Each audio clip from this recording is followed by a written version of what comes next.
Today is Wednesday, January 4, 1961. The Ken Knock Show from KLIF in Dallas. KLIF temperature 42 degrees. This is KLIF, the mighty 1190 in Dallas. At the tone, 10 a.m. KLIF Jetstream News. This is Miss Schmidt. Welcome aboard KLM Royal Dutch Airlines, Flight 600 from Dublin to Amsterdam, with an intermediate stop at Manchester. The excitement of the KLIF world is only a millisecond away. KLIF Jetstream News. Dallas. A three-car, two-truck collision on South Loop 12 this morning sent one Dallas woman to the hospital. Mrs. Jackie Smithers of 706 Garden View was received at St. Paul's Hospital, but attendants there say she's not seriously injured. The pileup occurred during a thick fog and began as a minor accident involving a pickup truck and two cars. But they were smashed into by another car and a huge produce truck, which climbed the back of and completely mashed one of the cars. No other injuries of reportable nature in this accident, just east of South Central Expressway on Loop 12. As usual, KLIF had the only radio mobile news units reporting from the scene. Havana. The Yankees are going home. Hundreds of Americans in Cuba are packing their bags, buying travel tickets, and saying goodbye to the few Cubans who aren't afraid to talk to them. The United States has advised all 3,000 Americans in Cuba to get out unless they have what is called compelling reasons to stay. Although American civilians are leaving, the Navy has no intention of relinquishing its big base at Guantanamo. A spokesman said, "Whatever happens, we're going to stay. We're bound by the directives of the United States Navy, and we're going to follow orders." He added, "We're fully prepared for any eventuality." Both the United States and Cuba have asked other nations to handle their diplomatic interchanges for them. America asked Switzerland to act as its agent in Cuba, and the Swiss government announced today that it's agreed in principle. A spokesman at Bern said Switzerland has asked Cuba to agree. Cuba asked Red Czechoslovakia to act as its agent in America. Cuban consulates throughout the United States appeared surprised at the end of diplomatic relations. Cuba had 28 consulates in America a year ago, but since then at least 5 have closed, primarily because officials resigned in protest against Castro's policies. Ankara, Turkey. The Turkish cabinet resigned today. There was no immediate explanation for the move. The cabinet governed the country in cooperation with the National Unity Committee. The committee, headed by General Cemal Gürsel, seized power May 27th in a quiet revolution that toppled the government of former Premier Adnan Menderes. Menderes, former President Celal Bayar, and other leaders of the ousted government currently are being tried at offshore Yasiada Island for alleged unconstitutional acts. Idaho Falls. An explosion believed to be of a chemical nature rocked an Army experimental nuclear reactor near Idaho Falls, Idaho last night. 3 Army personnel were killed. A spokesman for the Atomic Energy Commission said the blast was attended by high levels of radiation, but was not, and we quote, an atomic bomb explosion. The spokesman said it could very definitely be assumed there was no danger from radiation to persons off the testing station, which sprawls over 892 square miles in southern Idaho. Bangkok, Thailand. A peaceful solution is being sought in the Laotian crisis. The Southeast Asian Treaty Organization met in Bangkok and decided not to take any military action at the present time. The SEATO Council condemned the airlift of war supplies to leftist Laotian rebels by Russian planes. However, the KLIF International Desk said the nations attending withheld judgment on whether outside communist forces actually had joined the Laotian rebels. U.S. intelligence reports, which show there are North Vietnamese troops in Laos, were passed out at the meeting, but were not discussed. Dallas. Baptists are beginning a drive to have what they call unnecessary businesses closed on Sundays. Letters have been mailed to Baptist ministers and laymen because of what the Baptist Brotherhood's Executive Committee calls increasingly open violations of Sunday closing laws. The Secretary of the Brotherhood Department of the Baptist General Convention of Texas, L.H. Tapscott, gives KLIF News this added comment. It's not a day for business as usual or for profit. There ought to be a time in man's life when spiritual things are given an opportunity, and it is our feeling that if America loses Sunday as a day for religion, then Christianity is on the way out. L.H. Tapscott, Secretary of the Brotherhood Department of the Baptist General Convention of Texas, commenting on that group's drive for Sunday closing of businesses in Texas. Cliff weather, generally fair and a little warmer this afternoon and tonight. Considerable cloudiness tomorrow. High today and tomorrow in the mid-50s, low tonight in the middle 30s. Light southerly winds. Right now, winds are out of the south at 4 miles per hour. Relative humidity 60%. Cliff, Dallas temperature 42 degrees. In Fort Worth, the reading is 39. Here is the KLIF banner headline of the hour. 21-year-old Mrs. Jackie Smithers of 706 Garden View escaped serious injury this morning after being involved in a 3-car, 2-truck collision on South Loop 12. Jack Terry reporting Cliff News and Weather. If it's news, you'll hear it first on KLIF in Dallas. Now for news of movie land to Hollywood. This is Jimmy Fiddler at the Cliff Hollywood desk.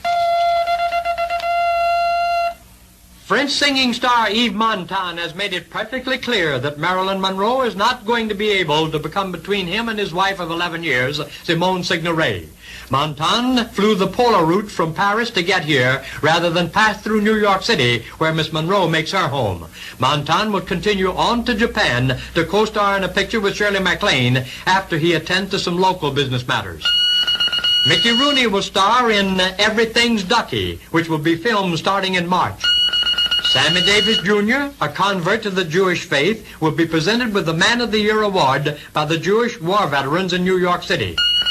Jean Renoir, noted European motion picture director, is being lured here for his first American-made film titled A Summer World.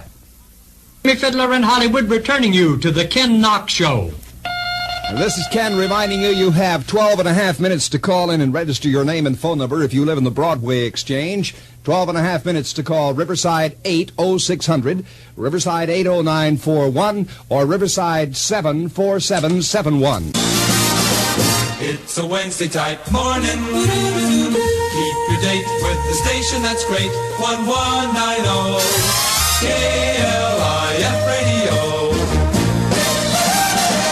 On this Wednesday type morning.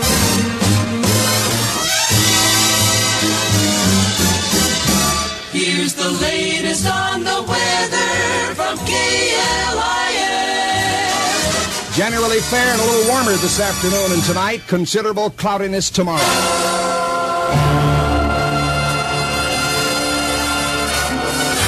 42 degrees in downtown Dallas under sunshiny, clear cliffland skies.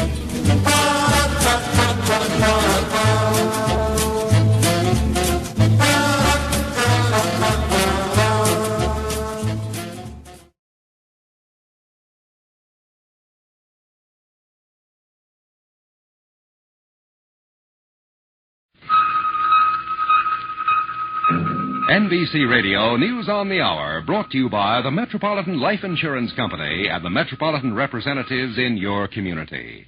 Now, here is Martin Negronsky, NBC News. West Berlin's Mayor Willy Brandt followed a White House visit to President Kennedy today with the optimistic prediction that the Russians will not face this city with a crisis in the near future. Burmese sources at the UN say that Russia's Foreign Minister Gromyko says that he's willing to forego a full-dress disarmament debate, which is what Adlai Stevenson, our ambassador to the UN, has been asking him to do. The Organization for European Economic Cooperation, the OEEC, reports tonight from Paris that the U.S. and its European allies have been spending about $7 billion a year for the past 4 years to aid underdeveloped countries. Aid from the communist bloc to these nations totals only some $750 million annually over this period. President Kennedy will ask Congress tomorrow for $1 million to stockpile oral polio vaccine as soon as it's available, this to provide a reserve to fight epidemics. Former Vice President Nixon announces that he has joined a Los Angeles law firm, and his move follows on his weekend statement that he's not a candidate for governor of California and intends to stay out of politics for the time being. President Kennedy's 10-point program for improving the standard of living and the strength of freedom in Latin America has brought a generally favorable congressional reception. And Mr. Kennedy has coined, too, an effective rebuttal to Fidel Castro's famous anti-American Cuba yes, Yankees no. The president said, "Our spirit is what it has always been. Progress, yes. Tyranny, no." More news in a minute from Metropolitan. Having trouble with your food budget? Well, one place where it's possible to save money is at the meat counter. Of course, most of us prefer top-grade steaks and chops, but they take a big bite out of the food budget. Many of the less expensive cuts, however, are just as nutritious, and with a little cooking know-how, can be made just as tasty. And don't overlook kidneys, beef tongue, and brains. They're also inexpensive, highly nourishing, and can be served in a variety of appealing ways. So here's today's good hint for good health from the Metropolitan Life Insurance Company. Learn how to keep your food costs down without sacrificing good nutrition. Would you like a reliable booklet that's full of facts about nutrition and thrifty shopping? Then drop a card to Good Hints, care of NBC, New York, New York, for the free Metropolitan Life booklet called Food for the Family. Or if you prefer, ask your Metropolitan man or local Metropolitan office for the booklet. Here again, Martin Negronsky. In London, the Conference of British Commonwealth Nations has become involved in a bitter controversy over racial equality. And it focuses on the apartheid policies of South Africa. For a report on that, here is Joseph C. Harsh in London. For 7 hours today, the Prime Ministers of the British Commonwealth debated here the question of South Africa's racial policies. Officially, it was a thoroughgoing and stiffly argued debate not concluded. Unofficial sources call it the most furious row in the history of the Commonwealth. Some sources claim that 7 of the 12 members demanded that South Africa either recant or resign. Canada's Diefenbaker is said to be one of South Africa's severest critics and one of the strongest for a Bill of Rights which all who remain in the Commonwealth must sign. Prime Minister Verwoerd of South Africa defended his case point by point for an hour and a quarter. No decision was reached today. The subject was put over until tomorrow. In a brief interval, Cyprus was voted in unanimously. Many here think that British Prime Minister Harold Macmillan will still find a way to keep South Africa in the British family. There can be no doubt, though, that the racial issue is putting a severe strain on the family and may well test decisively both the future of the Commonwealth and of Harold Macmillan. This is Joseph C. Harsh of NBC News in London.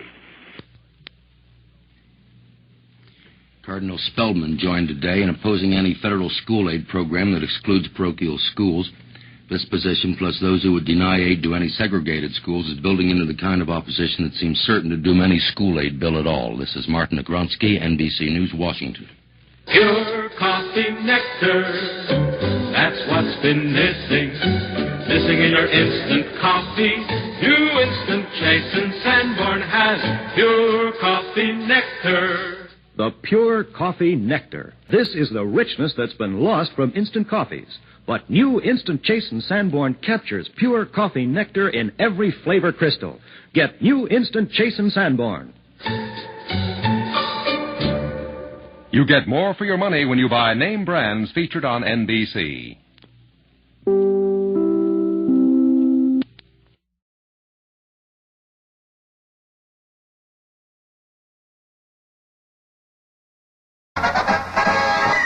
Scores galore, sports report. News and names from your favorite games on 1510 WBAP.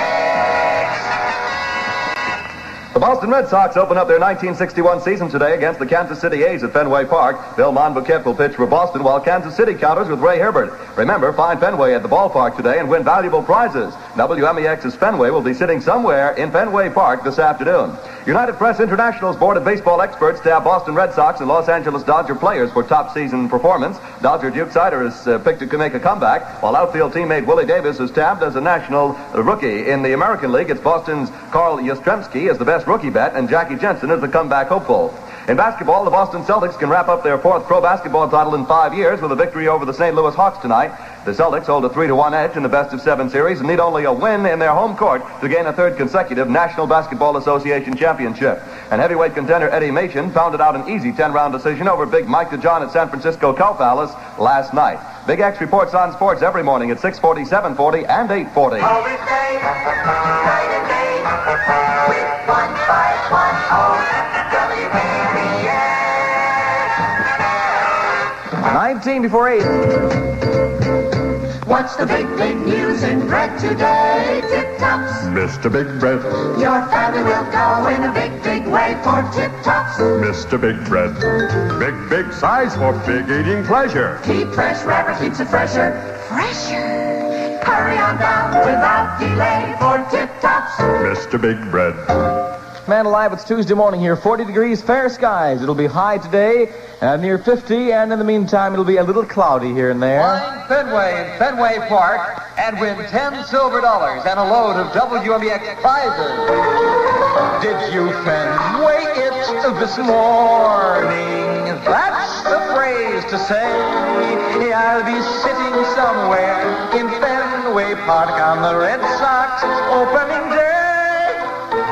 This is Fenway, and I'm going to the opening game of the Red Sox at Fenway Park on Tuesday, April 11th. It'll pay you to look for me, the first person to tap me on the right shoulder in Fenway Park after the game has started and says, "Did you Fenway it this morning?" wins $10 silver and a load of WMEX prizes. Whoopee! Oh, fine Fenway at Fenway Park. I'll be there on opening day. And, of course, opening day is today, and here's today's clue as to what I'll be wearing. First of all, I'll be wearing red pants, a white shirt, and a blue tie. That's red, white, and blue. And you can always tell me because before the game starts, Don Parker, during the national anthem, will hold me over third base and wave me back and forth, and 34 Boy Scouts will salute me. That's today. Don't forget now, I'll be there at Fenway Park this afternoon. WMEX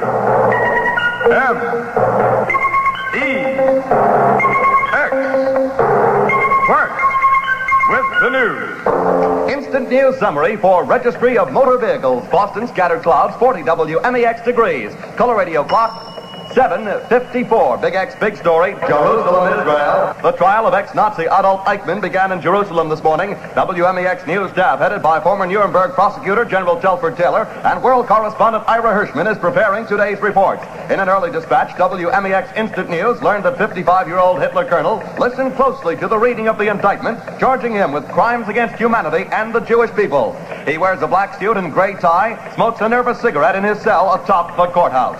Big X home ground, Boston. The Teamsters Union contract with New England trucking interests expires at midnight tonight, but officials have promised there will be no immediate strike action. William McCarthy, negotiator for the union, says the membership will have a chance to vote on management's final offer at a mass meeting on Sunday. Boston. 11 clergymen representing most Massachusetts Protestants have invited the John Birch Society to join them in a serious study of methods to strengthen freedom and thereby combat communism.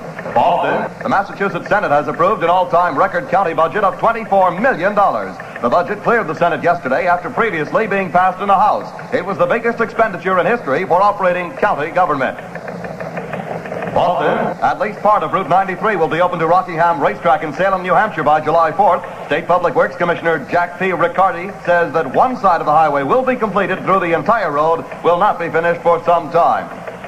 Again, Boston. The trial of Newton contractor Louis Racine for allegedly cheating the Metropolitan District Commission is expected to be slightly delayed today while attorneys for State Representative Charles Iannello present petitions to the court. Lawyers for the Boston Democrat told WMEX Instant News they would ask for a bill of particulars detailing each indictment against the legislator. Beacon Hill. City and state officials were reassured today that the $150 million Prudential Center will be built despite the Massachusetts Turnpike Authority's inability to construct a toll road. A brief announcement from the authority last night explaining that it could not build the extension because of a poor bond market stunned city and state leaders.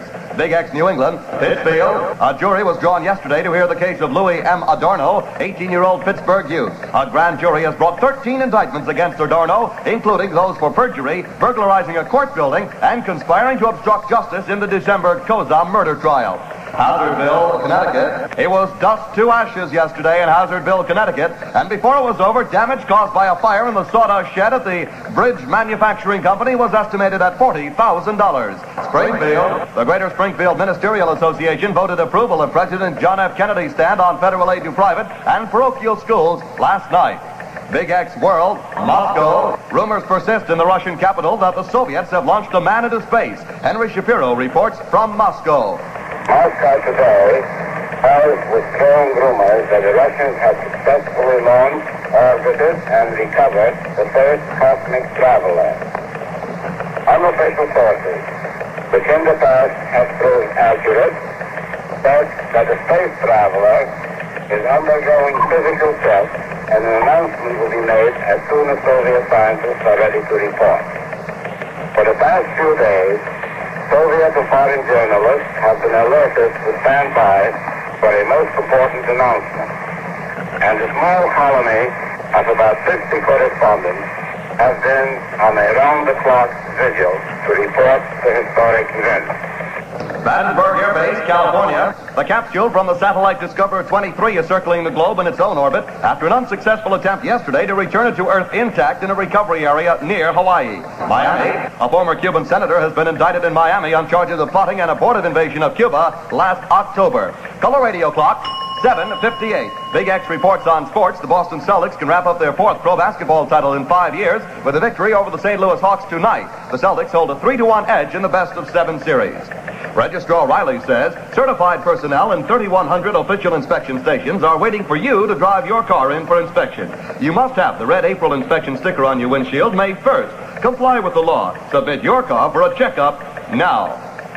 1510 Weather Tower. Currently 40 WMEX degrees. Humidity 75%. Winds west at 19 miles per hour. Boston weather. Partly cloudy today with somewhat higher temperatures. High near 50. Clear and cool tonight. A low in the mid-30s. Fair tomorrow. Increasing cloudiness in the afternoon with somewhat higher temperatures. Instant news summary for the Registry of Motor Vehicles on the new WMEX. Survey proven #1. Next news. The instant in Boston just for you. Front page news that's always new on WMEX. Newsbeat, WMEX, Newsbeat.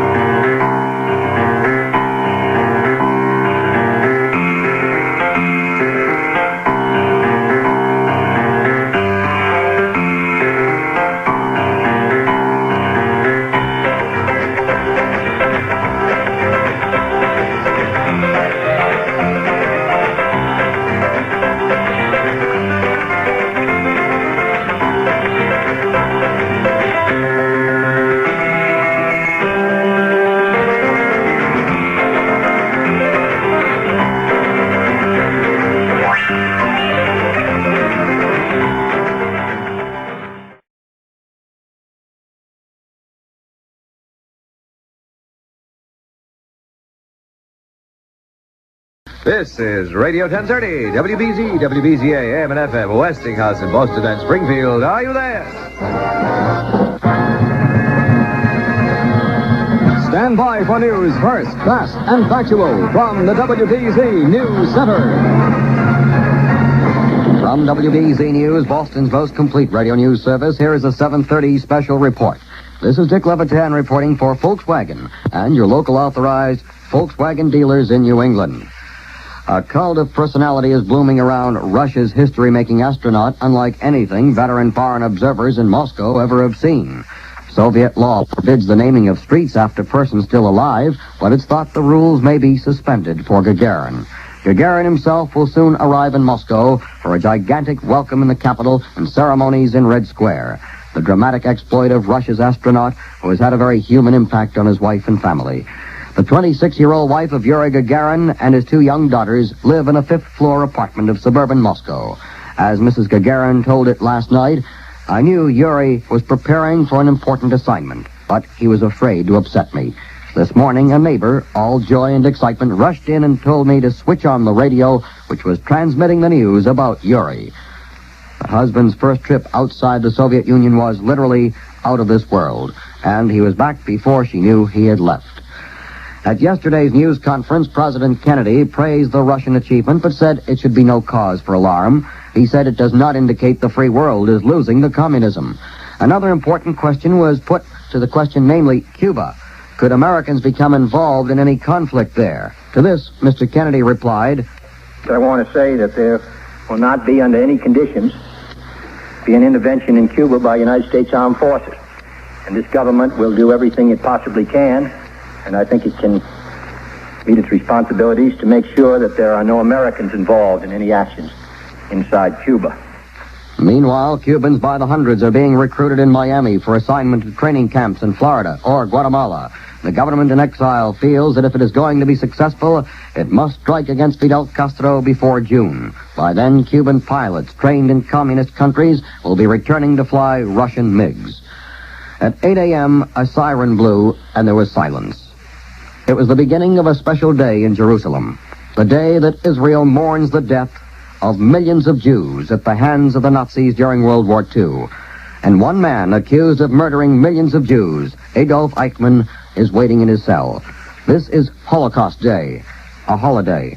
And the three-man Israeli court trying Eichmann is recessed until tomorrow.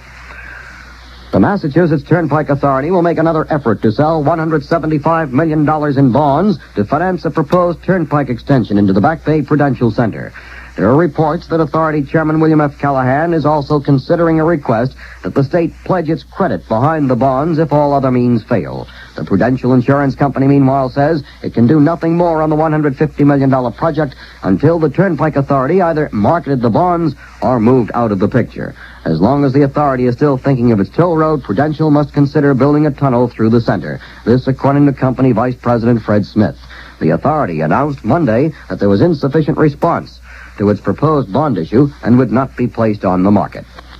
If you deliver things like chickens or television sets, Hi-yo, Silver! Away! Then you definitely need a Volkswagen truck. All trucks are built to carry things, but Volkswagens are built to carry 1,830 pounds of things at half the operating cost. That saving on deliveries goes for every Volkswagen truck. The panel, the pickup, the Combi station wagon. See them all at your authorized Volkswagen dealers. That's a Volkswagen calling you. With a Volkswagen, you get more miles to the gallon, less wear on tires, and less maintenance, too. Whatever your business is, you'll find it pays to go Volkswagen. Why not test drive a Volkswagen today at your authorized Volkswagen dealer? Remember, he's the only dealer who can sell you a new Volkswagen car or truck and back it up with factory-authorized parts and service. West German Chancellor Konrad Adenauer goes into his final talks about the Western Alliance with President Kennedy today. The two leaders expect to discuss the Berlin situation at two White House meetings, one this morning, the other this afternoon. Well, while we're in the department of shuffling feet, how about some shoes to go on them? And, of course, we always recommend that great place for shoes, Hanlon's in Jamaica Plain. Really one of the great shoe stores along the entire eastern seaboard, neighbors, because you'll find more sizes and more styles to fit you. And if you've got a foot that's hard to fit and you're sort of sick of the one style you've sort of had to stay with before this, well, get yourself over to 705 Center Street, Jamaica Plain to Hanlon's. You'll find not only all of the top brand names in the land there, but savings on these shoes from $2 to $6 in every pair you buy. So this is a great family place, too. The men's and boys store is one flight up at 705 Center Street. The women's and children's store is across the street at 672 Center Street. And store hours are very convenient from 9 in the morning until 9 at night. And you'll find that there's a real family care about the way your shoes are fitted to you there. These are experienced fellas who know their job and take great pride in it. So that's the place for shoes for the springtime for any time. Hanlon's in Jamaica Plain. Here's the latest WBZ-Radio weather forecast for Boston and vicinity. Stormy weather today, moderate to heavy rain with some wet snow at times, strong to gale easterly winds. Temperatures 36 to 44 degrees. Cloudy, some drizzle, then gradual clearing late tonight. Partly cloudy, high temperature near 50 on Friday. Don Kent says the ground may become white at times today. WBZ temperature 32 degrees. In Springfield, it's 35. The WBZ 7:30 a.m. special report has been produced by New England's largest radio news staff, portions recorded. Next WBZ News, when it happens, your editor, Reg Late. This is Dick Levitan reporting. For news, first and fast, all New England depends on... And here's little cheerful old me trying to make away with a rather gray day. So come on and join us for the Carl DeZoo Show. Taste, tell now. So good, good, good. Good looking, good tasting, good smoking. Pell-mell, smoky, pell-mell. Get satisfying flavor, get satisfying flavor. So friendly to your taste. Pell-mell, pell-mell. You get satisfying flavor, so friendly to your taste. Get satisfying flavor, so friendly to your taste.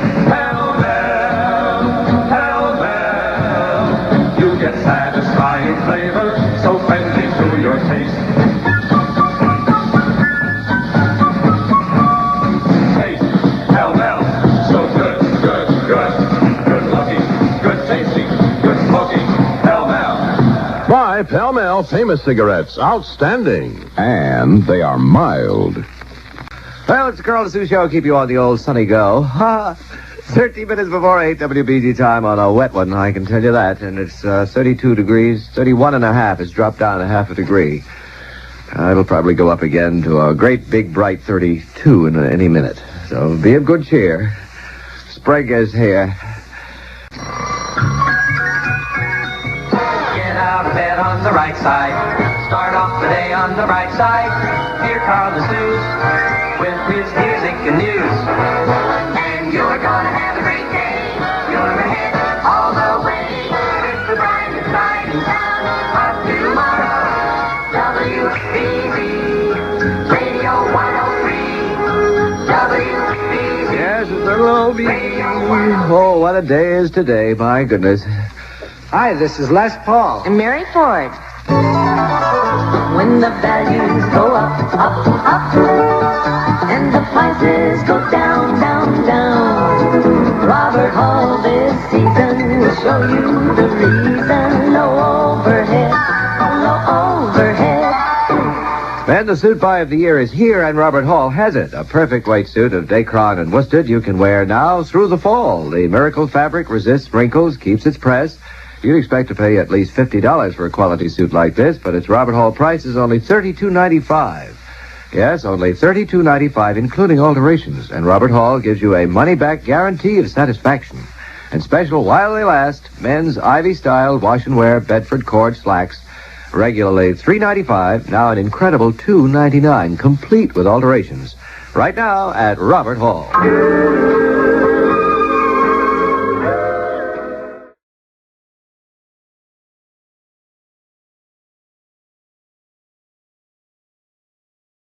News time on Radio KYA. I'll be right back with many more swinging songs right now. Here is Mark Adams in the newsroom. These stories are making headlines right now. In San Francisco, another death dive from the Golden Gate. As you heard first on KYA Radio News, within 13 minutes after it happened, another jumper took a suicide leap off the big bridge by dawn's early light. According to Highway Patrol reports to KYA, the jumper was northbound on the bridge, slowed to a stop at mid-span, slid across the seat of his car, climbed out the right-hand door, seemed to stagger, then, without a moment's hesitation, placed both hands on the rail and vaulted over the side. 13 minutes later, as you were listening to the report on KYA Radio News, the Coast Guard was already recovering the body and bringing it into Fort Point. San Francisco coroner is now on the scene, and I have the victim's identification, but I won't air it until I'm sure his family has been notified. Another late line, broadcast first on KYA Radio News an hour ago. East Bay stations, please copy. Another shotgun holdup in Oakland this morning. Another Simus Brothers service station, this one at 80th Avenue and East 14th Street, knocked over at about 3:30 in the a.m. Pair of shotgun-packing bandits who matched the M.O. and descriptions of the two who pulled a similar holdup at another Simus station only a couple of mornings ago. In other news around the Bay, Dr. Philip Gallagher, the Stanford physicist who helped establish the first radar contact with the sun, came in contact with a 5,000-volt power line at his lab and was electrocuted. He was only 33. Down the coast, Ed Knudsen, a South City man, wading with his wife in the surf at Pedro Point when a big wave caught him, carried him to deep water, and drowned him. In Modesto, the jury's verdict in the arsenic and old lace trial, guilty. Mrs. Esther May Hellwinkle, the Lonely Hearts widow accused of seasoning her late husband's food with arsenic, has been found guilty of first-degree murder. The jury to reconvene next Tuesday to decide whether she should spend the rest of her life in prison or die in the gas chamber. On the Sacramento scene, a minimum wage of $1.25 an hour for every working man, woman, and child, from a babysitter to a corporation president, was recommended to the Assembly today by the Industrial Relations Committee. Moving to the Assembly floor after a 6-4 vote in committee were two bills backed by the AFL-CIO. The bills opposed by farm groups, employers, hotels, restaurants, taxicab companies, employers of door-to-door salesmen, theaters, the League of California Cities, and those who employ babysitters. In the nation's capital, Senate Republicans plan to call up a watered-down substitute for President Kennedy's minimum wage bill today, and the chief executive's measure will face another stiff test as conservatives try to pass a bill like the one which sank the administration measure in the House last month. Looking through KYA's bay window on the world, a night-long struggle against a stormy sea has ended with the rescue of the entire 35-man crew of a sinking ship off the coast of Maine. 3 fires allegedly set by anti-Castro saboteurs caused millions of dollars worth of damage during the night to 2 department stores and a paper factory in Cuba. In Jerusalem, former Nazi SS officer accused of murdering millions of Jews, is now waiting out the weekend to find out whether he'll be tried by an Israeli court. And the spaceman came back to Moscow today, and he got a welcome reminiscent of the way New Yorkers cheered Charles Lindbergh in 1927. The near-hysterical reception began at Moscow Airport. The cheering swelled and grew into a constant rolling thunder as Major Yuri Gagarin was driven past 12 miles of shouting, screaming Russians to Red Square. There were so many Russians, nobody could count them, but the total had to be well over 2 million. In Red Square, they were jammed so tight they couldn't move. It seemed at times that all 5 million Muscovites had deserted their jobs to cheer their hero. As the motorcade approached Red Square, it was hard to say who was the proudest. Gagarin, grinning in the back seat of his car, his wife smiling shyly on his right, or Commie Khrushchev Khrushchev beaming on his left. The climax came at Red Square. Standing atop Lenin's tomb, Gagarin was embraced by Khrushchev, who kissed him on the cheek in the traditional Russian show of affection. Khrushchev, so happy, he wept and practically jumped up and down with excitement. Meanwhile, Soviet news agency TASS says that spaceman Gagarin returned to Earth by parachute. He and his spaceship were seen coming down by a tractor driver working in a field. So far, they haven't made it clear whether the spaceman climbed out of the ship while it was still in the air or whether the whole thing came down by parachute. But TASS's report says that a Soviet scientist claims Gagarin's landing was exceptionally successful. Quote, the astronaut came down smoothly in a glade near a field, landing on both feet. This makes it look like Gagarin had leaped from the spaceship before it landed. That's KYA Radio News. This is Adam. Stand by for weather. Business is booming at Bonded Stanway Motors. They're offering the most fabulous car bargains in history. Right now at Bonded Stanway Motors, 790 Van Ness Avenue, the corner of Eddy, they'll give you the deal you want or break their backs dry. Choose from over 600 cars, the make, model, and year you want. From 1955 to 1961 cars. Every one a bargain with a 5-day free trial exchange privilege plus 12,000-mile or 1-year written guarantee. At Bonded Stanway Motors, you can buy the car you want with your good credit for as little as $50 down. Or if you have a car to trade, you'll be amazed at how much you get for it. You can't go wrong at Bonded Stanway, where high volume and low overhead mean better deals for you every time. Remember the address at Bonded Stanway Motors, 790 Van Ness Avenue, the corner of Eddy in San Francisco. Also in San Jose and Salinas. Here now are two typical Bonded Stanway values. A 1959 Plymouth Belvedere 4-door with radio heater and automatic transmission, just $1,195. And a 1959 Chevrolet station wagon, radio and heater, $1,395. Bonded Stanway Motors, 790 Van Ness Avenue in San Francisco. KYA Radio weather, fair and warmer. That's the weatherman's refrain this morning. He's calling for blue skies around the bay and temperatures even balmier today, and they'll stay this way through tomorrow, with the exception of some low clouds in the AM. Right now, for Daly City, I have 52 degrees and Stag with music. Thank you, Mark. It's 6 minutes past 8 o'clock. Radio KYA time.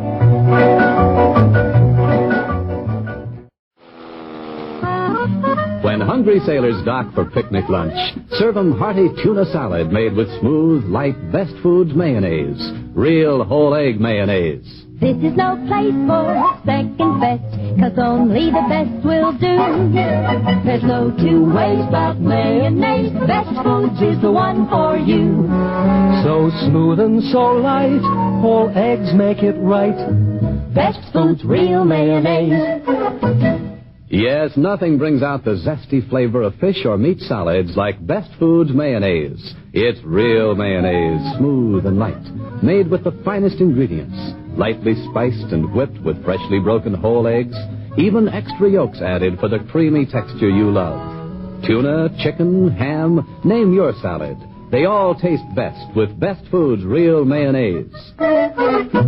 Hey, I got a couple of birthdays to pass along. Cindy Lyko, she's celebrating her 14th birthday tomorrow. Her favorite song is Runaway. Mom passes that note along to us, and we hope you enjoyed Del Shannon's performance just a sec ago. Gloria Price, on Saturday, you're having your 16th birthday. Down in Santa Rosa, your good friend Frey Norman passes this note along to us, and we hope it turns out to be the best one you ever had.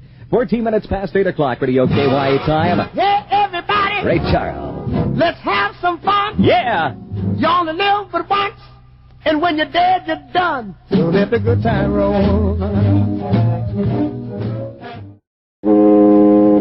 KYA radio weather, no foghorns around the bay today. Nothing but blue skies smiling on us, and the temperatures will even be warmer. Up to the mid-60s in San Francisco, and near or above the 70 mark in the warm spots around the bay. Another repeat performance booked in for tomorrow. However, we may get a few low clouds in the AM. Right now for San Pablo, I have 52 degrees. I had a winner on the panic button. Paulette Whitaker called. She was the second person to get in, lives at 983 Hollister in San Francisco. Congratulations to you, Paulette. We hope you enjoy those 10 records that'll be in the mail this afternoon. It's 20 minutes before 9 o'clock, Radio KYA time on a Friday, April 14. Somewhere beyond the sea, somewhere waiting for me, my lover stands on golden sands and watches the ships that go sailing. Somewhere beyond the sea, she's there watching for me. If I could fly like birds on high, then straight to her arms I'd go sailing. It's far beyond the star, it's near beyond the moon.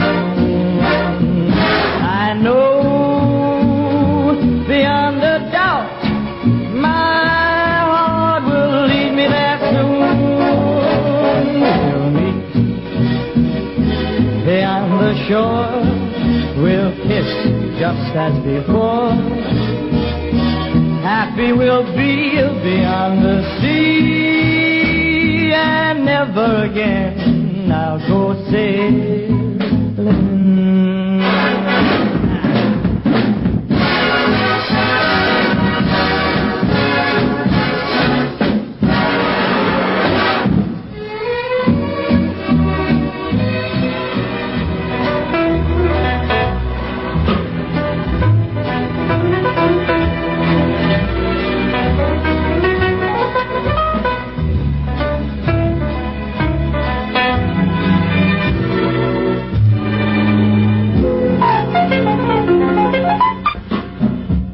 88 Ivory Keys of Andre Previn on a Golden Gate great song like Young. That brings us right up on top of news at Radio KYA. This is the 18th hour, and these are the stories making news right now. In the troubled Bay Area labor picture, the vote is complete and the offer rejected as 15,000 machinists remain on the picket lines. When the final vote tally shows 6 lodges turned down a wage offer from the California Metal Trades Association, while just one lodge, number 1327 in San Francisco, votes acceptance.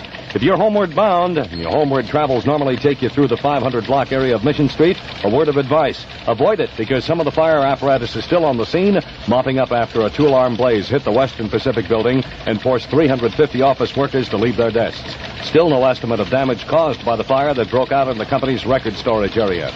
Things might be looking up for Marin commuters who use the Golden Gate Bridge. In fact, there's a good possibility of reducing the toll to 15 cents, which would cost the district $1 million a year, but they're loaded with a $20 million reserve.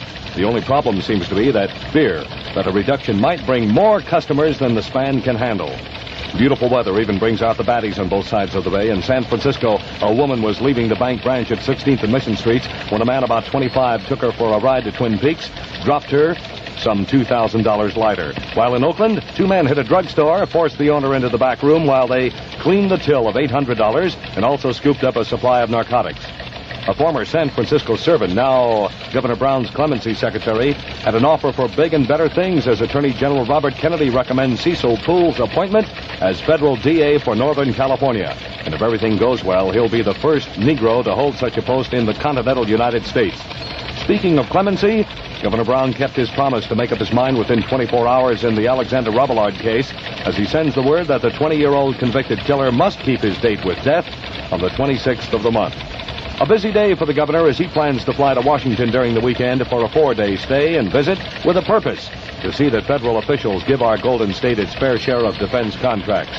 In the southern part of the state, a San Diego jury is still deliberating the fate of 5 persons accused of kidnapping Anthony Alicio after the group was advised that the case against one of the defendants was closed, but not told that he had changed his plea to guilty.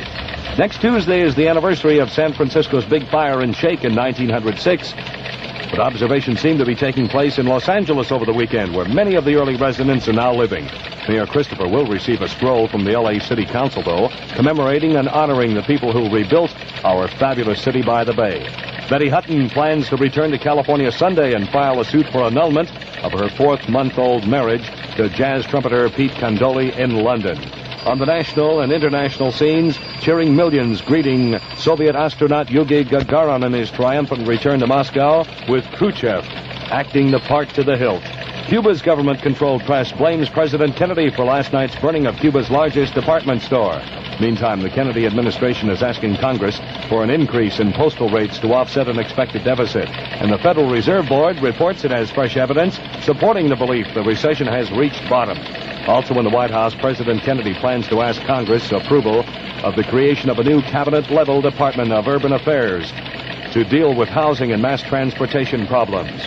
Meantime, the Kennedy administration also believes the next few days may be critical in deciding the Laos crisis, as there's growing concern in administration circles that Russia may be backing out on what had been considered a tentative commitment to stop the Laotian War. That's KYA Radio News. This is Tremaine. Stand by for weather. There's nothing like variety when it comes to ordering your favorite fresh fish or seafood. That's where Siloliva's world-famous exposition fish grotto steps right into your dining out plans. For instance, Chipino Royale superbly prepared with fresh prawns, crab legs, cockles, and rock cod with a dash of wine. Or try the chef's special, different every day, and oh, so good. Sil's gorgeous shell room, too, for appetizers. Exposition Fish Grotto, number 1 on Fisherman's Wharf in San Francisco. KYA Radio weather, warmer tomorrow, sunshiny skies and fair temperatures to hit the mid-80s, to continue with a chance of fogginess late at night. Right now for San Francisco, I have 68 degrees, and Bob Mitchell with music. Thank you, Tony.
Sound all over the United States of America, started and charted on the Boss of the Bay. That's Al Caiola's Bonanza. Now 5:07. Hi, this is Bob Mitchell back with the second hour of hit records on Jingle Free Radio for San Francisco. The panic button, of course, will sound soon, and when it does, you've got to be a resident of the peninsula next time it sounds in order to win. Can you find a 1945 penny?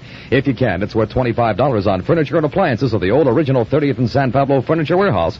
For over 41 years, 30th and San Pablo has saved the working man his hard-earned dollars, because 30th and San Pablo, just a block-long warehouse. They're located out of the high-rent district. And even more important, 30th and San Pablo Furniture Warehouse buys furniture direct from the factory in big carload lots and for cold, hard cash. Then they pass the savings on to you. Only 30th and San Pablo, can give you 3 big rooms of furniture for only $199 and on terms of just $10 a month, and even include a free stove or refrigerator. So you hurry to 30th and San Pablo while a 1945 penny is still worth $25 on 3-room groups and major appliances. Warehouses on both sides of the bay in Oakland at 30th and San Pablo, and Mountain View at 1379 El Camino Real. That's between Palo Alto and Sunnyvale. Open daily 9 to 9, Sunday noon to 5, remember. That's the old original 30th and San Pablo Furniture Warehouse. The Tokens.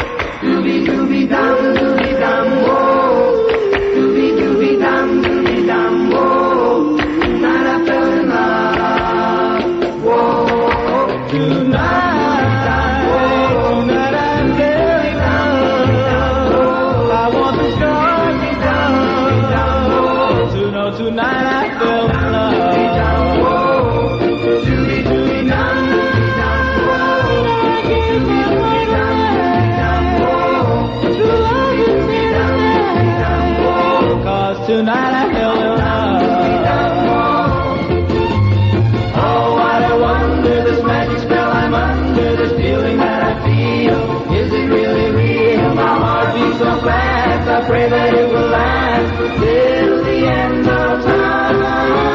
Dum dooby dum whoa, dooby dooby dum whoa, dooby dooby dum whoa. Tonight I fell in love.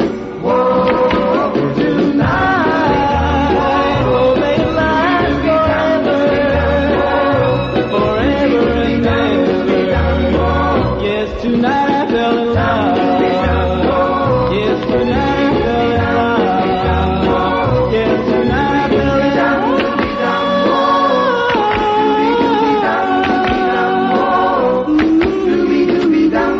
Tonight I fell in love with the Tokens on Radio KYA. Now 10 past 5, Bob B. Mitchell with hit records till 8 tonight. Grab your jacket, man your gun, all hands on deck. All hands on deck. It's a motion picture boatload of fun, starring Pat Boone as a crooning Louie, Buddy Hackett as a Chickasaw Indian going berserk, Dennis O'Keefe as a skipper who should have stayed on deck, and Barbara Eden as the delicious dream doll stashed away below deck. See the goofiest movie ever lunch. See All Hands on Deck. And tomorrow, don't forget, Norman Davis will be down there at that preview showing of All Hands on Deck. That's at the Fox Theater in San Francisco. The doors open at noon. The show starts at 12:30, and the special admission price has been reduced to just 90 cents. Norm will be there to take your ticket. He'll be giving all of you free 45 records and pictures of Pat Boone, as well as the brand new special record dedication forms that are now available for the Norman Davis Dedication Request Show. Tomorrow at noon at the Fox in San Francisco.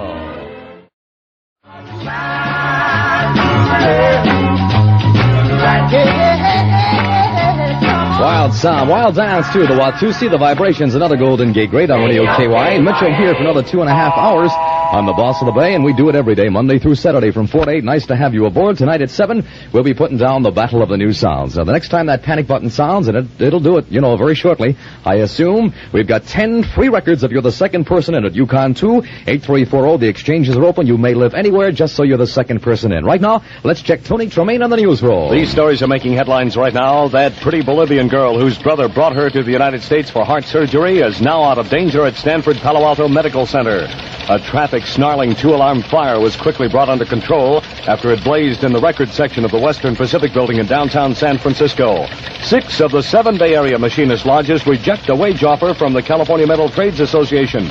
And Attorney General Robert Kennedy wants Governor Brown's clemency secretary Cecil Poole for the post of federal DA for Northern California. And speaking of clemency, Governor Brown turns down Alexander Rabelard's plea for life, and he must keep a date with death the 26th. In Washington, fears are growing that Russia may back out of a tentative ceasefire agreement in Laos. Meantime, the commies had their big day of celebration as millions honor the Soviet cosmonaut, with Khrushchev playing the part of hero worshiper. That's 60 from 1260. This is Tremaine. Stand by for weather.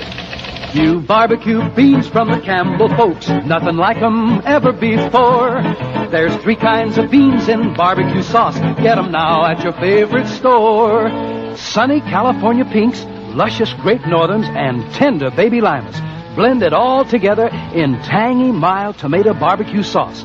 Campbell makes them, and that makes them good. New barbecue, new Campbell's barbecue beans. KYE-Radio weather, more of the same, just what you ordered for Saturday. Fair sunshiny skies warming up to the mid-80s in some parts. Right now for Oakland, I have 71 degrees.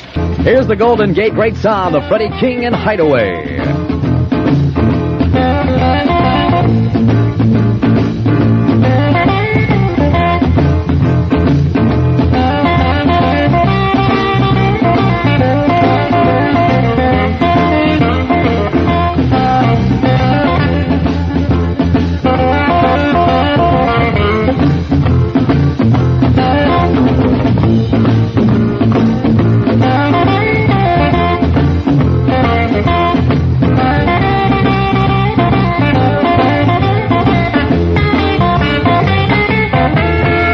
Hit on the Swingin' 60 a couple 3 weeks ago now. The Golden Gate great sound of Freddie King and Hideaway. 17 before 6 is our radio KYA time with beautiful weather around the bay. For Niles and Dakota, I have 71 degrees. Your call to cool refreshment. Now brewed for you neath western skies. Tonight, enjoy this famous eastern flavor. Yours at Western prices. The flavor that's won the West. From the land of sky blue waters and beer, from the land of fine swampy balsams, comes the beer refreshing, and the beer refreshing. There it is, your invitation to one of America's most refreshing flavors.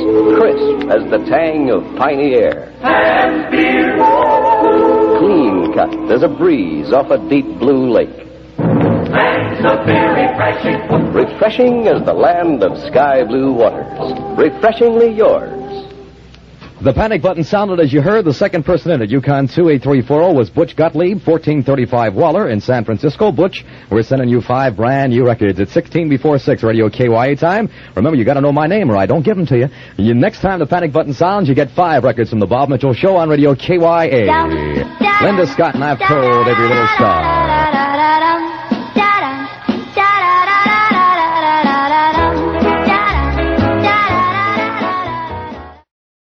Be the first on your block to devour a diced chicken pizza from Me and Ed's. It's a spring special from the Pizza Kings, Me and Ed. 6 kinds of cheese, the Me and Ed secret sauce, a little love, and plump pieces of diced chicken. That does sound good. It does? It sure does. Me and Ed's Pizza Parlors are located at 5 Points in Redwood City at 2230 El Camino Real in Santa Clara, at 14680 Washington in San Leandro, and 851 West San Carlos in San Jose. They're open daily from noon until real late. No more calls, please. We just got a winner as the panic button sounded. Judy Hirschberg was our winner. We'll tell you where she lives right after this.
the tone, 4 p.m. in Big H, KILT Summertime.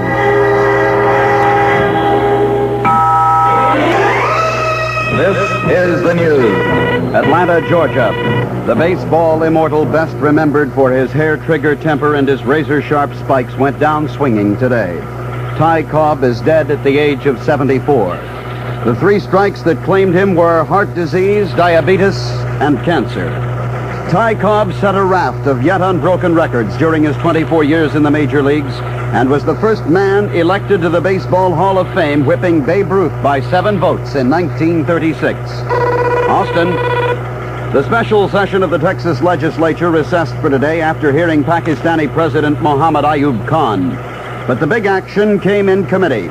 The Texas House Tax Panel has unanimously approved a $360,800,000 tax package built around a modified 2% selective sales tax. Earlier, Vice President Lyndon Johnson's special guest told the Lone Star State lawmakers that Pakistan is looking to the U.S. for some realistic, robust leadership. Gatesville, mass escapes from the state school for boys continue. 82 youths walked away from the reformatory Sunday.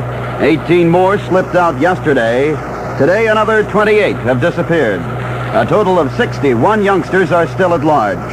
School officials blame the breaks on dismissal of 2 guards who were popular with the inmates. Washington, a Houston man has been named by the President of the United States as a member of the U.S. Study Commission on River Basins in the West. Former newsman Lloyd J. Gregory, now an advertising agency executive, was appointed by President Kennedy, subject to Senate approval. The commission has jurisdiction in Texas over the Neches, Trinity, Brazos, Colorado, Guadalupe, San Antonio, Nueces, and San Jacinto rivers. San Antonio, speaking of rivers, a number of streams are spilling over their banks in central and south Texas. Scattered thunderstorm activity is added to the flow along creeks that feed into the San Antonio and Nueces rivers, as well as the Rio Frio. And more flooding is threatened. Chicago, 5 tough-talking teenagers were trundled into paddy wagons today. Police say the boys were picked up as potential troublemakers in an area which has been the scene of racial tension since a Negro youth was shot and killed there last Wednesday. Some 20 persons have been injured in that section of Chicago since that time in a series of street conflicts. Cape Canaveral, weather good? Rockets ready. The countdown continues. Air Force Captain Virgil Grissom gets ready to blast off at dawn in America's second manned space flight. Equipment is being checked and rechecked, and the astronaut is reported resting. London, the foreign ministers of the United States, France, and Britain are discussing the possibility of a meeting in Paris early next month to coordinate Allied policy on Berlin. Such a meeting could be a prelude to a summit conference of Kennedy, Macmillan, and de Gaulle if the Berlin crisis worsens. Washington, the White House has announced that Chester Bowles will continue in his post as Undersecretary of State. Reports had developed over the weekend that President Kennedy planned to replace Bowles, then appoint him as an ambassador. Wall Street, stocks declined today and closed at or around their lows in continued slow trading on the New York Exchange. KILT's official weather for the Houston area, partly cloudy and continued warm through Tuesday. Widely scattered afternoon thunder showers, low tonight 75, high tomorrow 94. Winds now south 9 miles per hour, relative humidity 64%. Downtown temperature 92. At the airport 90 degrees. Tom Beck reporting KILT 4 o'clock news. Keep in touch with news from KILT and the Houston Press.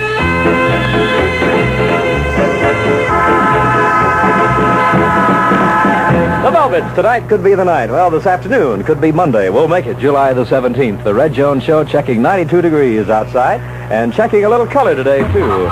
This is Colorful Radio. This is the place to be. Where all the family life you listen. This is KILT. Well, all well and fine. The color I had in mind was the blue and gray that's mixed together with a few black overhanging clouds outside, making for a questionable Monday afternoon thunder shower-wise. We'll have some today with a high near 94. You feel better about smoking with the taste of Kent with the micronite filter. Refines away a harsh flavor. Refines away a hot taste. It makes the taste of a cigarette mild as a balmy day in the month of May. Kent is the like. Kent is the best for the flavor you like. Refines away a harsh flavor. Refines away a hot taste. For the flavor it makes the taste of a cigarette mild as a balmy day in the month of May. Kent is the best with the micronite filter. Kent is the best with the micronite filter. Kent is the best. You feel better about smoking with the taste of Kent. Kent with the micronite filter. Refines away a harsh flavor. Refines away a hot taste. This read with all the records of a Monday at 4:08 from KILT. This hour we'll check more of the very important and exciting clues to find the call letters, the KILT call letters, hidden in the Meyerland Plaza Shopping Center. Somebody, perhaps you, I hope so, will be $1,000 richer. Hey, look what's coming. You're tuned for football excitement with Houston's powerful Oilers. Gridiron action, sparked with colorful events. Your pigskin host on KILT 610. Professional football, rugged, exciting gridiron battles, and this 1961 AFL season for the Houston Oilers promises to be the most thrilling yet. Hi, everybody. This is Frank Fallon, voice of the Oilers. For complete, accurate coverage of the Oiler games, keep that dial tuned to KILT. Every play from start to finish brought to you on KILT by the Carling Brewing Company, brewers of Carling's Black Label Beer, and Marcus Jones Buick, 3560 Old Spanish Trail. They're the greatest, they're the most. Your Houston Oilers on KILT Color Radio 610. Music and news 24 hours a day, all over Houston and the Gulf Coast. This is Connie Francis of MGM Records reminding you to stay tuned to KILT, the #1 station by any survey. From the KILT News Terminal, a reputed numbers rackets boss was killed today in Youngstown, Ohio by the explosion of dynamite rigged to the starter of his car. The blast, which killed 39-year-old Vincent J. De Niro, demolished the auto and damaged 15 nearby stores. Police blame the killing on an underworld war for control of racket operations in northeastern Ohio. More KILT continuing news within minutes. Whether the day is cold or hot, and if the rain drops fall or not, to help you plan time to have a grand time, here's the weather from Pepsi to you. With a large question mark, the weather partly cloudy, continued warm through tomorrow. Widely scattered thunder showers Tuesday afternoon. Same old song and dance. The high tomorrow near 94, the overnight low 75. Presently at the International Airport 90 degrees, downtown 92. And if the day is fair or not, it still makes sense to keep a lot of Pepsi ice cold. It's so nice cold, now it's Pepsi. For those who think young's the lively crowd, today agree. Those who think young say Pepsi please. They pick the right one, the modern light one. Now it's Pepsi. For those who think young. For the love of music on a Monday afternoon, this is the Red Jones Show from KILT in Houston with more listeners than any other station in the South, according to the latest C.E. Hooper Audience Measurement Survey. Indeed, the pride of Dixie. Throughout the land of Dixie, hooray, hooray. They shout the name of Texas' famous news and music station. Hooray, hooray, KILT in Houston. Hooray, hooray, KILT in Houston. Brenda Lee is next in sound. KILT split-second headlines presented by the Lone Star Brewing Company of San Antonio and Oklahoma City, brewers of certified quality Lone Star beer. Two men identified as John Conrad and Al Grams reported to be in critical condition following incinerator explosion at 505 Jackson Hill in Houston. Baseball immortal Ty Cobb dies of cancer and other ailments at age 74. Texas House Tax Committee approves $360 million tax package built around modified 2% selective sales tax. 28 more youths escaped from Gatesville State School today. Total of 61 young fugitives still at large. If you the kind of man who enjoy calypso, then I the kind of man who gives you a tip when you got a happy thirst. Here is what you do. Get the quality taste of a certified brew. Have fun with your thirst wherever you are with certified quality Lone Star.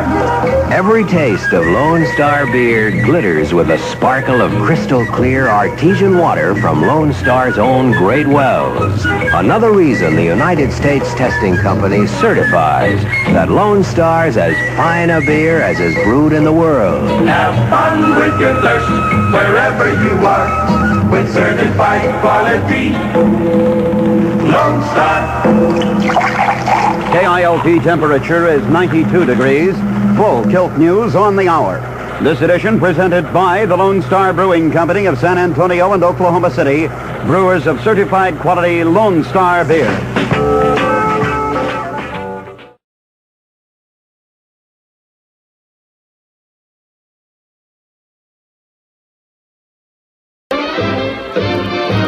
WKBW, 1520 on your dial. WKBW, for music and news, it sets the style. WKBW, the swinging station on the dial. WKBW, 1520, 1520.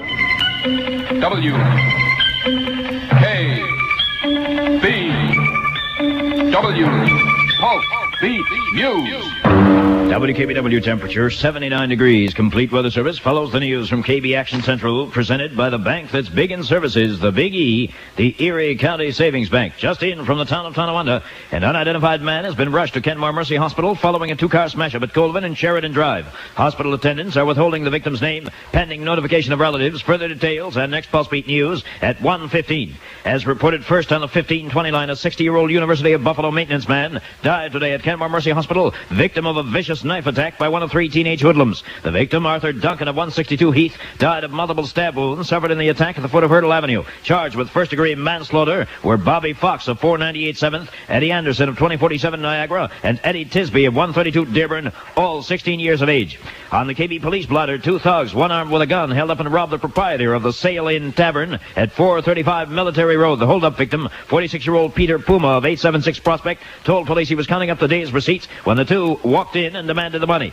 KB reporters at St. Joe's Intercommunity Hospital in Cheektowaga report a Buffalo woman, 44-year-old Mrs. Margaret Inda of 163 Triador, died today of injury sustained in a truck-car collision a few hours earlier. The fatal accident occurred at the intersection of Walden Avenue and the Pavement Road in Lancaster. In Niagara County, a 38-year-old Youngstown man was injured in a two-car smash-up at the Porter Center and Braley Road intersection in the town of Porter. In fair condition at Ransomville General Hospital is Ronald Rolls of Meadow Drive, Youngstown.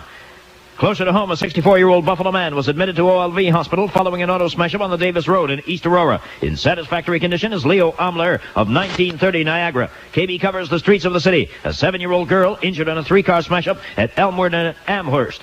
Taken to Millard Fillmore was little Carol DePasquale of 116 Garner Avenue. She is not believed to be seriously injured. KB covers the court beat. The husband of heiress Joanne Warner Walsh pleaded innocent to a bad check charge today in Cheektowaga Town Court. Judge Joseph Piszczynski adjourned the case until August 16th and released Vivian Charles Walsh, 35, in $250 bail. Bail was posted by Paul Weidman, a Buffalo attorney representing the Peerless Insurance Company of New York. Walsh, an economics professor at UB, was arrested in New York City on Friday night. He was returned here Saturday night by plane to face the fraudulent check charge brought by the Airways Hotel of Cheektowaga. Just in from Miami, an Eastern Airlines plane with 33 passengers and a crew of 5 aboard was commandeered on its Miami to Tampa run today and forced to fly to Havana. An airline spokesman said it had been commandeered. The plane landed safely in Cuba. On the KB Washington News ticker, the administration has revised the increase it wants in Social Security taxes to help pay for the proposed medical care for the aged plan. It now wants the tax increased by 10%. State Secretary Rusk says economizing on foreign aid to help pay for the defense buildup would assure a victory for Russia. Hurricane Anna sent its 85-mile-an-hour winds ripping into southern British Honduras today, but began to weaken as it moved overland. Finally, the latest C.E. Hooper radio audience survey proves once again the popularity of WKBW over all other local stations by a wide, wide margin. A 2-1 margin, as a matter of fact. That's the way we like it. WKBW-Radio wishes to thank you, the listener, for this vote of confidence. The weather in a moment. Would you pay $200 for an item you could buy for $180? Of course you wouldn't. But you may be if you don't take the time to stop and figure how much extra it may be costing you when buying on time. Now, the Big E, the Erie County Savings Bank, makes it simple to find the extra costs in time buying with their free Big E Quick Credit Cost Computer. This is an easy-to-carry, easy-to-figure computer that may save you a great deal of money. First, in minutes, you'll know the extra amount in finance charges you pay on major purchases. And second, it points up the money-stretching benefits of the Big E Money Mobilizer Loan Plan. This way, you would borrow the money you need from your savings account, then pay cash, eliminating high finance charges. And by reducing your loan with regular monthly installments, the money that has remained in your savings account will earn more in dividends than you pay in interest on your loan. Isn't it time you know how much extra time buying can cost? Pick up a free Quick Credit Cost Computer at your nearest Big E office. It's just one more service of the Big E, the Erie County Savings Bank. It's the weatherman. Take the cue and tell us what the weather's going to do. Thunderstorms in the area tonight, possibly of severe intensity with hail and damaging winds. Continued warm and humid through tomorrow. Isolated thundershowers likely again tomorrow afternoon or night. Low tonight about 70, high tomorrow in the 80s. Small craft warnings are up. Present KB temperature, 79 degrees. Relative humidity, 80%. The winds from the south-southwest at 12. Lake Erie water temperature, 72 degrees.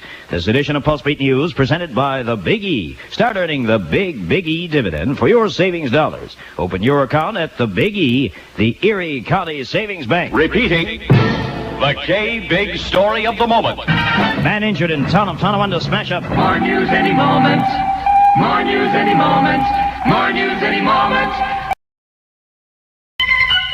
WKBW.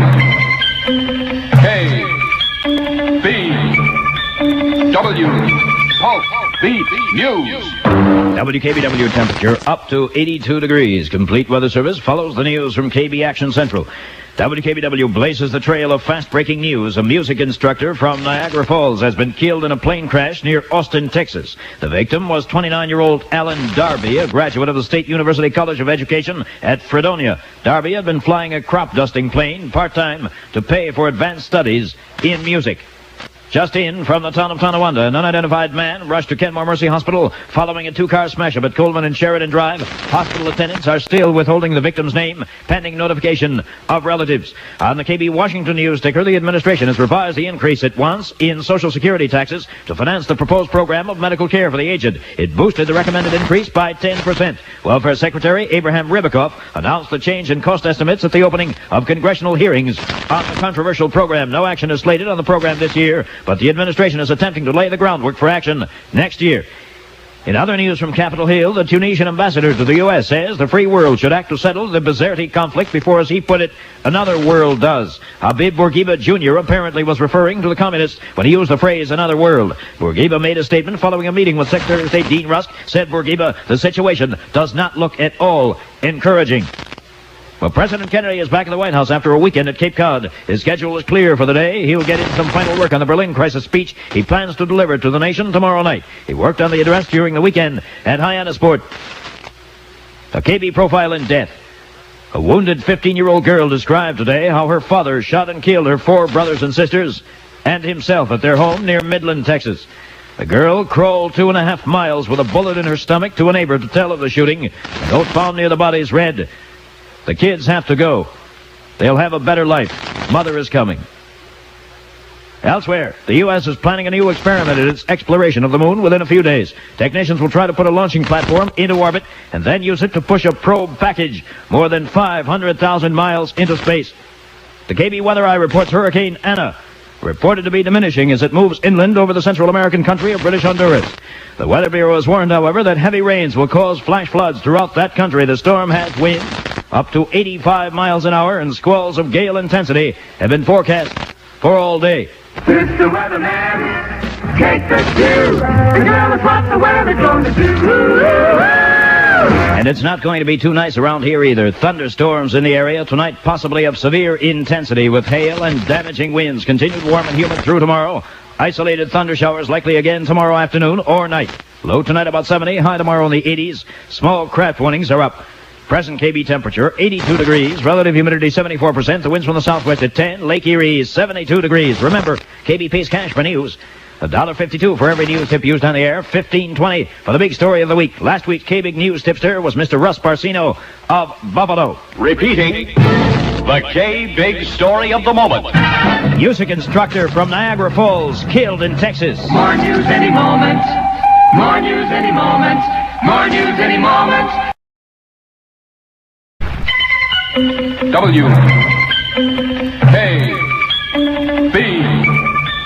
WKBW Pulse Beat News. WKBW temperature standing at 73 degrees. Complete weather service follows the news from KB Action Central, presented by the Phillip Builders, who are making a sensational free offer all this month with every siding job. But you heard it first on WKBW, as usual. Always hours ahead of everyone else. 3 employees of the John W. Cowper Construction Company were struck by lightning today while working on the new West Seneca School for Retarded Children. One of the victims is reported to have died at Mercy Hospital. However, this has not yet been officially confirmed. Another victim, 44-year-old Joseph Soika of 64 Park Avenue, Depew, was rushed to Our Lady of Victory Hospital with undetermined injuries. KB Mobile Newsman Don Keller is at the scene right now. We expect a direct report within the next half hour. Stay tuned to the 1520 line. The Tonawanda and the father and son were rushed to Kenmore Mercy Hospital this afternoon following a 2-car smash-up at Colvin and Sheridan Drive. Hospital attendants told KB News that 47-year-old Paul Hoffman, Sr., and his 19-year-old son, Paul Jr., both of 109 Panero Drive, suffered multiple contusions. Special to KB Action Central from Washington. The United States demanded today that Cuba immediately release a hijacked Eastern Airlines plane together with its passengers and crew. The request was relayed to Cuba through the Swiss government since this country has broken off diplomatic relations with the Castro regime. In other action on Capitol Hill, the Senate Foreign Relations Committee has approved its $4,326,500,000 foreign aid authorization measure, including long-range borrowing authority to finance economic development loans. The vote was 13-4. And speaking of money, the administration is getting ready for next year's legislative struggles. The program of medical care for the aged proposed by the administration apparently doesn't even have a chance of coming up for action this year. But the House Ways and Means Committee opened hearings on it today, and the administration began laying the groundwork for a possible showdown next year. Welfare Secretary Abraham Ribicoff appeared first to tell how the administration proposes to finance the program through Social Security taxes. He revealed that the administration has boosted the increase it recommends in Social Security taxes to pay for the medical plan. The boost could increase Social Security taxes as much as $27.50 a year for some persons. Grow old gracefully. Finally, Easterners are plagued with a sultry heat wave. The temperature in New York City is in the muggy 90s for the 7th consecutive day, and the KB Weather Eye says there is little chance of immediate relief. The weather in a moment. The Phillip Builders. You want to remodel your home, but you're busy. You want someone to take over. You want a contractor whose service is complete. And that's the Phillip Builders.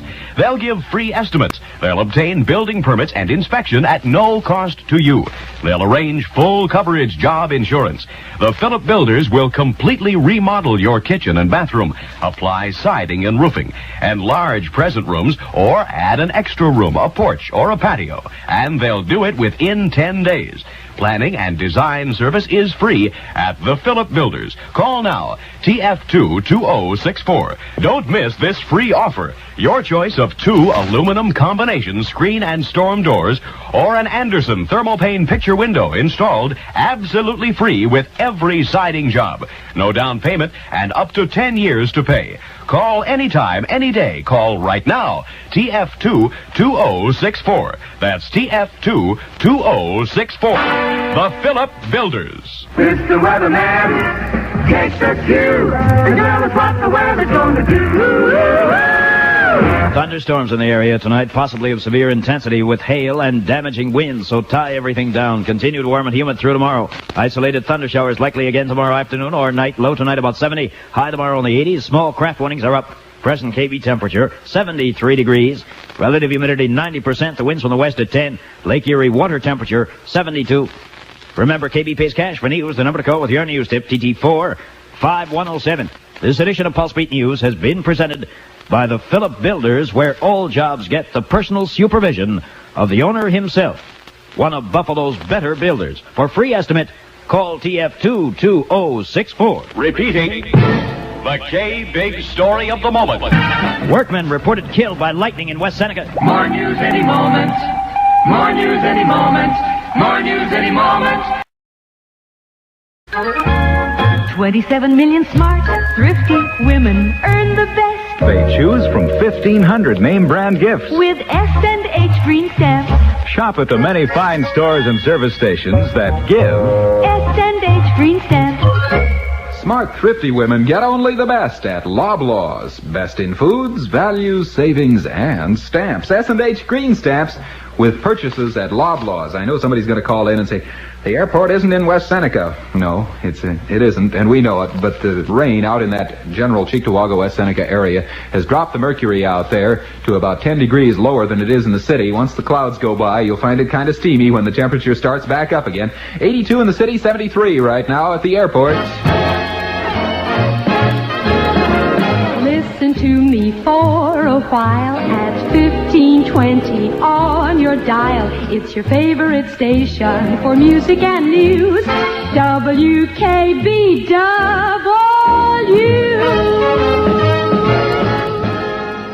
WKBW.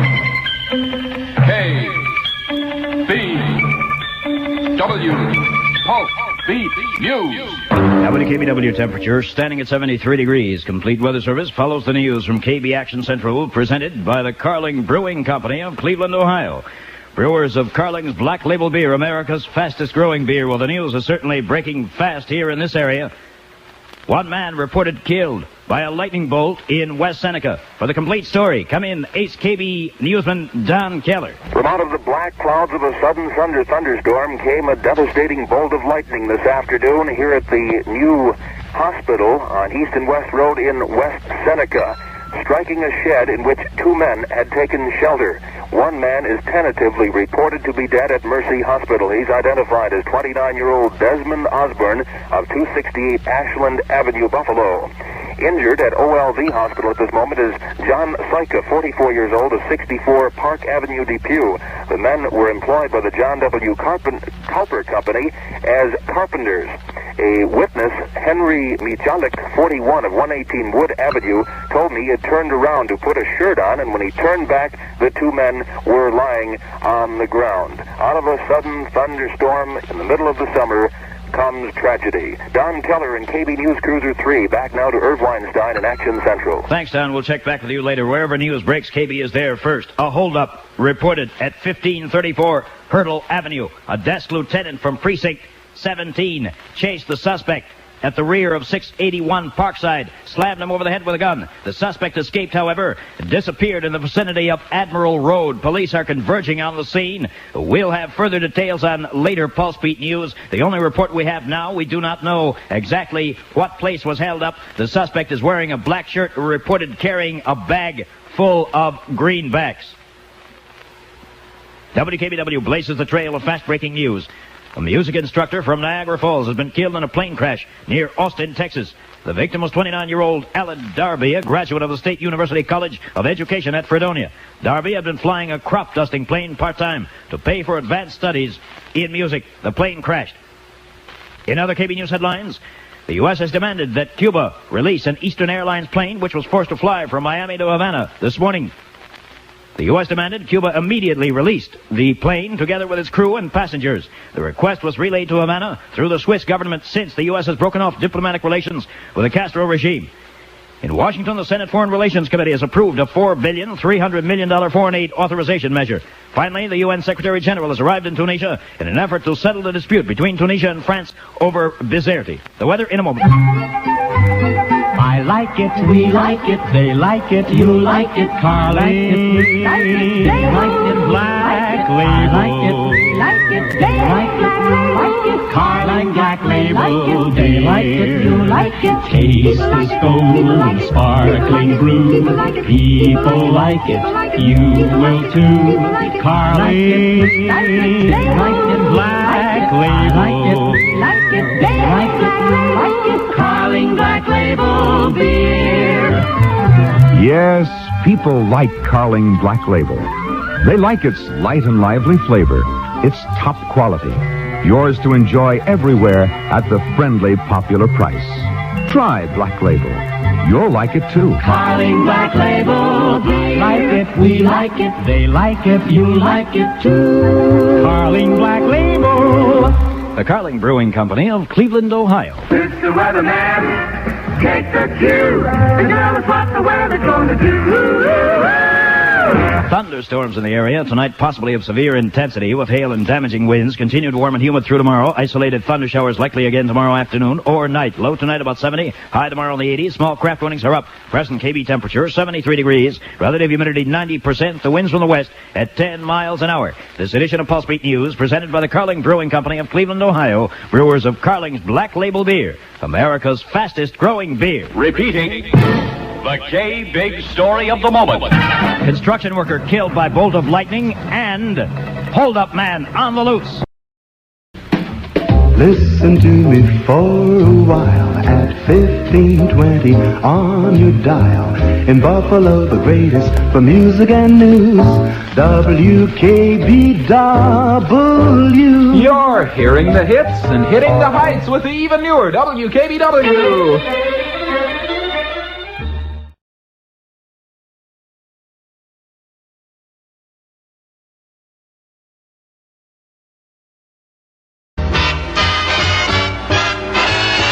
We can't guarantee that the news will be good or the weather fair, but we'll give it to you with some music too. The best that's on the air. WKLO, Louisville.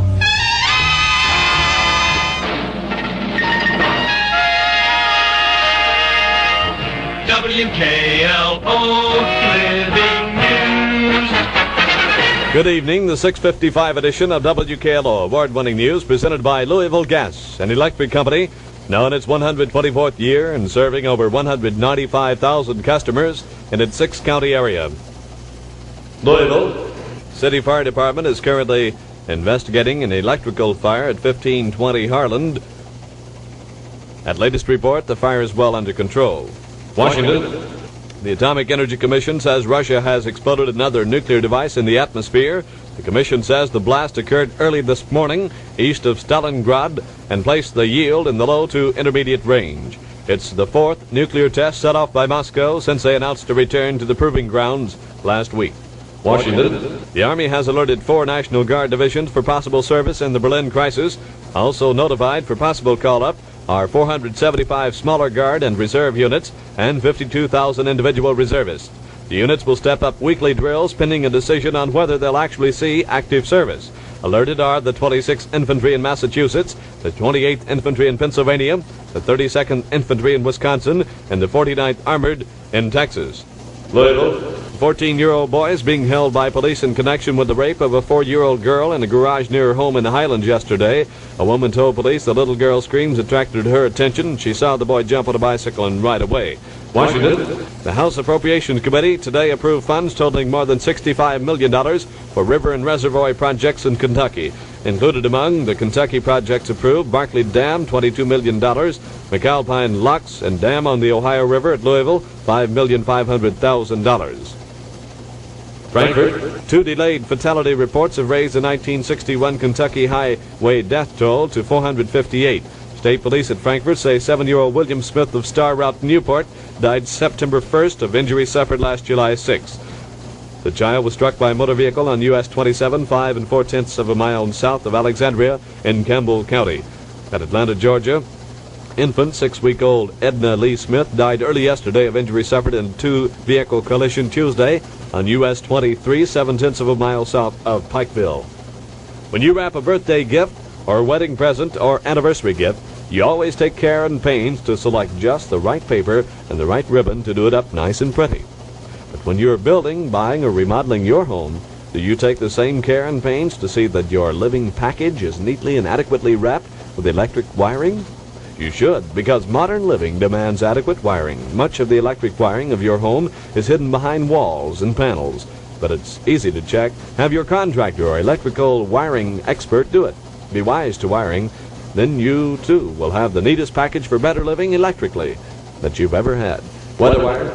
Partly cloudy, continued hot and humid with widely scattered thunder showers tonight, low of 72. Thursday, generally fair and slightly less humid, a high near 90. Present relative humidity is 85%, the wind southeast at 4, the WKLO Comfort Index 77. Under overcast skies, the weather wire temperature 80 degrees.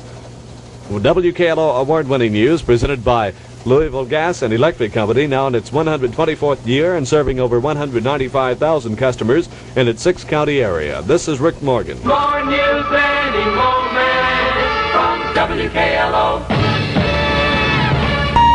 At the WKLO Twin Tone, the perfect combination. Music, Paul Kelly, and you. Well, Uncle Paul's on vacation. Bob Lyons with the records and all the fun till 9 o'clock tonight. Jim Fletcher, Fridge Time. 7.5 after 7 o'clock hour, WKLO time. How many bottles of Wiedeman's beer you think they sold today? 1 million? Maybe? 1,000? I'm not sure. 2? That I'm sure about. 80 degrees on the weather wire. From WKLO. News from the Civic Calendar. Well, let's see now. The Holy Name Society of St. Francis of Rome Church, that's at Clifton and Payne Streets here in Louisville, will sponsor a fish fry this Friday, September 8th, starting at 4:30. Other attractions include games and refreshments. The CYO of St. Leonard Church on Zorn Avenue will sponsor a fish fry this Friday, September 8th, from 4:30 till 7:30 p.m. Carryouts will be available, and the public is invited. And that's news from the WKLO Civic Calendar.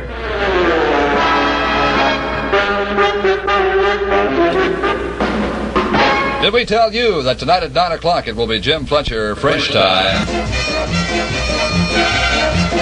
Do you realize that better than 50 million people drive their cars on streets and highways every day? In Louisville, it's WKLO for traffic reports on the way. So when you're on the go, tune your radio to WKLO 1080 for radar and traffic conditions. On the Go Radio for Kentuckiana. Fugitive Report. In cooperation with the Federal Bureau of Investigation, WKLO broadcast descriptions of the FBI's 10 most wanted men on Fugitive Report. Donald Leroy Payne, wanted for interstate flight to avoid prosecution and rape. Born in 1918, 5 feet 10 inches tall, 140 pounds.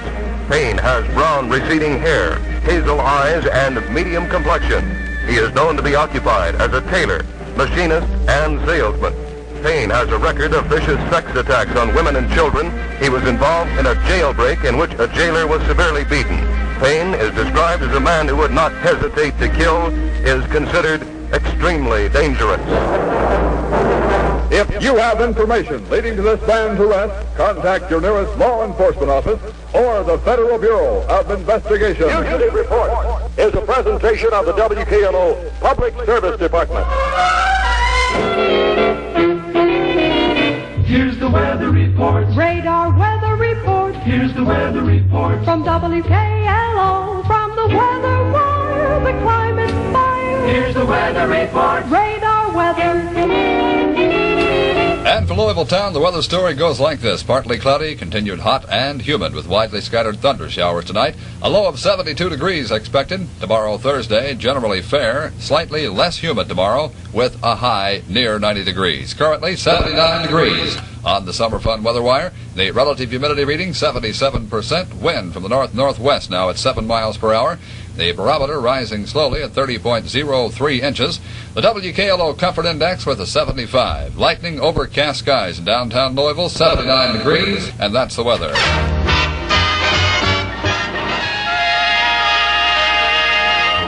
WKLO Living News. The 825 edition of WKLO award-winning news presented on behalf of the United States Navy.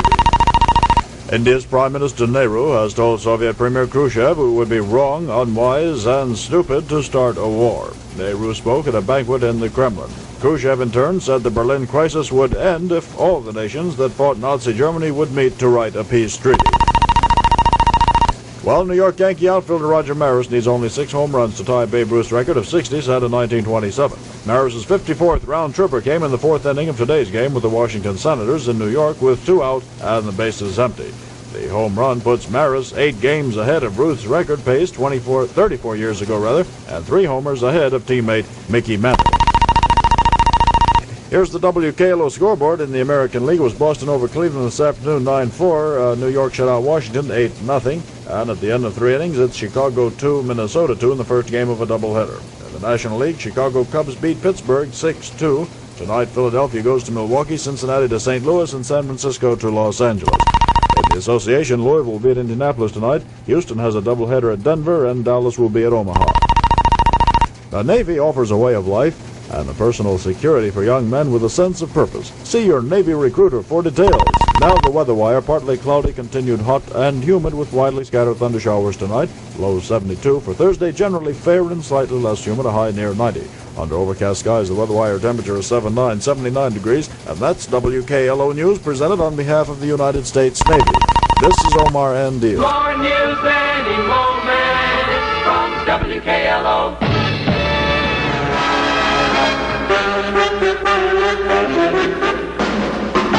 And we have a word from Omar Andiel. Traffic condition red. The accident just reported at 2708 Miller's Lane was a car that struck a dump truck. Witnesses say that traffic is tied up in this area. Avoid 2708 Miller's Lane if possible. Slow down and live. And let live. With WKLO 1080. Those oldies but goodies are back. WKLO presents once again Treasure-Rama, starting Friday the 8th on WKLO, dial 1080. Hey, now, don't forget Treasure-Rama beginning Thursday night at midnight, continuing till midnight this Friday night. That's Treasure-Rama on WKLO. There goes the whistle. That means it's time to stop. Time to stop? Why, man, that's not the stop whistle. That's the go whistle, a signal that it's time to go to Lucky Tavern at 24th and Main. Time to relax in air-conditioned comfort with your favorite beverage. Time to enjoy the friendly atmosphere at Lucky Tavern. And time to stop yakking so we can go to Lucky Tavern. Yes, any time's the time to go to Lucky Tavern, where the odds are always in favor of fun, fellowship, and festivity. Dance to the music of the Knickknacks featuring Bill Gregory, 6 nights a week including Sunday. Every night's your lucky night at Lucky Tavern, corner 24th and Main. 24 now before 9 o'clock, our WKLO time in the Lion's Den, 79 weather wire degrees downtown. Remember, you heard it. I'll bet you danced to it a long time ago.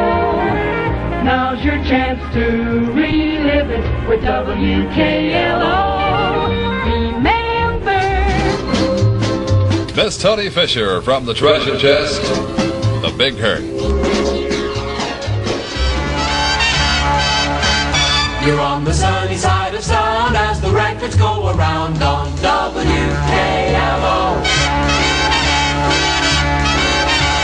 It's the voice of music, Louisville.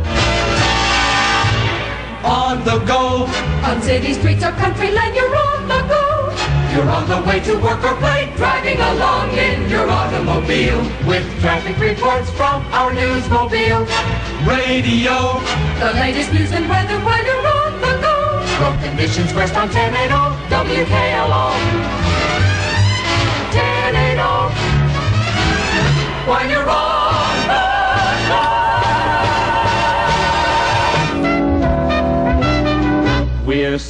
swinging, so come on along, WKLO's on the go. Swinging, all your blues are gone when you tune to 1080. Here's sports reviews, all the latest news, weather tips. Man, you can't lose. We're swinging at WKLO.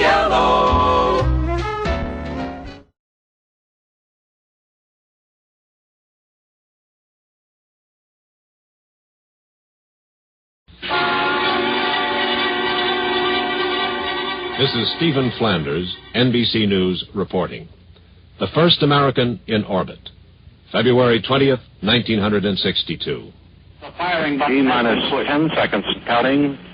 8, 7, 6, 5, 4, 3, 2, There was 1, the ignition of the verniers. 0.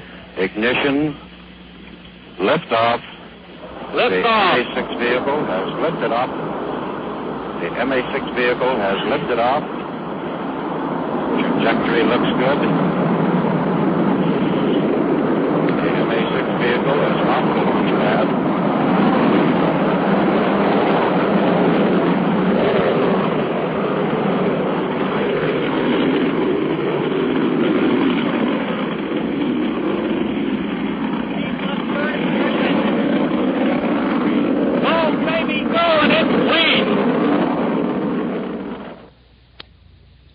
That is how it began, one of the great adventures of our time.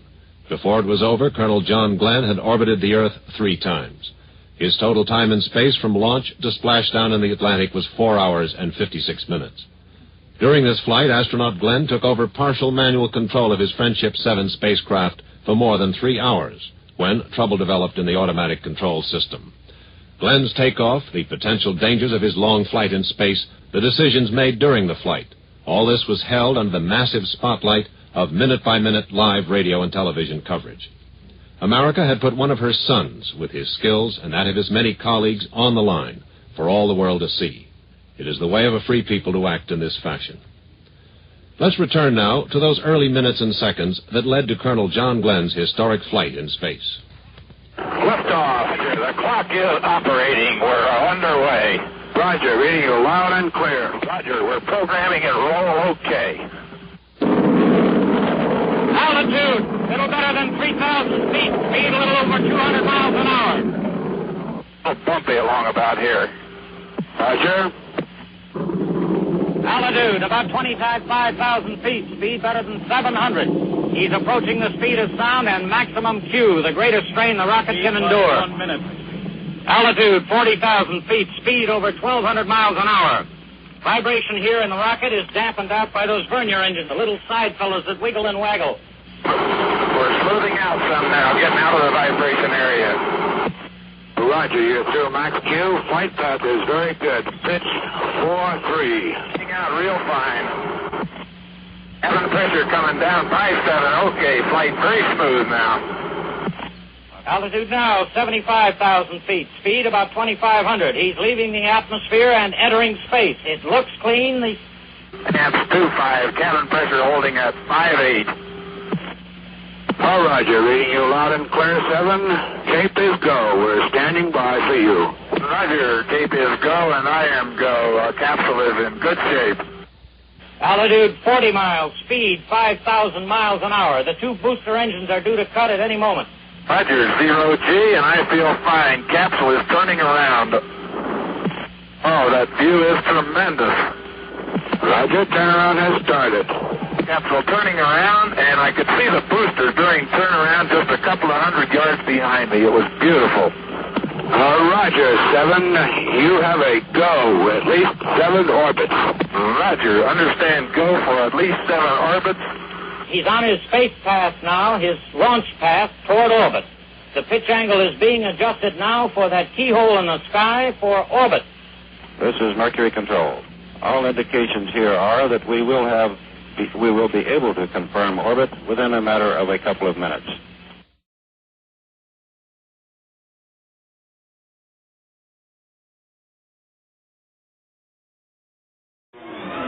77 WABC. WABC, Action Central News. News first, fast. News 5 minutes sooner on WABC, AM and FM, New York. This is George Hansbrough. Instant weather, cloudy. Temperature now, 81. Dateline, Rockefeller Center. A warning from the Weather Bureau. Today's gloomy weather may get worse. Severe thunderstorms expected in the WABC area up to 9 o'clock this evening, with damaging winds and hail likely. The Bureau also sees a chance of tornadoes in the Hudson Valley and Upper Catskills. WABC News Director Jack Powers talked with forecaster Abe Zwicker at the Weather Bureau to get the details. It will be in the metropolitan district. Whether any of these severe thunderstorms will actually be in the city or not, it's impossible to say. More likely, the severest weather will be up in the upper Hudson Valley and up in the northern Catskills. Down here, we'll probably get no more than it can be damaging thunder squall that we normally get here in the New York area. That can't be troublesome. Was there a report of a tornado, or are they expecting that kind of activity in the area? Not in the metropolitan New York area. There is a chance of a tornado or two forming in the upper Hudson Valley and in the upper Catskills, and possibly in the Green Mountains of Vermont, up in that part of the world, but not in the metropolitan New York area. We do look for a thunder squall or two here, but nothing more severe than that. Heavy rains and flooding were reported in the vicinity of the lower areas of Hackensack. Yes. They had thunderstorms there this afternoon. As a matter of fact, quite a few thunderstorms down in Pennsylvania and New Jersey, but this is all local effects. Jack Powers and Abe Zwicker of the Weather Bureau. Hackensack. Some portions of this northern New Jersey community are still flooded, the result of today's flash thunderstorm. Hackensack police officials told WABC just a few minutes ago that motorists should stay off Hudson and River streets. Most of the main arteries in the higher section of Hackensack are passable, but in lower-lying areas, several roads are still closed, but the water is subsiding. Washington. Approval by the Senate Judiciary Committee today for two of President Kennedy's drug safeguard proposals. The proposals would enable the Secretary of Health, Education, and Welfare to veto the marketing of any drug. Washington. The State Department has voiced strong concern about the delay in returning runaway spy Dr. Robert Soblen to the United States. Department spokesman Lincoln White says U.S. embassies both in London and Tel Aviv are conveying the government's interest in the Soblen matter. Before the Dan Ingram Show resumes, the WABC Weather Watch. Mostly cloudy and muggy this afternoon and tonight with scattered thunder showers, accompanied by strong gusts this afternoon and early tonight. The high today 85 to 90, but lower near the shore. The low tonight in the mid-70s. Tomorrow, variable cloudiness, continued warm with decreasing humidity. The high much the same as today. The current temperature 81. The latest pollen count is 0. Say you'll win $77 if you phone the most important news scoop of the week to WABC. Dial LT1-7722. This is George Hansbrough. Next news when it happens on WABC, AM and FM, New York. 77 WABC. 29 minutes in front of 4 o'clock on WABC. The smile on your dial. Checking that traffic picture for you. George Washington Bridge, Holland Tunnel, and Lincoln Tunnel, all moderate traffic right now. Whitestone Bridge, light to moderate. Triborough Bridge, light to moderate. Throgs Neck Bridge is moderate on both sides. Subway is okay. Brooklyn Battery Tunnel, moderate. Queens Midtown Tunnel, moderate. Commuter trains okay. Staten Island ferries are on time with no delays. City Street traffic is moving well, and that's a scoop on traffic first on your Dan Ingram. This is 77 WABC, where you're hearing things. Where you're hearing things. All right, let's open up a bottle of White Rock Strawberry right here. There we are. Pour it in over the ice here in this glass I got. There we go. Music, Professor. Yes, that's White Rock music to refresh by. Hey, what's a strawberry refresher? Well, you take a straw, place it in some fresh strawberries, and sip. Sound impossible? Well, then you try White Rock Strawberry in family-sized bottles. I'm going to have some now. White Rock Strawberry. Hey, listen, it's 26 minutes in front of 4 o'clock, and if you like to save money when you fly, bend an ear in my direction, darling. Call Transcontinental Airlines Agency and fly to California for only $80, or fly on to Hawaii from California for just $80, fly to Chicago for just $23.40, or Detroit for only $19. In other words, get out of town, man. Fly to Seattle for the World's Fair for only $109, or enjoy a deluxe 5-day Seattle World's Fair package for just $259, or a 4-day economy tour to the Seattle Fair for only $240. All fares are each way on round trip plus tax Sunday through Thursday. You fly to Dallas for only $56 plus tax. Fly to Miami for only $35 each way on round trip plus tax. If you want 8 great days in Miami, including the hotel, you pay only $84. Call Transcontinental Airlines Agency. They represent scheduled supplemental air carriers at Circle 6 3000 for immediate reservations. And call Collect if you like. Call Circle 6 3000 now. Call Circle 6 3000 now. Call Transcontinental. Transcontinental. That's the number to call for one and all. Call Circle. WABC scores again. Here's what's happening in the world of sports today. Let's see here. Check out the scoreboard in the National League and night games. The Mets take on the Dodgers at 11 o'clock tonight. You'll hear the game right here on WABC. Cubs against the Braves. Reds play the Colt 45s, and the Cardinals are in Pittsburgh to have a go at the Pirates. In a day game, it's a 4 o'clock start. The Phillies play in the Giants. In the American League, let's see here. At the end of a half inning, no score. The Yankees out at Minnesota playing the Twins. At the end of 2 innings, no score. The Orioles at the White Sox. Tigers, let's see here. At the end of 2.5 innings, the Indians lead the Tigers by a 1-0 margin. And the Angels are behind the Red Sox 1-0 at the end of 4. The only night game in the American League, the Athletics are in Washington to have a go at the Senators. Say, remember last year's vacation? Probably pretty nice, wasn't it? But was it really as nice as you would have liked? Or did money problems sort of cramp your style? Well, don't let it happen again this year. Instead, see Household Finance for a travel loan. An HFC travel loan can cover all your expenses: transportation, lodging, recreation, even that vacation wardrobe. This year, take the vacation you've dreamed of with the help of a travel loan from Household Finance. The folks who say, never borrow money needlessly just when you must. Then borrow from the oldest company from folks you trust. Borrow confidently from HFC.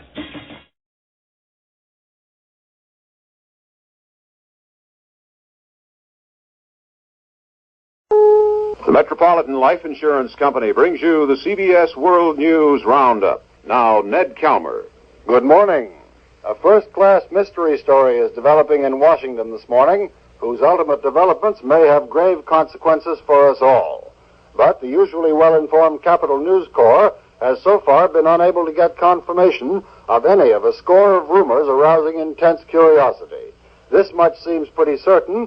President Kennedy and his top officials are secretly planning some kind of action that may be announced today. Does it concern Cuba, Berlin, or maybe both? Those are questions that may be answered at any hour.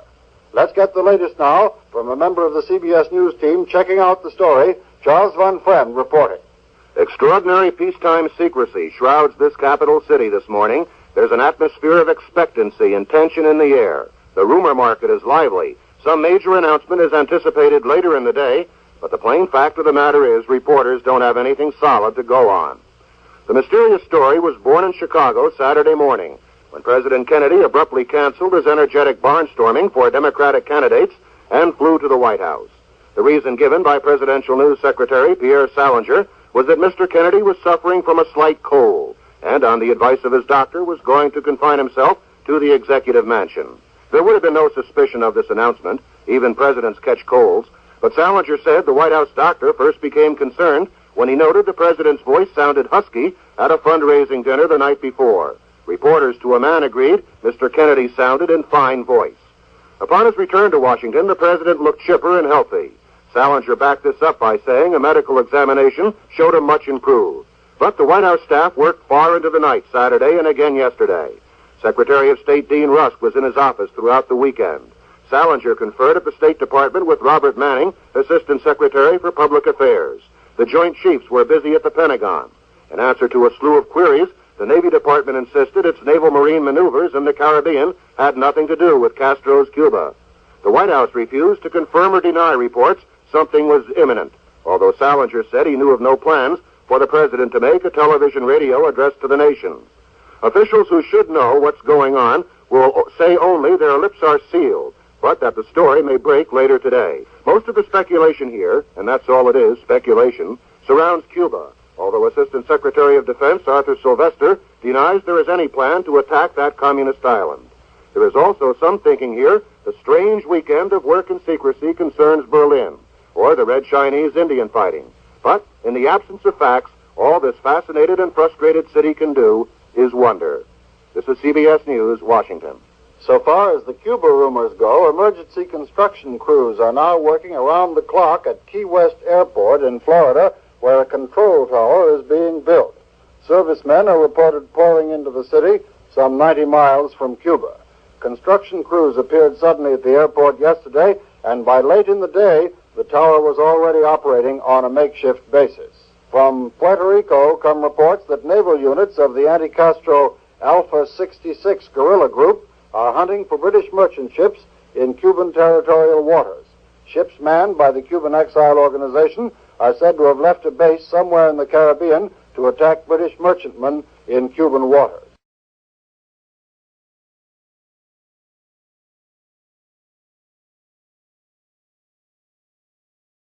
Set your dial for 63, KDWB St. Paul, a Twin Cities sound citizen. Good morning for KDWB News. This is Don Duchesne reporting. Number one news story this hour, Twin Cities. The United Fund campaigns in Minneapolis and St. Paul surpassed their goals. The drive ended Thursday night with Hennepin County reporting just over the goal at $5,216,669. In St. Paul, the goal was passed by 0.5%, $3,484,573. Twin Cities' several B-47 bombers arrived at Minneapolis-St. Paul International Airport and are under guard beside the Air National Guard hangar. A spokesman at the Duluth Air Force Base had confirmed earlier that B-47 bombers of the Strategic Air Command had arrived in Duluth. Minneapolis' strict new laws covering the sale of drugs and medicines are needed to protect the public health, according to Robert Mattson, Special Assistant to the Minnesota Attorney General.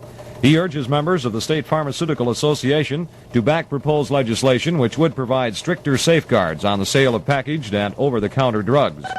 Minneapolis, a 53-year-old Mill City woman, remains in critical condition at General Hospital in Minneapolis following a car-train collision Wednesday night in Minneapolis. Mrs. Alvin Shorn of 1084 21st Avenue Southeast was injured when the car she was driving collided with a Northern Pacific switch engine. Channel 6-3 Politics Newsbeat. State DFL Chairman George Farr challenges Governor Elmer Anderson to reveal his secret tax program before Election Day. Farr says the governor had promised to reveal the contents of his tax committee report in time to permit ample public discussion and debate before the fall election. Farr said Anderson's promise has not been kept, and the people of Minnesota know no more about Anderson's tax plans than they did 2 years ago. Detroit Lakes, the body of a 15-year-old Langby, Minnesota youth, recovered from Rock Lake near Detroit Lakes. Dennis Clicker had the day off from school because of the MEA convention and decided to visit his grandfather at Detroit Lakes. He then decided to do some duck hunting, and before too long he hit a duck. But it fell into the lake, and the youth attempted to use an old boat to retrieve the bird, but he somehow fell into the water. His body was recovered by Becker County Sheriff's officers. KDWB News Time, 1:02, Washington. The White House emphasizes the arms quarantine on Cuba will continue. The quarantine task force ringing the island allowed a Soviet oil tanker to pass through its cordon yesterday because petroleum shipments were not banned by President Kennedy's order. The Defense Department also reported at least a dozen Soviet ships bound for Cuba turned back, but others still are on their way to the island, and the Pentagon says they will be stopped and searched. President Kennedy's determination to enforce the ban against Soviet arms shipment was implied in a note to UN Secretary General Thant. Thant had suggested a 2 to 3 weeks suspension of the quarantine and a halt to Russian arms shipments while the two nations negotiated toward a peaceful settlement. The president indicated his willingness to discuss the crisis in the United Nations, but he did not touch on the proposal that the quarantine be ended. And the White House said later it is self-evident that the quarantine will continue. Soviet Premier Khrushchev voiced his agreement with the Thon proposal in a note delivered by Soviet UN delegate Valerin Zorin. Zorin refused to deny the Kremlin had sent missiles to Cuba when American Ambassador Adlai Stevenson asked him for a direct yes or no answer to the question. Instead, he merely reiterated the Soviet contention that it does not need to put missiles in Cuba. KDWB News Time, 103.5. Key West, Florida. Defense posts have been set up on the Florida Keys, and troops are manning rocket launchers and powerful searchlights. More troops are being placed in position as they arrive by train, truck, and plane. Berlin, the U.S. Army 6,500-man garrison in Berlin on Friday will wind up its 4-day combat maneuvers. The war games, with infantry, armor, and artillery taking part, were held in Grunwald Forest. The exercises lent weight to President Kennedy's pledge for all-out support for West Berlin. Honolulu, the United States will try at 1:30 Twin City time this morning for its third successful high-altitude nuclear shot of the year series over Johnston Island in the Pacific. Chicago, the Midwest, has been hit by its first cold wave and snowstorm of the season. Most of the snow fell Thursday just east and south of the Great Lakes, driven across the lakes by gale-force winds. Bellston and Sault Ste. Marie, Michigan, had 7 inches of snow on the ground from earlier storms. 2 inches fell on northern Indiana and Ohio. London, a London dentist, says Ben Franklin was only half right about the benefits of apples. Professor G.C. Slack said an apple a day also keeps the dentist away. Slack said that in a recent survey, children who ate apples had half as many cavities as those who did not. Twin Cities, KDWB Climatological Survey. Occasional cloudiness, warmer today and tomorrow. Low this morning about 20 in the city, but as low as 10 to 15 in outlying areas. High today 48, low tonight 28, Saturday's high 60. At news time, 88 humidity. The weather calm, no breeze. Under fair Twin City skies, the Don Duchesne program temperature 18 KDWB degrees. For KDWB News, this is Don Duchesne.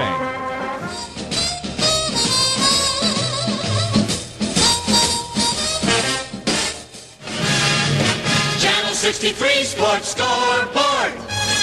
St. Paul Hockey Saints coach Fred Shiro pulls the wraps off his 1962-63 edition of the Fighting Saints tonight in an exhibition game with the Omaha Knights at the Wakota Ice Arena in South St. Paul. Tickets for the game now on sale at the Hockey Club office, Field Schlick, and the Wakota Ice Arena. Thursday high school football, Mechanic Arts 38, Humboldt nothing. 2 strong right-handers are UPI's pitchers of the year in the National and American Leagues. The winners announced yesterday are Don Drysdale of the Los Angeles Dodgers and Dick Donovan of the Cleveland Indians. Drysdale picked up 25 victories, most for a National League pitcher since 1956, when Don Newcomb posted 27 for the then Brooklyn Dodgers. Donovan pitched 5 shutouts en route to a 20-victory season for Cleveland. The Philadelphia Phillies have signed young lefty Chris Short, and the National League champion San Francisco Giants have released veteran Bob Neiman. Hot-handed Bob Rosberg is in front by 3 strokes going into today's second round of the Orange County Open Golf Tournament at Costa Mesa, California. Rosberg cracked the course record by 1 stroke in yesterday's opening round with a blistering 8-under par 63. Easy to remember golf stroke. Subpar rounds by other golfers in the $22,500 tourney just were not good enough in the face of Rosberg's card. Jerry Sealsmith with a 5-under par 66 settled for second place, and Gene Littler and George Baer with 4-under par 70s tied for third.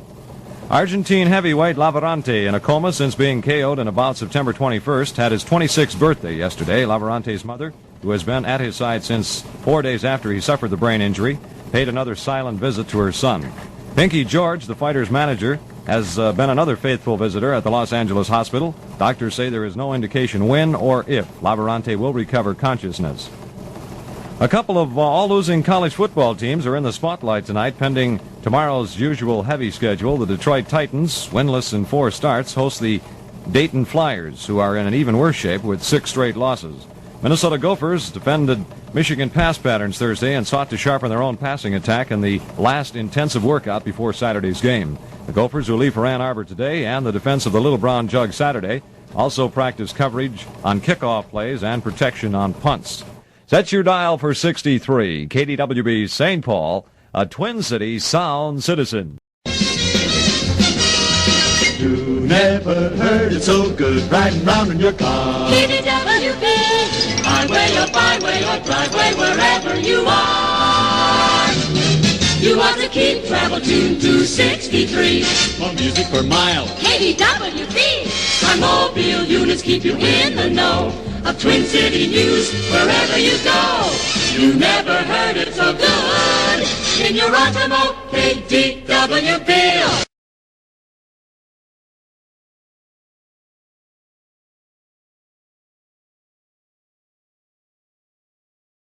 This is Morgan Beatty bringing you news of the world. Tonight in the headlines, the big story. Congressional leaders put the brakes on a runaway tax cut. Chairman Mills of Ways and Means speaks. He's 100% for genuine tax reform, 100% against a windfall gift to loopholers. Insists equality of burden is the issue, not jobs. Washington, cheap nuclear power, electric power assured by 1970. London, Washington, Moscow in the West explore a Cold War thaw. Washington, India, and Cuba, status quo. London, the Duke plans a big giveaway. Those are the headlines. In a moment, the news. You were asking me about Pete Jr.'s birthday party, Mary? Oh, yes. How were the 11-year-olds? Ghastly. The little boys didn't want to dance with the little girls, and I ran out of hamburgers. Ran out of hamburgers? Yes. Why didn't you warn me? Warn you? Now, Millicent, I've told you Accent makes hamburgers taste better than ever before. Richer and juicier and good lean beef flavor. No, not about Accent. That's always fine. Why didn't you warn me that the boys would take seconds before the girls even had firsts? Next time you make hamburgers with Accent, make plenty. Nothing like Accent to bring out all the good natural flavor of hamburgers. Meatloaf, too. Mix in 1 teaspoon per pound of ground beef when you add the other seasonings. Accent is pure monosodium glutamate. Get the red package of Accent for a wonderful world of flavor through seasoning. Now here is Morgan Beatty with the news. And the news tonight is a careful, calm, calculating bucket of ice-cold water thrown against a tax cut bonanza in 1963.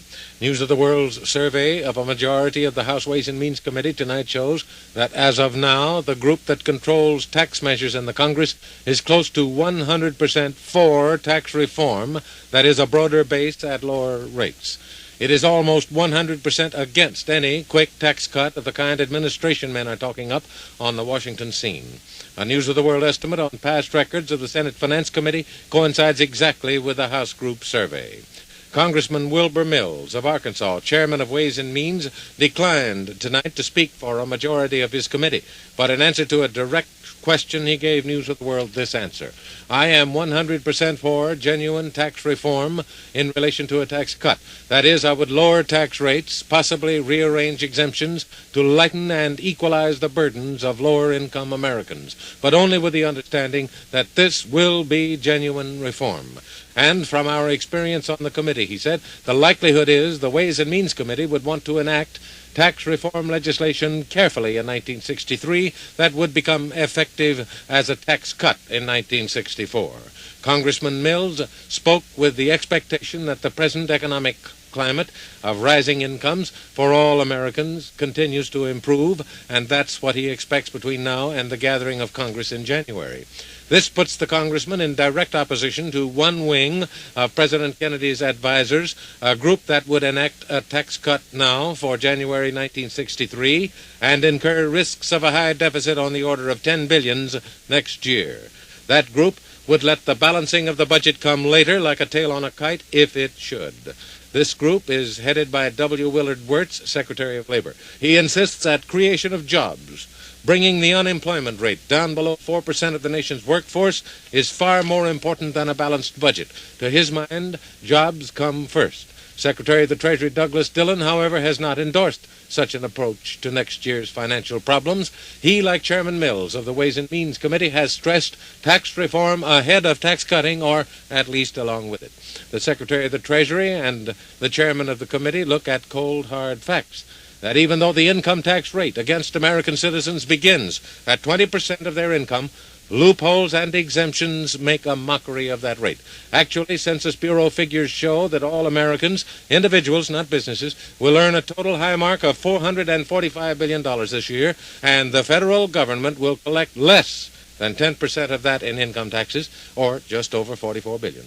Loopholes, especially for middle-income taxpayers, account for the big leakage in the 20% brackets. That's why Mr. Mills and Mr. Dillon stress reform. Another reason is the fact that the upper 5% of the income taxpayers get 20% of all of our income. The lowest 1/5 of American families get only 5% of the total income. Curiously, so-called giveaway or liberal legislation, if I may be careless with the word for simplicity, has not cut incomes, high incomes. It has not raised low incomes in the last 20 years. They are status quo. Hence Mr. Mills' words tonight to News of the World. I, for one, he said, will not insist that tax reform balance out, that we take in $1 for every dollar we lose on tax reform or a tax cut. What I am saying, speaking only for myself, he went on, is that reform is more important than a tax cut now in relation to fair distribution of the tax burden. And by reform, Mr. Mills means changes that will produce a more nearly equal distribution of the burden in relations to income. In short, he wants taxes that do not make some low-income American citizens less equal than others, and that's what most loopholes do now to voiceless citizens by the millions who have no lobbies in Washington. I'll be back with cheap atomic power coming by 1970 and more. News of the World. Minn Spray deodorant. Best deodorant a man can use. Minn Spray gets through to the skin, and Minn Spray is concentrated, delivers 3 times the antiperspirant power of any other leading men's deodorant. Right, 3 times the antiperspirant power. Minn Spray in the handy slim squeeze bottle. New Minn Push Button deodorant. The aerosol rated in tests to give more satisfactory protection by the toughest judges in the world. Men like you. Try Minn Push Button. Well, I don't know. It looks just like tomato juice. But it's 8 juices good for you and me, V8. Well, I still say it looks like tomato juice. But it's 8 ways tasty. Discover it and see.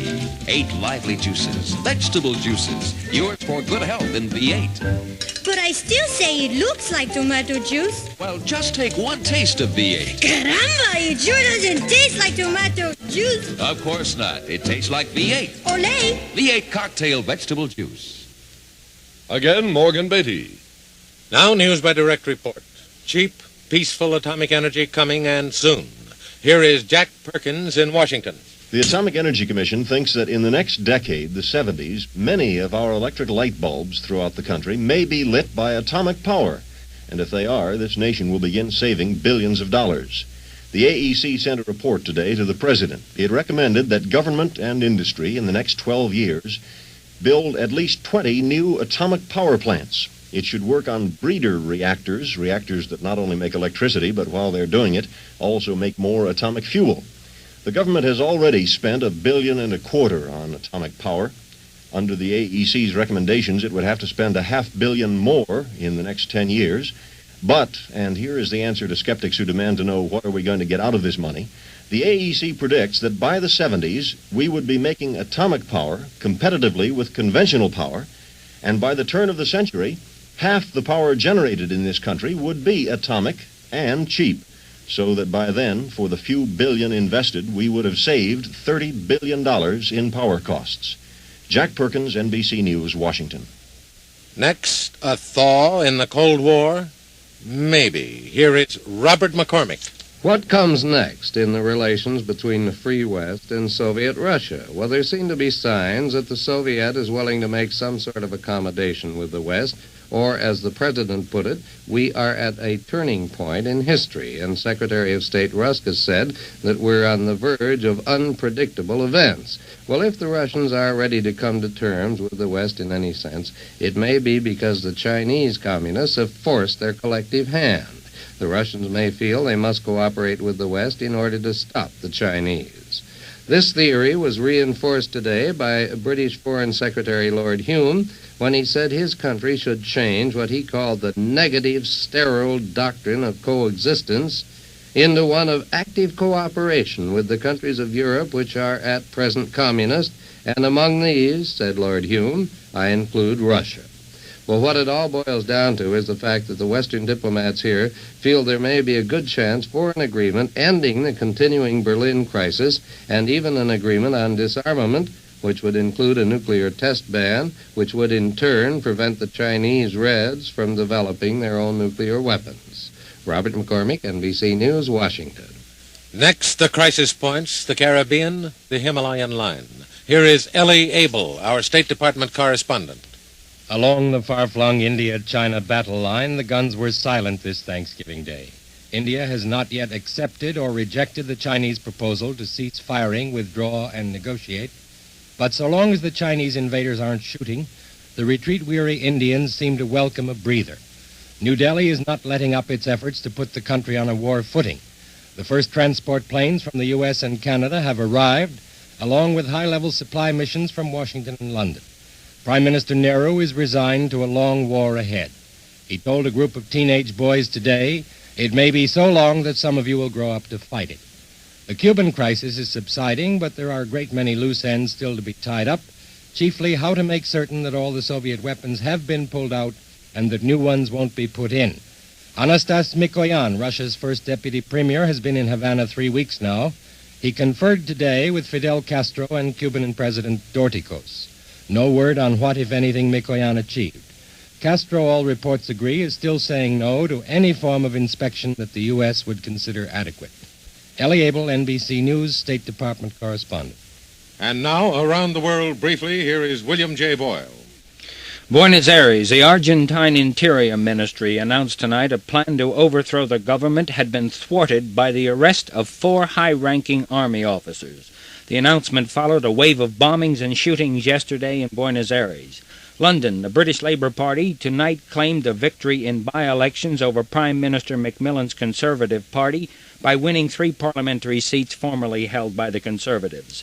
New York, News of the World tonight salutes NBC-affiliated station WJAX in Jacksonville, Florida, celebrating its 37th anniversary of broadcasting. Amsterdam, 82-year-old Dutch Queen Mother Wilhelmina tonight is reported ill but resting quietly. This is William J. Boyle, NBC News. And then there's the story of the Royal Badge on the auction block when I return in a moment.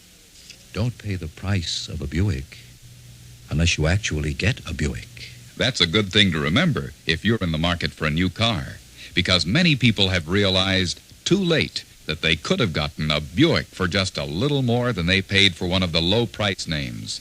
And we're talking about the full-sized Buick LeSabre with advanced thrust engineering, the famous Wildcat engine, Buick comfort and safety, and, of course, distinctive Buick styling. These exclusive Buick features, along with Buick's reputation for quality, assure you of longer car life, lower maintenance costs, and high resale value. Yes, the new 63 LeSabre is bold, beautiful, Buick, yet it's priced so close to the low-price names. That's why we suggest... Don't pay the price of a Buick unless you actually get a Buick. See it today, the bold, beautiful Buick LeSabre at your quality Buick dealers. Now with the closing story, here is Morgan Beatty. The Royal Order of the Garter, up for grabs? Here's Joseph C. Harsh in London. If you would like to own the regalia of the Order of the Garter in real diamonds made 70 years ago for the 11th Duke of Bedford, show up at Sotheby's on Bond Street here in London on the 6th of December. The present Duke of Bedford, the 13th, is not sentimental about his grandfather's possessions, except for the house and grounds. He'll do anything, almost, to keep the house. It's quite a house, rebuilt in Queen Elizabeth's time for a ruined abbey given the Duke of that period by King Henry VIII. There's a deer park and a herd of American buffalo. The present Duke wants to keep the house and grounds so much that he lets tourists roam about them at a price. But his father, who died 9 years ago, left the place loaded with debts. To keep the place, the debts must be paid. The Order of the Garter is something fairly special. There are only 25 members besides the Queen. The 25 include the Duke of Edinburgh, Sir Winston Churchill, and the Queen of the Netherlands. The Duke of Bedford enjoys being a Knight of the Garter, but to him, first things come first. The house is first. So his regalia, the Order of the Garter, is up for auction at Sotheby's on December 6th. Joseph C. Harsh, NBC News, London. And that's the news of the world. Until tomorrow, Morgan Beatty, NBC News, New York. Whenever significant news happens, you'll hear it quickly and comprehensively on NBC Radio.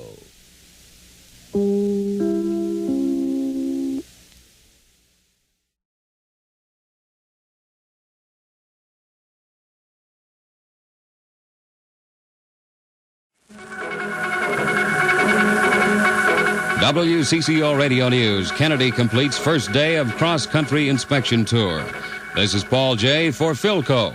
There's a Philco dealer in your neighborhood who sells famous Philco brand appliances, famous for quality the world over.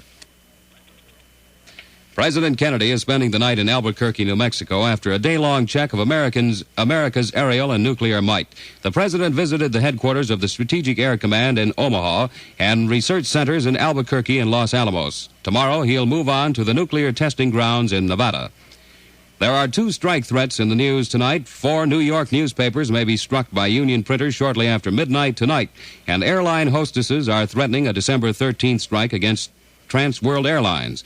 And the other airline unions would apparently honor the hostesses' picket lines, thereby tying up TWA's entire domestic and international operation.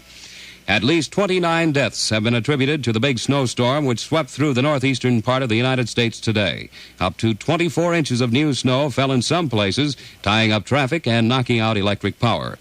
A tunnel collapse has delayed rescue efforts in the Pennsylvania coal mine disaster. 37 miners are trapped far below the surface in the U.S. steel mine near Carmichaels, Pennsylvania. A move to have Governor Anderson intervene in the threatened Twin Cities bus strike has run into a snag. A group of St. Paul businessmen asked the governor to impose a 30-day ban on the threatened strike, but the governor indicated he was not authorized to intervene. Negotiations in the bus dispute have been recessed until Monday. Minneapolis police had their man within 15 minutes of a crime today. Police said they arrested 31-year-old Lawrence E. Rankin some 15 minutes after a stick-up on South Hennepin Avenue. In Rankin's car, police found the loot, over $1,000, and a sawed-off shotgun. A number of homes and businesses in Duluth, Minnesota, were without running water this evening after a 74-year-old water main burst. The main flooded a downtown street during the rush hour, and in sub-freezing weather, the street quickly turned into an ice rink.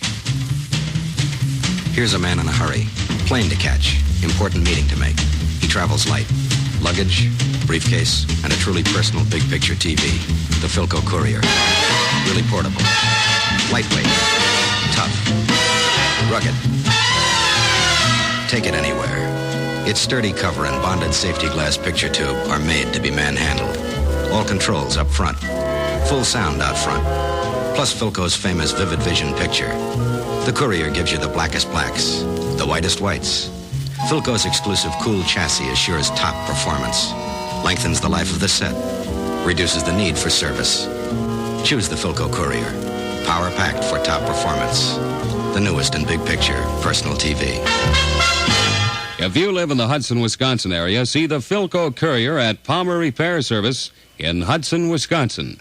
In the Twin City area, see Hagen Company at 227 Cedar Avenue, that's 7 Corners, in Minneapolis. You'll find it always pays you to spend your dollars where they buy the most, and that, of course, is your neighborhood Philco dealer. In sports tonight, there are plenty of high school basketball scores. In the Lake Conference, Robbinsdale 59, Bloomington 47, Wayzata 47, Mound 42, Hopkins defeated Minnetonka 45-37. St. Louis Park over Minneapolis Central 60-43, Richfield 52, Edina 44. In the Minneapolis City League, Edison 53, Marshall 49, Washburn over Vocational 43-33, Southwest 55, West 38, North over Roosevelt 46-44 in a close one. South beat Henry 45-39. In St. Paul, Mechanic Arts 30, Cretin 20. In the other scores, Fairmont 53, St. James 41. New Ulm 45, Glencoe 34, Mora over Cambridge 57-43. Wheaton 51, Moorhead 50, another close one. De La Salle 60, St. Thomas 45, Becker 67, Royalton 44. Rush City 48, Lindstrom Center City 38, Braham over Ogilvie 38-30. Ceylon 81, Truman 31, St. Croix Lutheran 58, St. Paul Lutheran 40. In some other scores around CCO land, St. John's Prep 48, Melrose 31, Austin Pacelli 43, Blake 40. Belgrade over Atwater 48-30, and Orono defeated Eden Prairie 43-33. Well, there are going to be a few clouds over most of CCO land tomorrow, but by Sunday the skies will have cleared up and the temperatures dropped again. Minnesotans will have variable cloudiness and windy weather tomorrow, along with a few scattered light snow flurries. It'll be mostly fair and colder by Sunday. The highs tomorrow, Saturday, from 20 to 30, and the lows tomorrow night from 0 to 10 above. For the Twin Cities and surrounding vicinity, variable cloudiness, windy tomorrow, turning fair and colder tomorrow night, continued fair and cold on Sunday. The expected low tonight, 22, the high tomorrow, only 30, and the low tomorrow evening, just 10 above 0.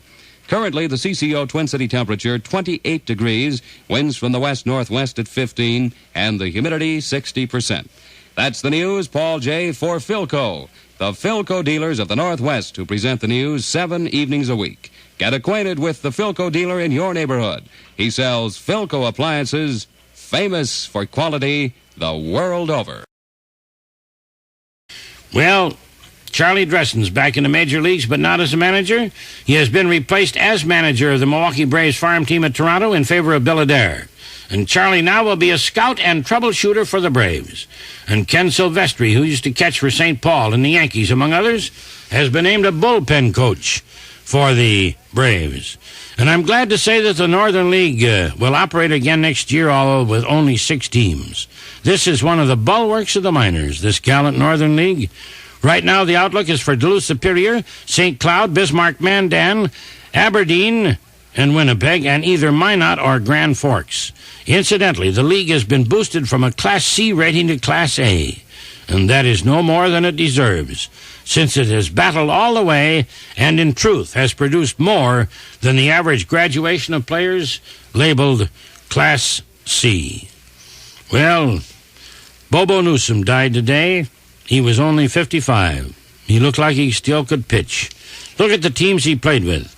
Brooklyn, the St. Louis Browns, the Red Sox, Athletics, Yankees, Senators, Tigers, and Cubs. That makes 8. An all-time record, even bettering the mark, sewed up by Rogers Hornsby. Okay, Paul? This great Northwest region of ours is dotted with many colorful and historic communities, and one of the very oldest and most colorful is New Brighton, Minnesota. You'd never know it by looking at it today, but New Brighton is one of the 2 or 3 oldest villages in the state. Its founding dates back to the early 1800s. Today, however, New Brighton is a picture of modern community living and progress. It has beautiful residential areas, an excellent industrial development program, wonderful schools and recreational facilities. And for the past 50 years, one of the driving forces in the growth and progress of New Brighton has been the First State Bank of New Brighton. Ever since it was first chartered in 1912, it's been banking headquarters for a big majority of the families in New Brighton. And because of the many modern banking methods it features, the First State Bank of New Brighton now attracts thousands of customers from all parts of the Twin Cities metropolitan area. In every sense of the term, it's a full-service bank with a genuine hometown atmosphere. Halsey Hall with Time Out for Sports was brought to you tonight by the First State Bank of New Brighton. Always big enough to serve you, strong enough to protect you, and small enough to know you. Well, tomorrow, Saturday, may be a bit uncomfortable in our region, weather-wise, that is. The weekend weather picture may brighten by Sunday, but it'll remain cold through the next 2 days. For Minnesota, variable cloudiness and windy tomorrow. The expected high temperatures from 20 to 30 with strong northwesterly winds. The expected low temperatures tomorrow night, 0 to 10 above, and the wind should diminish. For the Twin Cities, Minneapolis-St. Paul, variable cloudiness and windy tomorrow, becoming fair and colder tomorrow night and continued fair and cold on Sunday. The expected low tonight, 22, tomorrow's high only 30, and tomorrow night's low temperature, 10 above 0. Currently, the CCO Twin City temperature, 28 degrees, winds from the west-northwest at 15, and the humidity, 60%. And that's the Big Ten News for this Friday evening, December the 7th. You hear the Big Ten News 7 evenings a week on WCCO-Radio, a full review of the news of our region, our nation, and our world. Tonight's reports came from Dick Chapman and from Halsey Hall in the WCCO-Radio News Bureau and from Hal Turkel in New York. Editors tonight, Gary Benioff and Ron Hanberg. This is the station serving the nation all night from the music room at Hobbs House on 830 Studio St. Paul, Minneapolis, WCCO.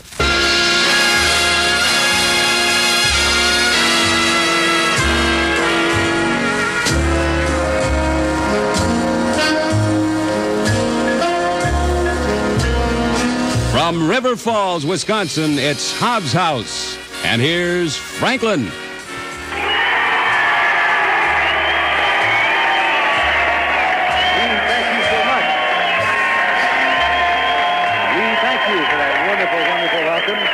tonight from the heart of the Dairyland, from Wisconsin State College of River Falls, a wonderful, wonderful evening for all of us, believe me. We're so happy to be here, and we thank all of the people of the Students' Foundation for extending us an invitation. So right about in here, thank you again for letting all of America know that Wisconsin State is very much in the show, huh? We thank you. You're a great, great crowd. Now let's get at that dancing. We've got lots of good music for you all of the night through, and that goes for you too, good neighbor, all across the nation. Let's try something first by Mr. Ted Heath, right here.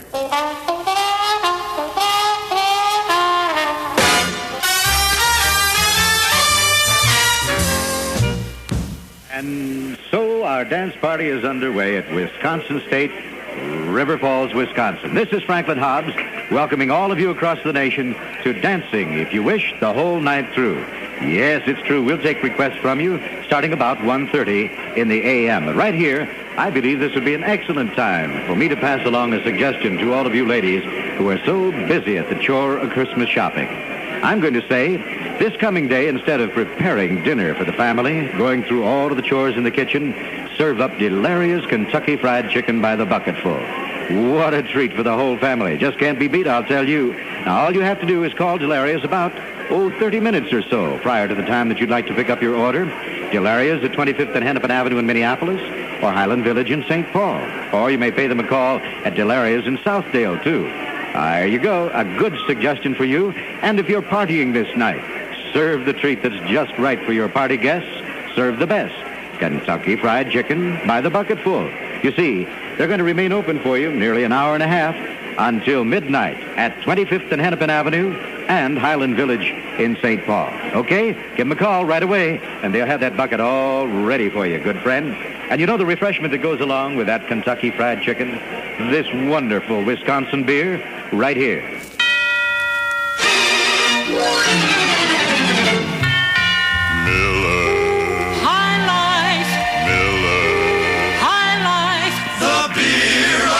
Taste and cheer. Miller High Life. Miller High Life. Miller High Life. The champagne of bottled beer. Enjoy life. Yes, enjoy life with Miller High Life. Bound to be good because it's brewed to be best. Sparkling with a special smoothness. Enjoy life. Yes, Miller High Life. Full-bodied, full-flavored, hale, hearty. You try it. Brewed only in Milwaukee, naturally. Miller High Life. Can't understand why that commercial is so popular on campuses. Huh? Let's try something here by Billy May. Rather appropriate, too, if you're dancing here at Wisconsin State. But it's time to change partners.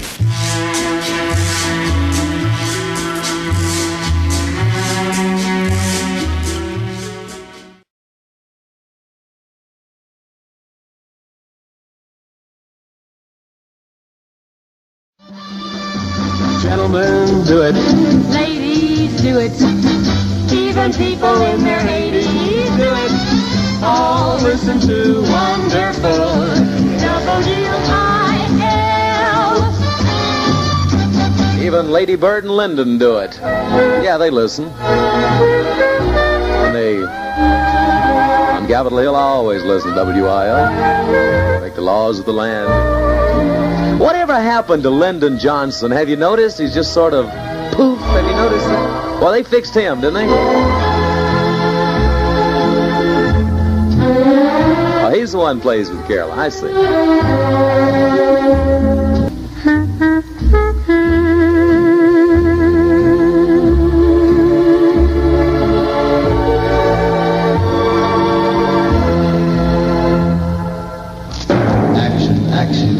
Action Central News at 15. Bill, at a Addison with a 5:15 edition WIL award-winning Action Central News, presented by Roosevelt Federal Savings and Loan. Downtown, 9th and Locust, North Side, 2132 East Grand, Crestwood, number 20 Crestwood Plaza, and River Roads, 104 River Road Center, St. Louis. Tonight's weather forecast includes a hazardous driving advisory, and we'll have the weather prediction momentarily. Relative to the Weather Bureau information, the Automobile Club of St. Louis urges motorists to drive home or to town this evening with their headlights on, not your parking lights. Missouri law requires use of headlights in the type of weather plaguing the St. Louis area. It's important that the other drivers see your automobile if we're to prevent costly accidents, injuries, and possible death. St. Louis traffic tied up on Vandevetter, an automobile accident, 2 cars involved. Motorists reportedly en route accordingly, and if not, drive with extreme caution when approaching the scene. That's Vandevetter, 2 blocks south of Easton. Another automobile accidents are coming in at such a rapid rate over WIL police monitors, it's impossible to report on each one. Take it easy is the best advice. Keep your headlights on, not your parking lights. St. Louis, 35 members of the Oil, Chemical, and Atomic Workers Local 7644 go back on the job, allegedly ending strike at Mobil Oil. Fred W. Pofell, the plant superintendent, quoted as saying he thinks additional workers will come in soon. The workers apparently went back without a union contract. The strike, which began last August, was over contract. Wages were not supposedly an issue. A union official said some of the workers crossed picket lines. Other workers then followed suit. East St. Louis, gun duel between man and his girlfriend takes the life of Carrie Spears, the man's mother. 36-year-old Willie Spears and his 23-year-old girlfriend, Ari Mosley, were shooting it out with a shotgun and pistol, allegedly to settle an argument on the Mosley girls' front lawn. 2:23 exchange in East St. Louis when a wild shot hit the Spears woman in the head, snuffing out her life. Police found spent shotgun and pistol cartridges on the front lawn of the Mosleys' home. Both suspects now in police custody. St. Louis, February 11th, the date of the trial of 16-year-old Ellis Coney Jr. and 17-year-old Leon Grimm for the rape, robbery, and savage murder of Mrs. Betty Foster. The brutal crime occurred on December 5th in a dark parking lot near where Mrs. Foster was employed. Coney and Grimm pleaded innocent to all charges, although they allegedly confessed the crimes to police when apprehended. St. Louis, 2 16-year-old boys, John Noble and Dennis Winslow, go before Judge David McMullen Monday morning for determination whether they'll be tried as adults or juveniles in the assault death of 64-year-old Mrs. Marie Welby near the emergency entrance to Lutheran Hospital. The victim was dead on arrival. City Hospital number 1, some 2 miles away. The crime occurred during Christmas month only last year. Would you like to buy or build a new home? If so, be sure to discuss the financing with Roosevelt Federal Savings and Loan. Ask about their popular fitted home loan, which wraps up all phases of home financing in one package for your special convenience. Roosevelt Federal Savings specializes in the modern long-term open-end mortgage, which permits repayment of your Roosevelt Federal Savings fitted home loan in moderate monthly installments, planned to fit your budget. It's a sound, convenient way to turn a down payment into a debt-free home. Ask about it soon. The fitted home loan tailored to your specific requirements at Roosevelt Federal Savings and Loan, downtown, Northside, Crestwood, and River Road. 3 of Roosevelt Federal Savings offices are open tonight. Northside till 7, Crestwood and River Roads until 9. New York City, UN Secretary General Thunt told Belgium's Foreign Office UN forces in the Congo went beyond their instructions in capturing Joinville. Washington, President Kennedy led the list of notables at funeral services today for the late Oklahoma Senator Robert Kerr. Washington, sources report Arthur Dean, chief disarmament negotiator for the U.S. in Geneva, submitted his resignation. The news presented by Roosevelt Federal Savings and Loan, downtown 9th and Locust, Northside 2132 East Grand, Crestwood number 20 Crestwood Plaza, and River Roads 104 River Road Center. Bill Addison reporting, proud to be in Action Central, always first when seconds count. Action Central, wonderful WIL, weather conditions. conditions. The WIL revised weather with the WIL weather ball flashing green. Occasional freezing rain tonight, changing to snow late tonight or early tomorrow, producing glazing conditions. That'll make driving hazardous. Snow continuing tomorrow, light accumulation ending tomorrow night. Low tonight, 28, high tomorrow, 32. Winds, light, easterly. Relative humidity, 96%, foggy. Sea level pressure falling from 30 and 20 hundredths. I have 29 degrees and Ron Lundy with music.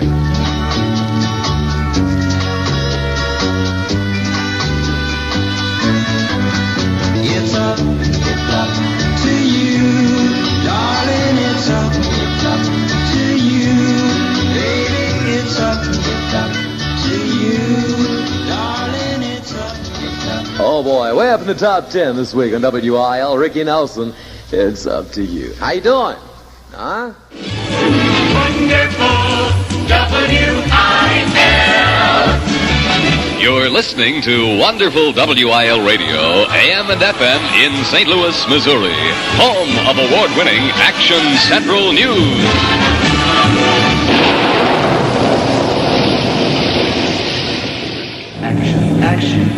Action Central News at 45. Bill Addison with a 5:45 edition WIL award-winning Action Central News, presented by the Bank of St. Louis, Washington to Lucas at 9, serving the greater St. Louis area for 50 years. St. Louis, traffic accidents hitting St. Louis area like a plague. Traffic still tied up from an accident about 25 minutes ago on Vandeventer, 2 blocks south of Easton. Other accidents happening throughout the city.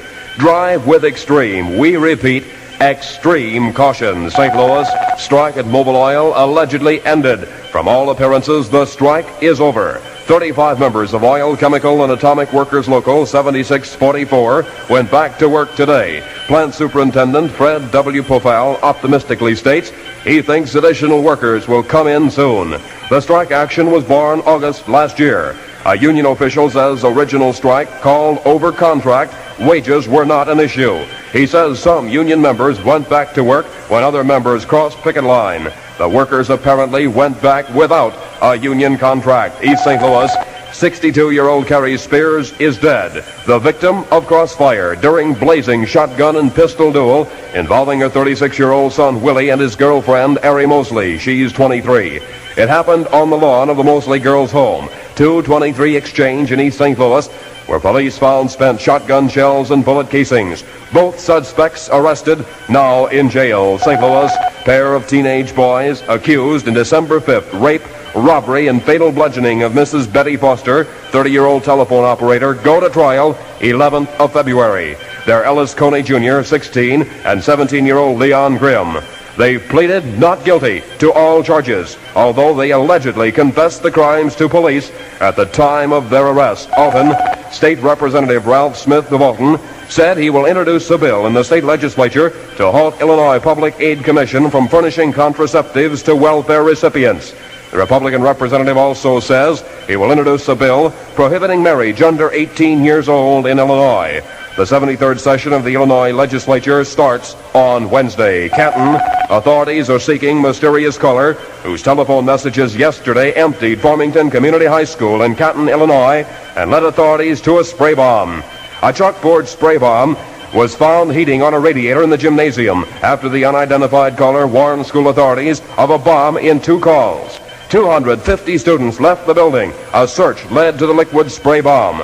Police said that although the spray bomb, which is used to clean blackboards, would not have caused much damage, it would have seriously burned students had it exploded from the heat. St. Louis Revenue Collector Louis G. Barra says tax collections in St. Louis are up $6,860,000.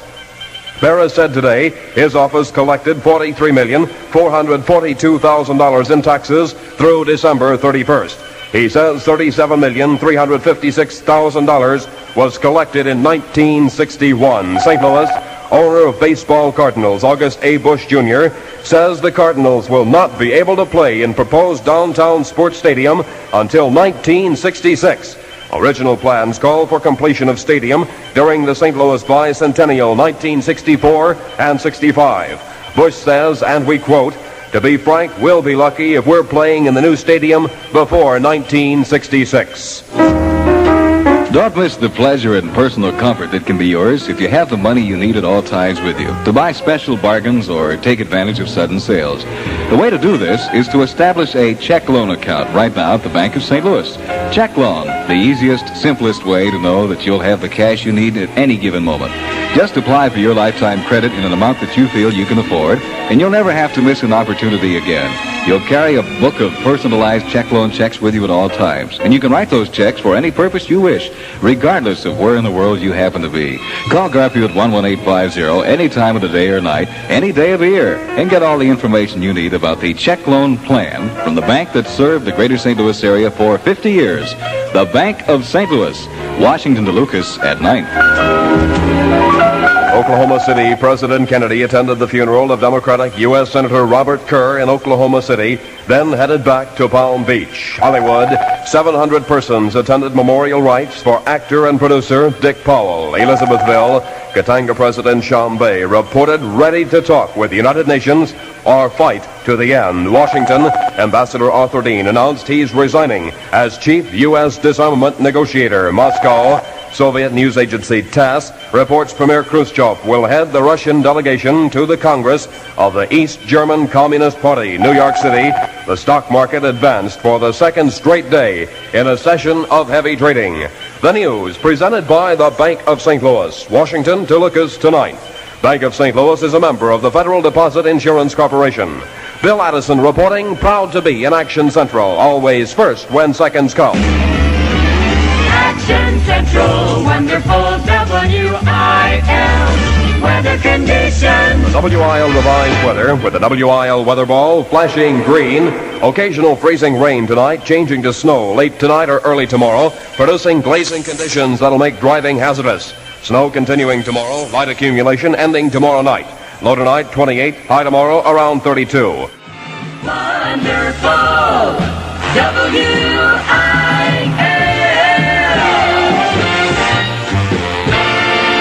Look for the spear and get chewing enjoyment. Look for the spear, get Wrigley's. Fresh, strong, lively, long-lasting too. You'll say Wrigley's is great to chew.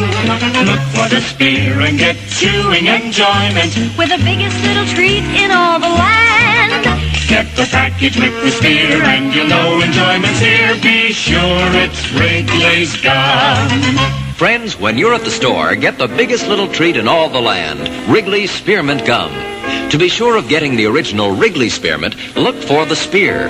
Anyone can use the word spearmint, but only Wrigley's can use the spear on the package. Some people call it a spear, some call it an arrow.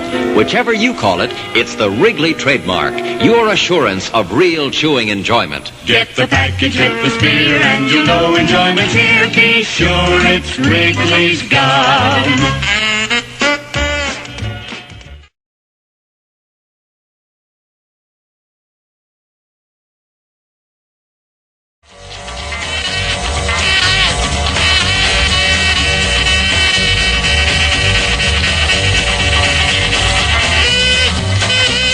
This is WJBK AM and FM, Detroit, Michigan, a service of the Star Broadcasting Company, 1500 AM with Hi-Fi FM at 93.1. At the tone, National Bureau of Standards time will be 9 o'clock. WJBK Headline News. This is Alan Thayer reporting on the Radio 15 Newsline.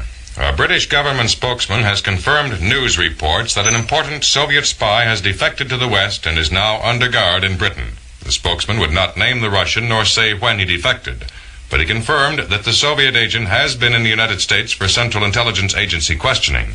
He is now in Britain for interrogation there. 4 low-flying jet fighters firing machine guns and rockets hit a control bunker on a practice range at the Eglin Air Force Base in Florida, killing 2 men and wounding at least 13. A spokesman at the base says 50 caliber machine guns and rockets were being used in the drill. He says for reasons presently unknown, some of this ammunition entered the bunker. The Public Health Service has issued a warning against using cracked or unclean eggs that have not been thoroughly cooked. It said there is a current outbreak of an intestinal infection called Salmonella derby, which has hit almost 800 persons since March in 25 states and the District of Columbia. Michigan is not among the states reporting any cases. The impact of the nation's racial crisis was felt today in such diverse places as Chicago's Loop, the White House, a construction city job in New York City, a courtroom in North Carolina, and in the streets of Savannah, Georgia. In Cambridge, Maryland, a clash between whites and integrationists bent on desegregating a restaurant has prompted Governor J. Millard Tawes to alert 400 National Guardsmen. National Guard units were previously stationed in Cambridge for 25 days, but were withdrawn just last weekend. On Capitol Hill, Congressman Rogers Morton of Maryland said the tempers of both whites and Negroes would subside if news media would stop covering racial disturbances in Cambridge. In Chicago, 600 Negroes and whites picketed City Hall demanding a meeting with Mayor Richard Daley. They left after the mayor agreed to meet with leaders of the group. At the White House, President Kennedy urged 72 of the country's leading business executives to use their influence to open the door for greater job opportunities for Negroes. In New York City, 6 civil rights demonstrators were arrested after they refused to leave a construction site. In Durham, North Carolina, a federal judge has ordered the local school board to allow Negro students in elementary and junior high the right to attend any school they choose. In Danville, Virginia, 24 Negroes were jailed after an anti-segregation march. And in Savannah, Georgia, state troopers are on duty after tear gas and fire hoses were used early today to disperse 2,000 Negro demonstrators. The chief of the District of Columbia Metropolitan Police Force, Robert Murray, told Radio 15 News in the Capitol that the planned integration march on August 28th will be peaceful. We've had a meeting with high officials of our department and representatives of various groups who are planning the march to Washington on August 28th. We have assured them that we will work along and cooperate on any peaceful march that they have in mind. And I might mention that every demonstration, every march that we've had here in Washington since the Bonus Army riots in 1932 have all been peaceful demonstrations. And we will cooperate with all the groups to make this one a peaceful demonstration. Robert Murray, Chief of the Metropolitan Police Force of Washington, D.C. Saturday afternoon at 3 p.m. That's the scheduled time for 600 persons to begin picketing Detroit Police Headquarters. 3 Negro organizations announced today that they plan the picketing to protest the fatal shooting last Friday of Cynthia Scott by a Detroit patrolman, Theodore Speicher. The woman had been convicted several times. She was shot after she slashed at the patrolman with a knife, and then when Speicher tried to arrest her, she ran. The picketing groups involved are the Detroit Council for Human Rights, the Group on Advanced Leadership, and the Detroit chapter of UHURU, or Freedom. The president of General Motors Corporation, John Gordon, today was elected president of the Automobile Manufacturers Association, the AMA.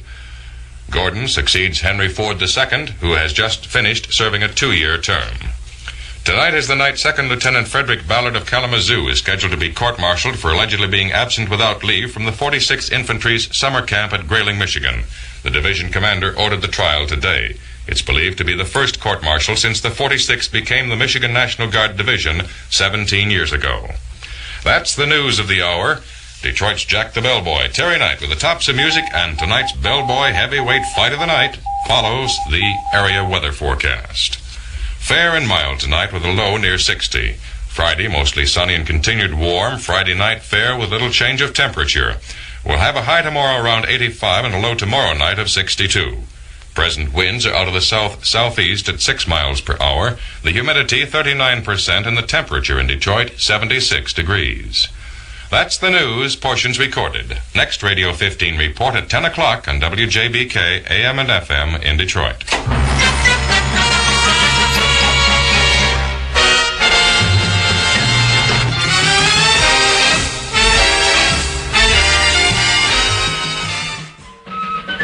Yes, sir. Say, Pfeiffer. Now treat yourself to the luxury beer at a popular price. It really tastes great. Pfeiffer beer. WJBK-Radio.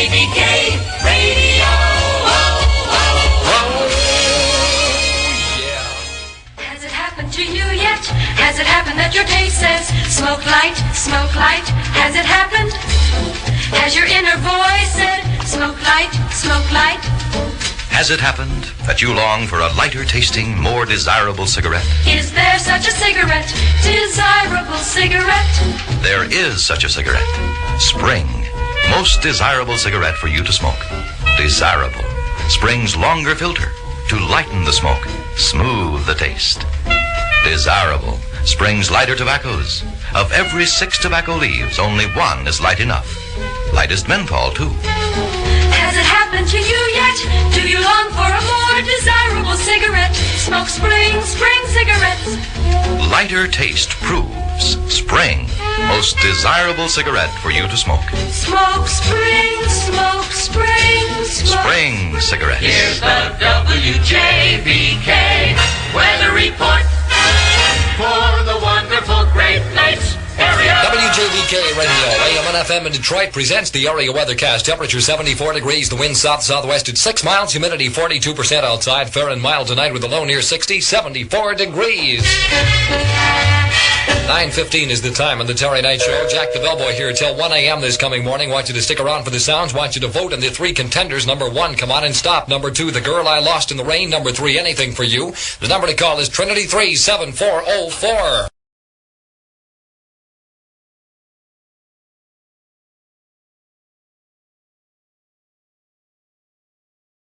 16 minutes after 7 o'clock. This is Carter B. Smith, sitting in for Mr. Sherwood today.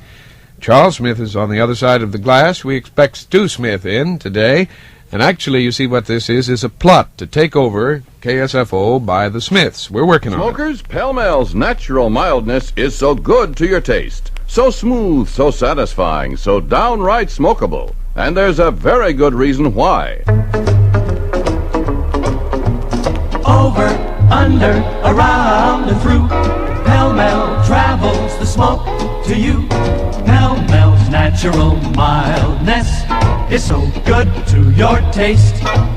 Yes, Pall-Mall's natural mildness is so good to your taste. Yes, Pall-Mall's famous length travels the smoke naturally, over, under, around, and through the finest tobaccos money can buy. Travels the smoke and makes it mild, but does not filter out that satisfying flavor. Yes, Pall-Mall's natural mildness is so good to your taste.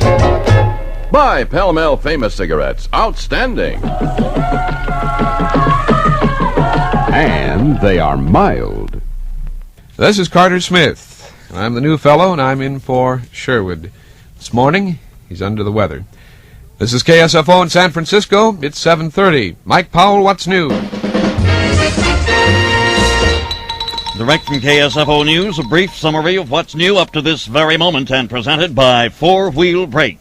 5 of those 9 escapees from the Contra Costa County Jail in Martinez are back in their cells this morning, and an Oakland teenage girl is being held for harboring 2 of the fugitives. An off-duty Sacramento policeman is dead, killed as he tried to stop 2 hold-up men in a supermarket. At the special session of the state legislature, the Senate Finance Committee will be receiving the higher assembly version of the budget augmentation bill later today and is expected to kill it. Secret Service agents will tell the federal grand jury in San Francisco this morning about the smash-up of an East Bay counterfeit ring, largest in U.S. history. American, Russian, and British negotiators are meeting in Moscow in what may be the final session before the initialing of a partial nuclear test ban treaty. On Wall Street, stocks opened mixed in moderate trading. KSFO Sports reports veteran 49er end Clyde Connor is expected to be out of action for at least 6 weeks after suffering a broken left clavicle at the Moraga training camp yesterday. A brief summary of what's new up to this very moment, direct from KSFO News.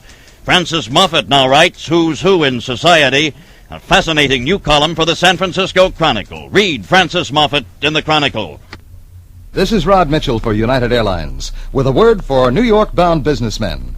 Next trip to New York, take a United jet. There are 4 non-stops to choose from, all of them DC-8 Mark IVs, and the departures are conveniently timed, in the morning, afternoon, or evening. And each of these non-stops offers both luxurious first class and thrifty custom coach accommodations. Yes, when you choose from United Airlines for your trips to New York, you enjoy conveniently timed DC-8 Mark IV non-stop jet service. And service like this is one reason more and more San Francisco travelers choose United. Why, in fact, more people throughout the country choose United than any other airline in the world. And whichever flight you choose, you'll enjoy the attitude of extra care for people that guides us in everything we do at United. Next trip to New York, take a United jet.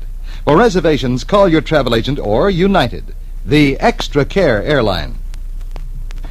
Let's see, where are we here? I'm running out of cigarettes already. I have one smoking speed for the newsroom and another for in here, and I haven't really held it right.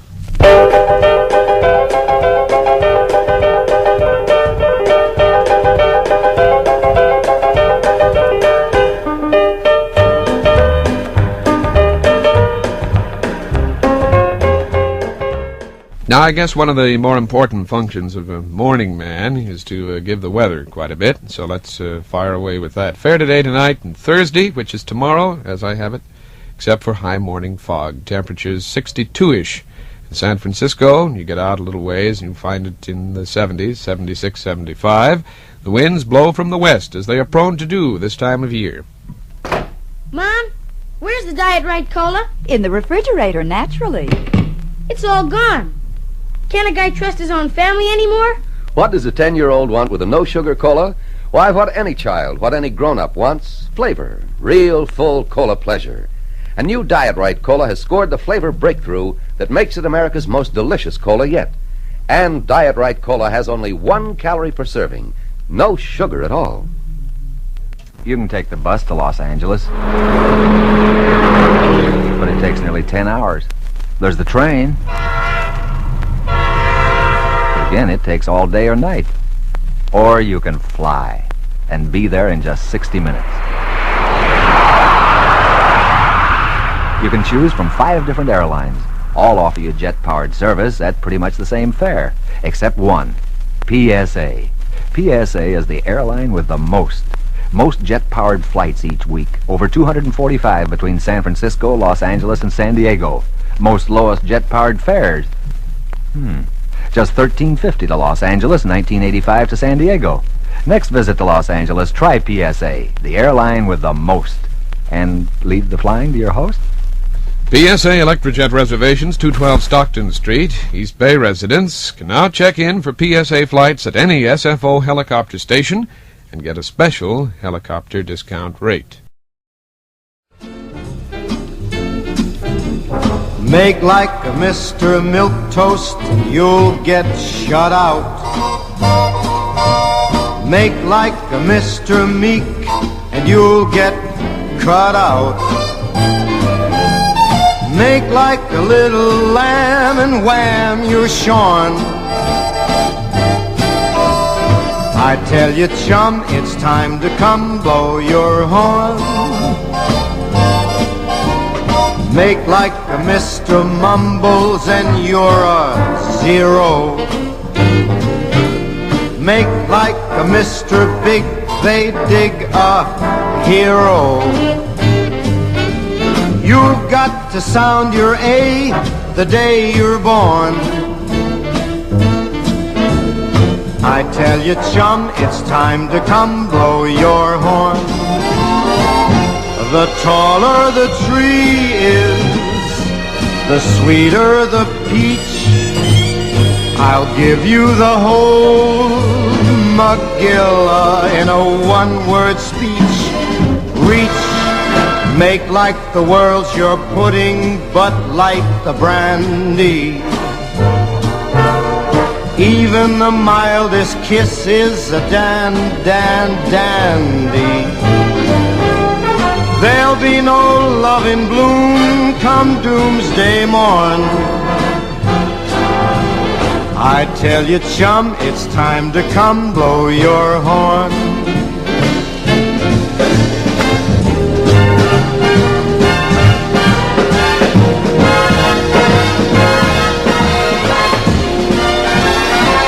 In civilized jungles, the females adore the lions who come on swinging. If you want to score, roar. You can be either read to or be the reader. You can be either led or be the leader. Don't wait until you're told you're old and worn. Take in some air and get your lips puckered before you find you're simply too tuckered. I'll tell you, chum, it's time to come blow your horn. Blow your horn. I tell you, chum, it's time to come blow your horn.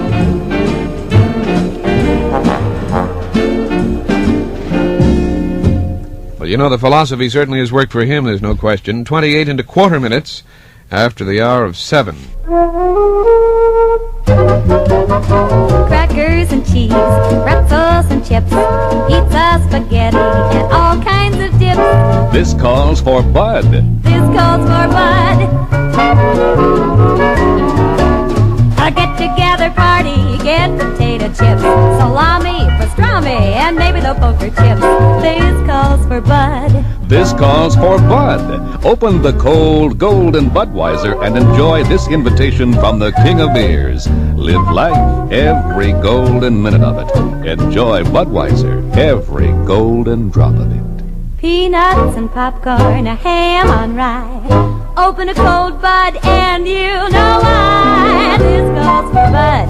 This calls for Bud. Where there's life, there's Bud. Budweiser.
Acker Bilk, Tangerine.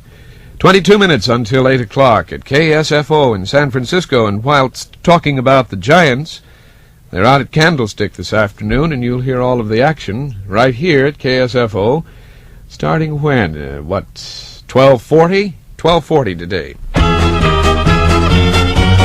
Promenade in a line. Now it's year-end clearance time. Your Ford dealers clearing the floor. Gotta make room for 64. His 63s have gotta go. He's cut the prices way down low, and everyone will save you dough. Your Ford man aims to please, and if you've got a car to trade, man, you really got it made. So to your dealer promenade. Save on your 63s. Yes, the 63 Fords have got to go. Now's the time to get the buy of the year on the performers of the year. If you've ever thought about owning a new Falcon, Fairlane, or Super Torque Ford, there's no better time than now during your Ford dealers' year-end clearance sale. Your Ford dealers clearing the floor. Gotta make room for 64. Don't fiddle around any longer. See your Ford dealer today for the buy of the year on 63 Fords. Get the best selection, the best trade. At your Ford dealers, 21 minutes until 8. I always look for omens, and we have a good omen this morning. Steve hit the jackpot on the Coke machine. Came up with 8 Cokes for a dime. That's a bargain.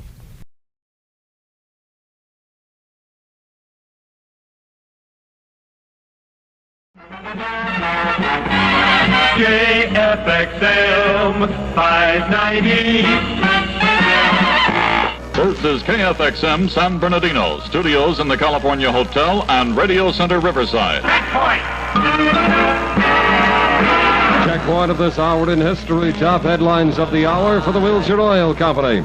Nuclear physicist Edward Teller has told the Senate committee he believes the Soviet Union wants the limited nuclear test ban treaty to prevent the U.S. from gaining missile defense knowledge. The Pentagon today urged restoration of cuts made in the House to the Defense Appropriation Bill. Former University of Georgia football coach Wally Butts awarded $3 million in his libel suit against the Saturday Evening Post.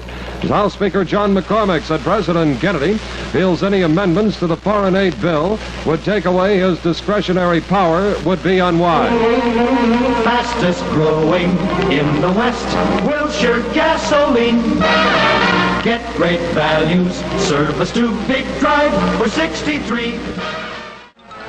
Checkpoint now, let's check the facts. Tuesday, the 20th of August. Wind up your watch while we look at the weather. What's the latest degree? It's 96 degrees. What's it gonna be? Sunny through tomorrow. Top today 100. Low tonight 56. Tomorrow no smog in the valley. Checkpoint from Radio KFXM. Checkpoint of this hour in history. A news feature of the Wilshire Oil Company. The goingest people go fresher with Royal Crown. Go fresher with whisk and racing, fresher tasting RC Cola, Royal Crown. Oh, right. Now, caller at 15 minutes in front of 2 o'clock, the end of 6 innings of play. Pittsburgh leading Chicago by a score of 3-1. This is KFXM at 590. It's number one radio, number one.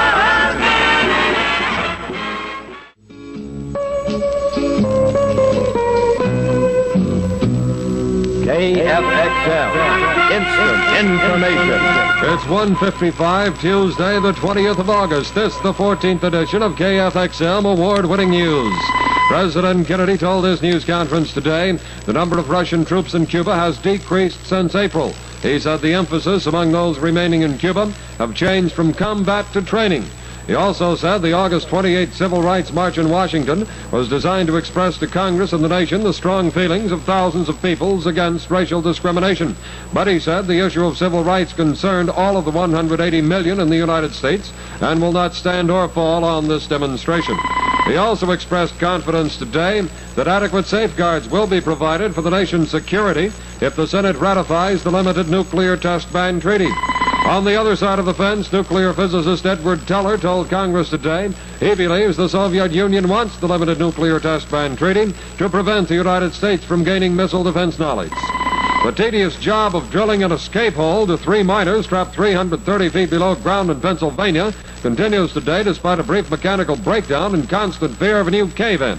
The breakdown of the 10-story height drilling rig caused only a 30-minute delay in the rescue operations. 2 of the men reported to be cold but safe after a week in the mine. The other hasn't been heard from since yesterday morning. Israel claimed today one of its planes shot down a Soviet-built Syrian plane in Israeli airspace. Before the incident, Israel had already announced plans to ask for a UN Security Council meeting to consider what it called Syrian aggression.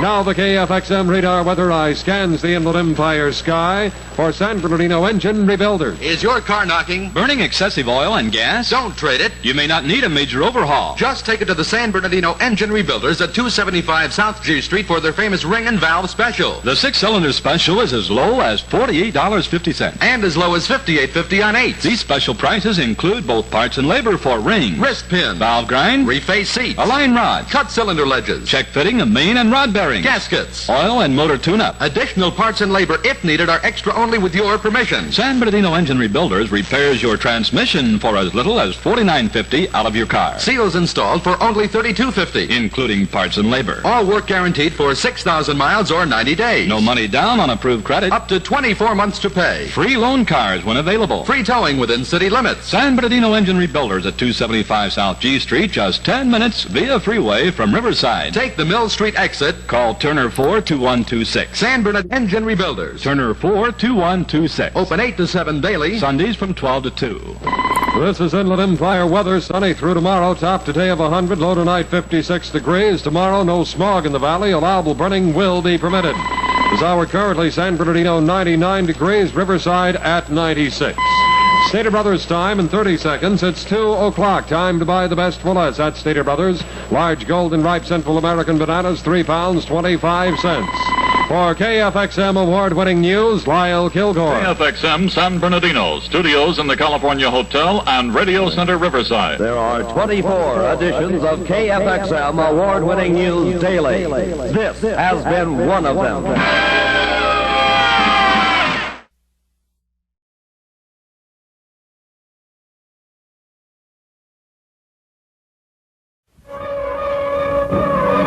CKLW-Radio International News Alert, Jim Van Kuren reporting. President Kennedy says in the vital analysis, the war against the communist guerrillas in South Vietnam is the Diem regime's war, and Diem will have to win it or lose it.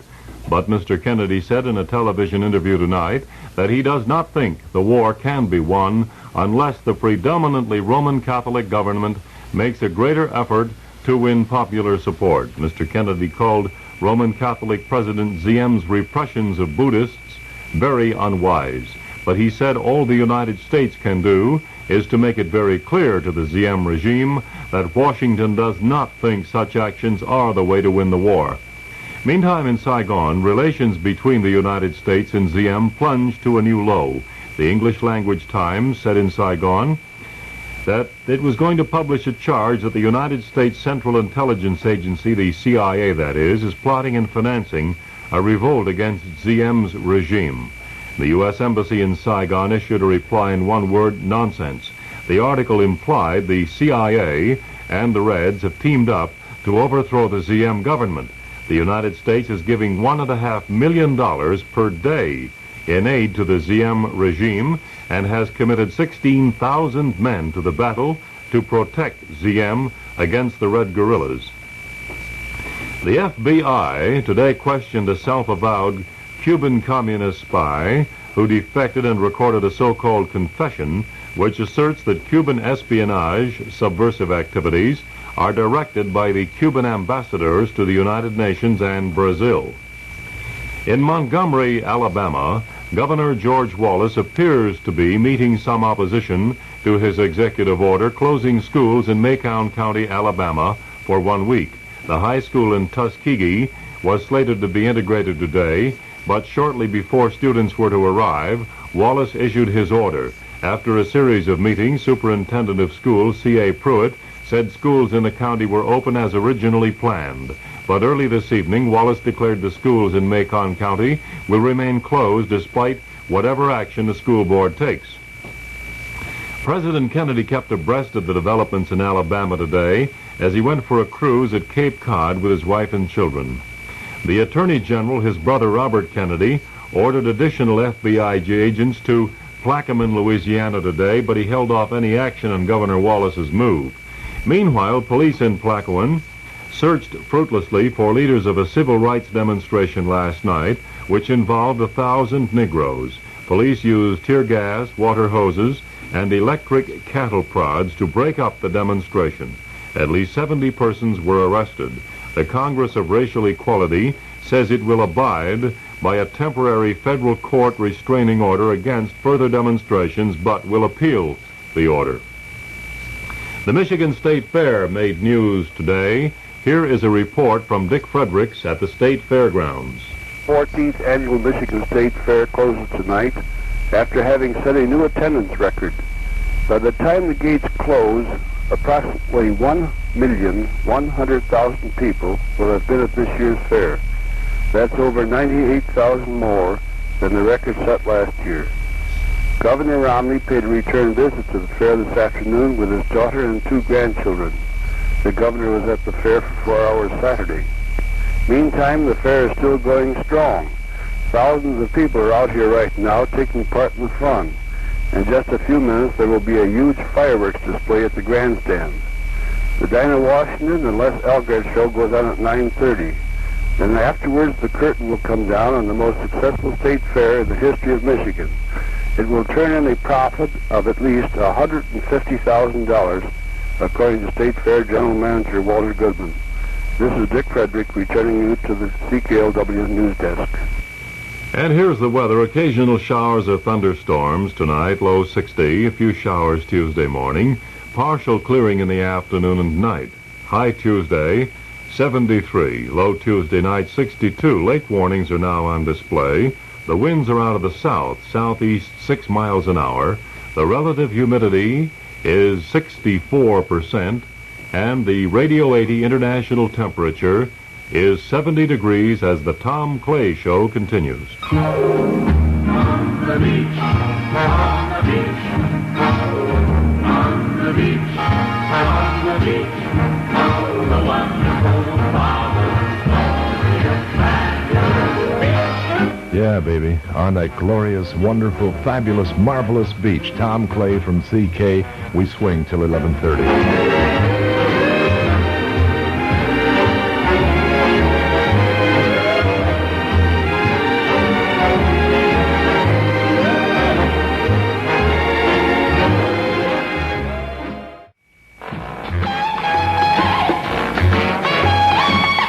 Just can't help swinging.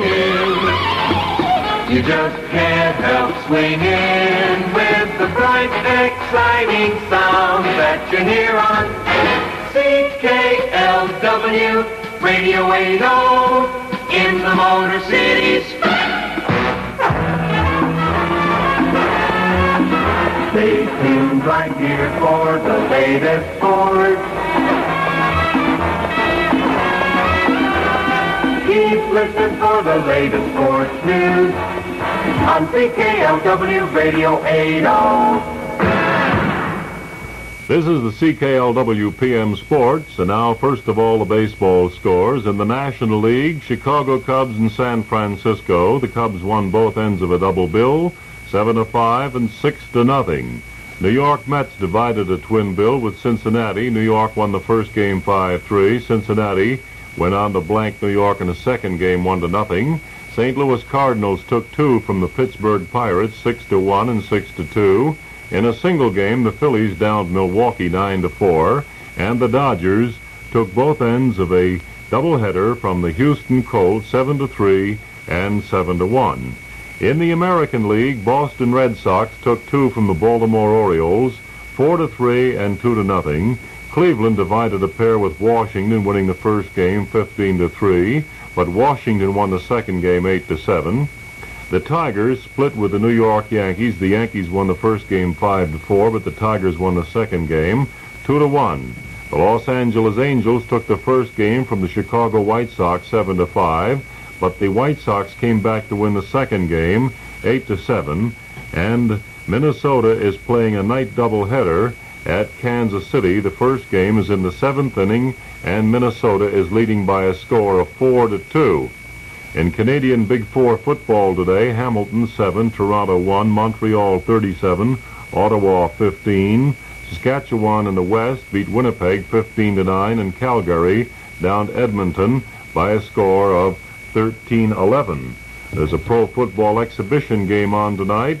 The Green Bay Packers face the team they whipped in last December's championship game at Green Bay. The Packers rate the favorites to beat the New York Giants again in this exhibition tilt, which is not underway quite as yet. Now, here are the last two races of the day. At Hazel Park, the 9th race went to Loyal Sun at $22.69, $24.40. Curry Sand, $10, $4.40. Gushing Wind at $2.80. The 10th, Graceland, $11.26 and $4.80. Gold Chip, $9.20, $2.40. And Rough Justice paid $3.80. I believe Gold Chip played $9.20 and $7.40, not $2.40. That's it for now, but here again is the Tiger score with the Yankees. The Yankees won the first game from the Tigers by a score of 5-4. The Tigers came back to win the second game by a score of 2-1. That's the sport report as the Tom Clay Show continues.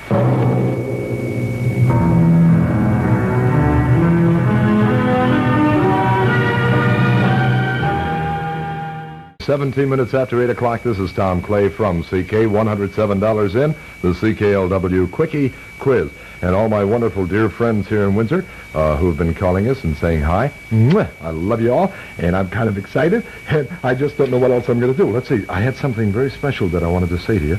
Oh, I know. Your RKO General Station in Windsor, Ontario.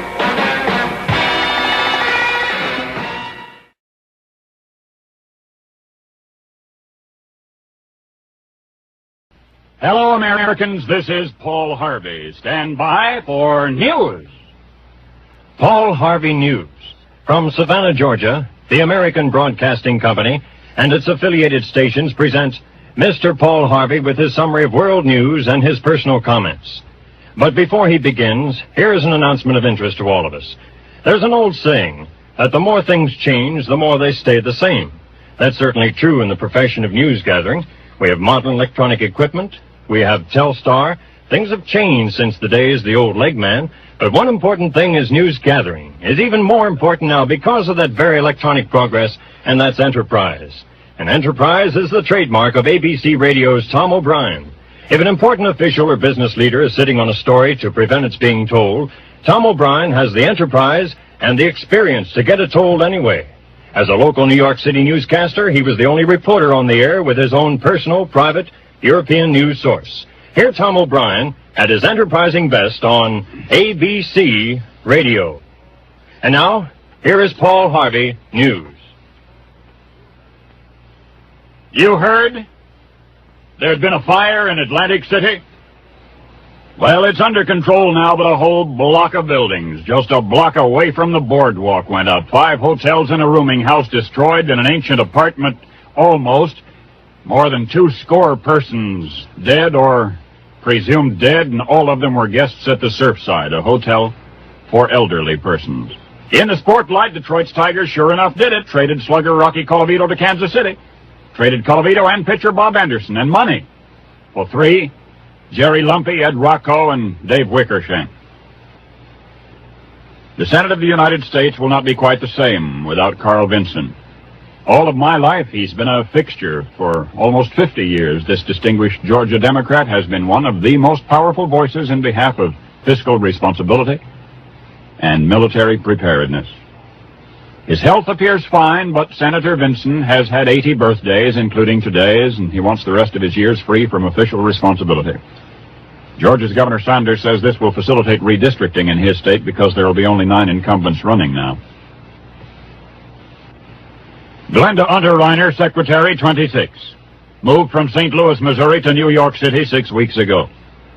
Last night, she sat in front of her mirror, tiring her hair in her furnished room in Queens, and suddenly slumped over dead from a sniper's bullet through the window.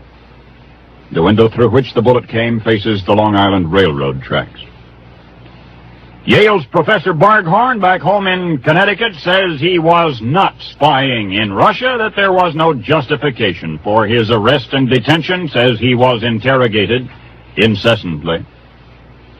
At the same time, 11 Soviet scientists are today on an inspection tour of our National Atomic Laboratory in Oak Ridge, Tennessee. Havana, ouch, communism hurts. They didn't tell us it was going to be like this.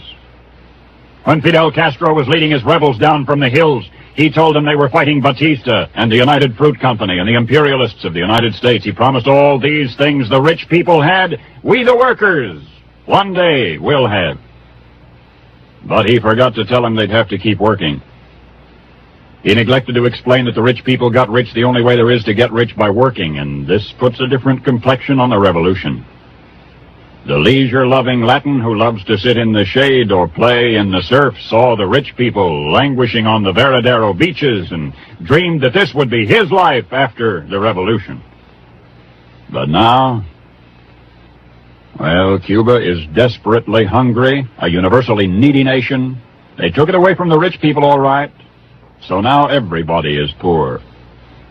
And today the brutal taskmaster of the revolutionary government, Minister of Industry, Che Guevara, decrees longer hours with less pay in the cane fields and no malingering.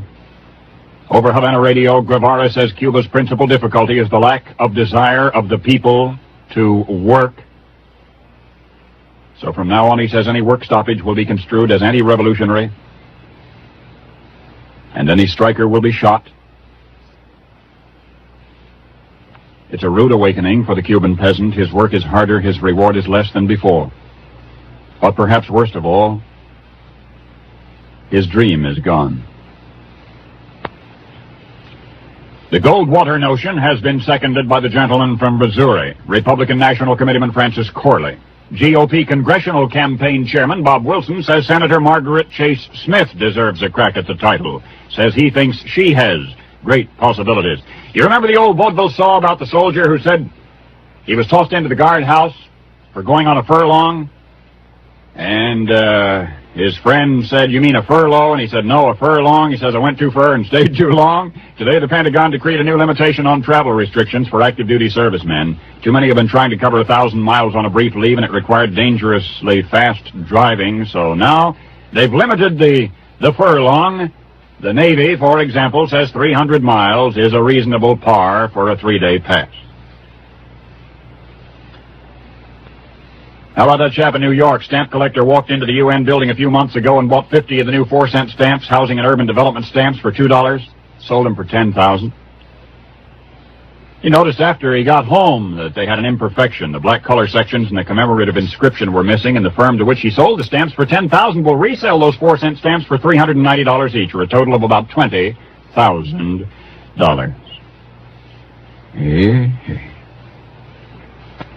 Today, you and I are visiting in the studios of WSGA in Savannah, Georgia, and over the desk, which I have borrowed for this day, is a message I read on an earlier visit today, but in case you missed it, I want you to hear it. It says, and hear this closely now, you say one picture is worth 1,000 words? Well, let's see about that. You give me 1,000 words, and I'll give you the Lord's Prayer and the 23rd Psalm, and the Hippocratic Oath, and a sonnet by Shakespeare, and the preamble to the Constitution, and Lincoln's Gettysburg Address, and I'll still have enough words left over for just about all of the Boy Scout Oath, and I wouldn't trade you those things for any picture on earth. Page 2. Free sample today.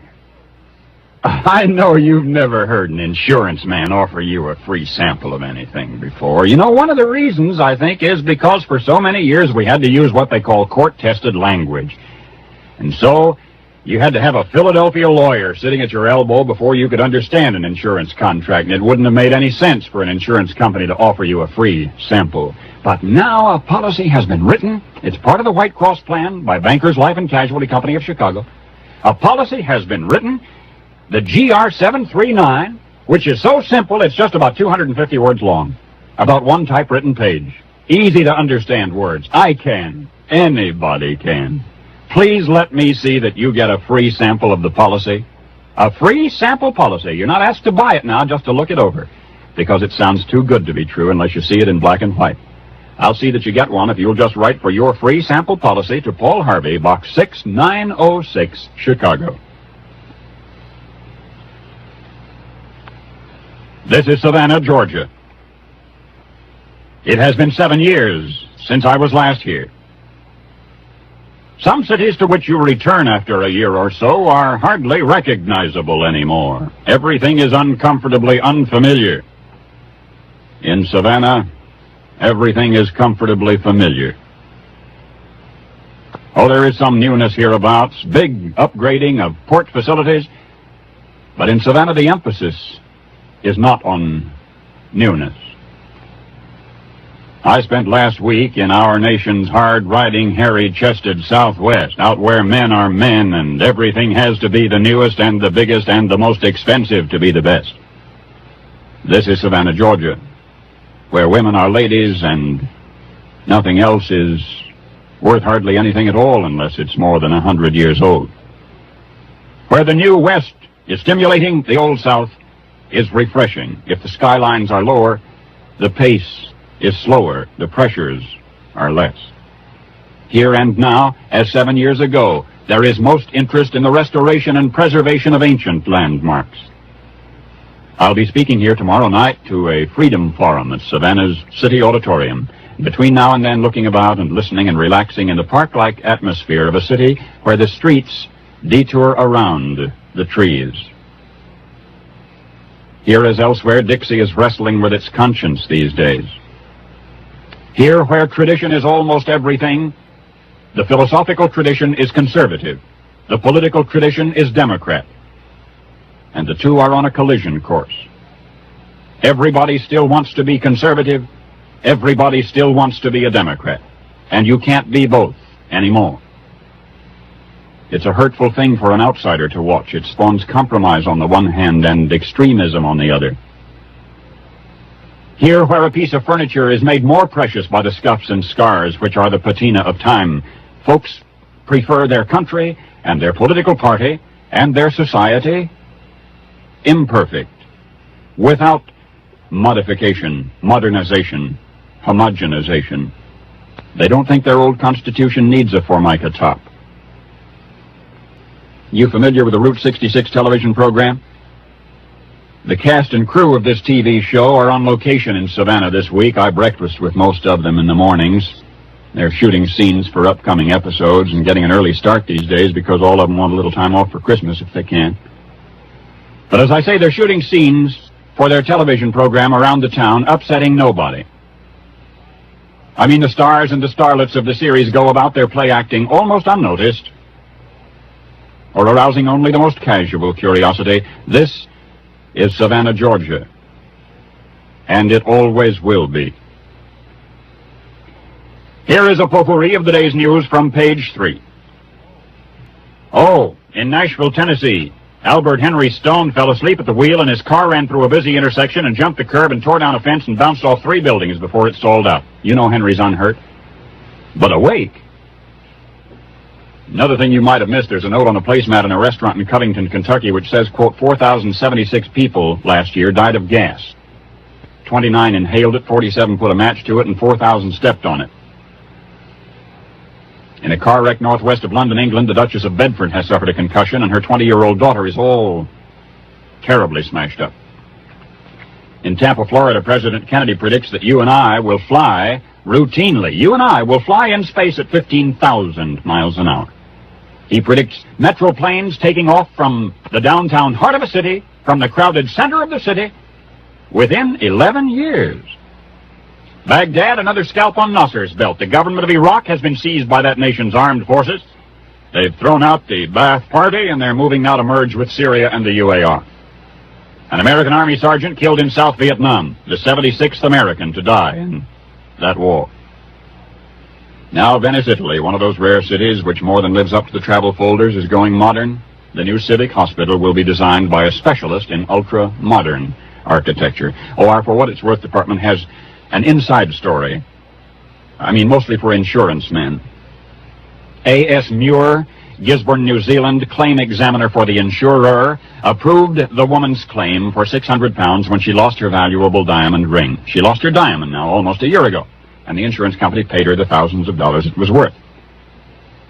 The other day, the woman wrote that she had found the missing diamond. Mrs. Muir, or rather Mr. Muir, read the first line of the letter, elated that his company would regain its loss now. She had found her ring. But then he read on, and the woman said she had found the ring, so she did not think it was fair to keep the money which the insurance company had paid her. So she had donated the money to the Boy Scouts. Paul Harvey.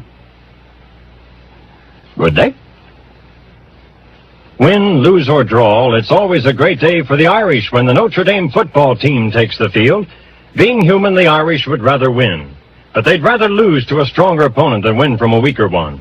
This year, as in other years, the Irish play a formidable schedule as any college team in the country. Every Saturday, the Notre Dame game represents an intersectional battle of national interest. And every Saturday, ABC-Radio brings you every moment of the action, plus all the crowd excitement and color. Jim Gibbon is a vivid man with a play-by-play description, and affable Moose Krause shares all the crowd excitement with you. Before and after the Notre Dame game every Saturday, Howard Cosell fills you in the football picture all over the country, with final scores after each Notre Dame game. For college football enjoyment at its keenest, listen every Saturday to WBZ-Radio. Paul Harvey News will be heard tomorrow at this time over most of these stations with a summary of world news and his personal comments. This program came to you from Savannah, Georgia. This is the ABC Radio Network.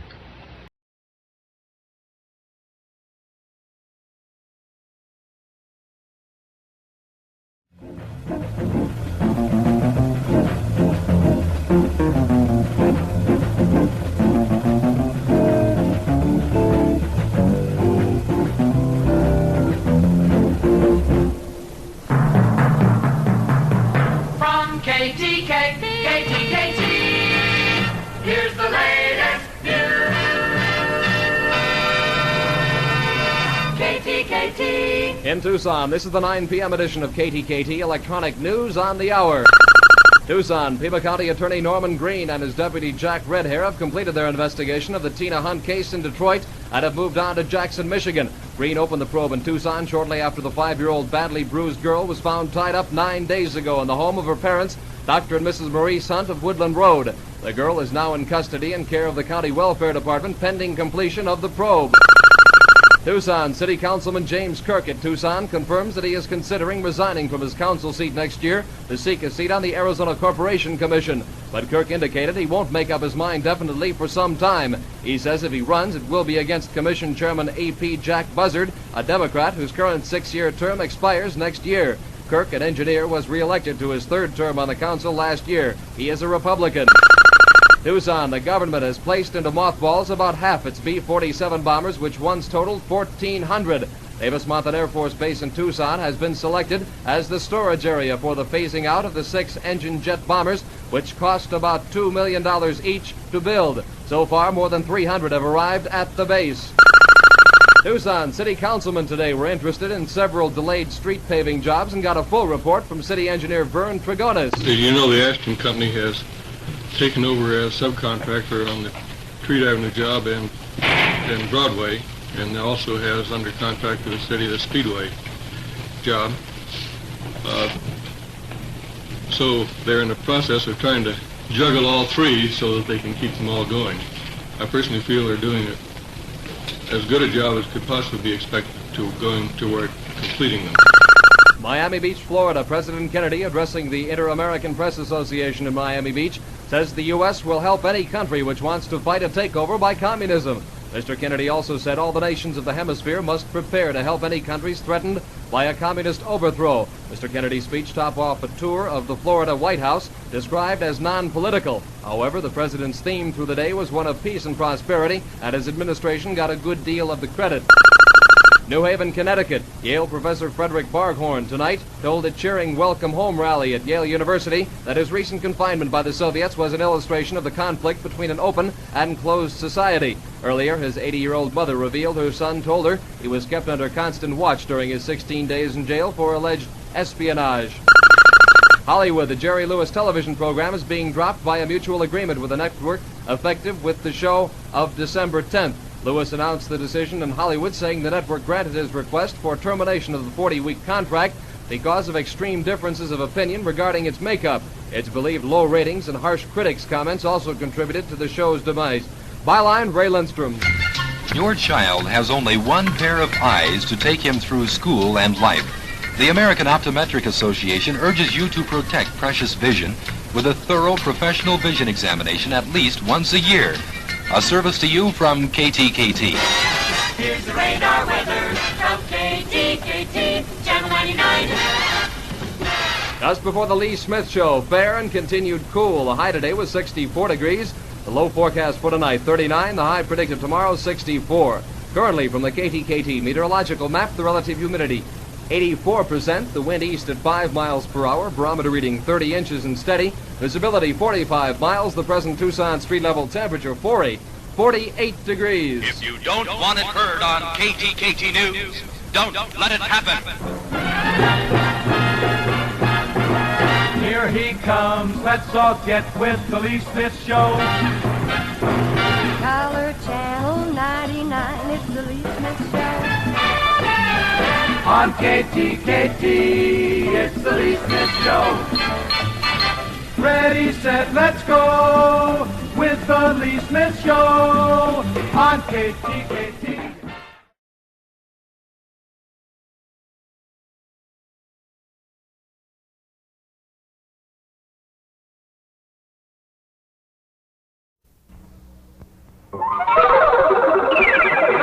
Flair reports. Texas hospitality has been legendary for so many years that it came as something of a shock late last month that Ambassador Adlai Stevenson was greeted in Dallas by a group of pickets with booing, hissing, and in the case of one woman, even spitting. Minutes ago, President Kennedy arrived in Texas, and tomorrow he will fly to Dallas. Is he likely to meet with a similar reception? This is Ted Koppel for Flair Reports. I'll be back with Dallas City Manager in a moment. It helped me, dear. Maybe that's what you need. Thanks a lot. Oh, one more thing before you hang up. Mm-hmm. I need a deodorant that really works without, burning or rash? Mm-hmm. Well, for normal skin, those irritations are nature's warning that perhaps your deodorant is getting in nature's way. Oh? Maybe you need a deodorant that works with nature. Try Mum. It's different. Mum Cream deodorant doesn't have to clog pores, doesn't need irritating chemicals. Mum works with nature. And stops odor all day. Thanks.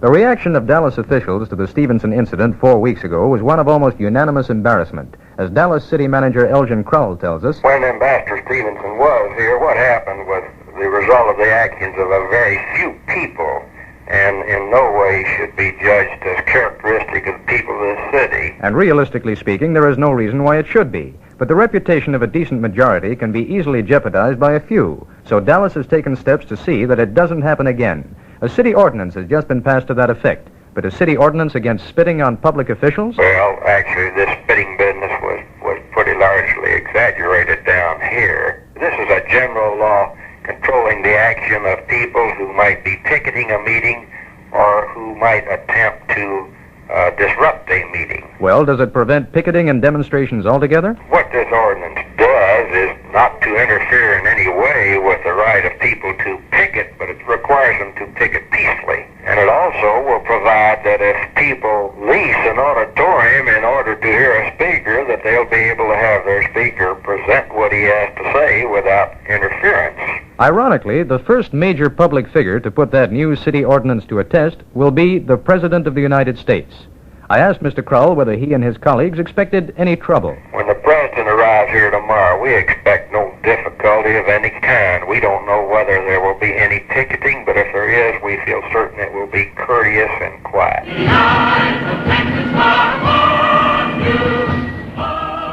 For the next few days, the eyes of Texas will be on the President and the First Lady. But the eyes of the nation are on Texas right now.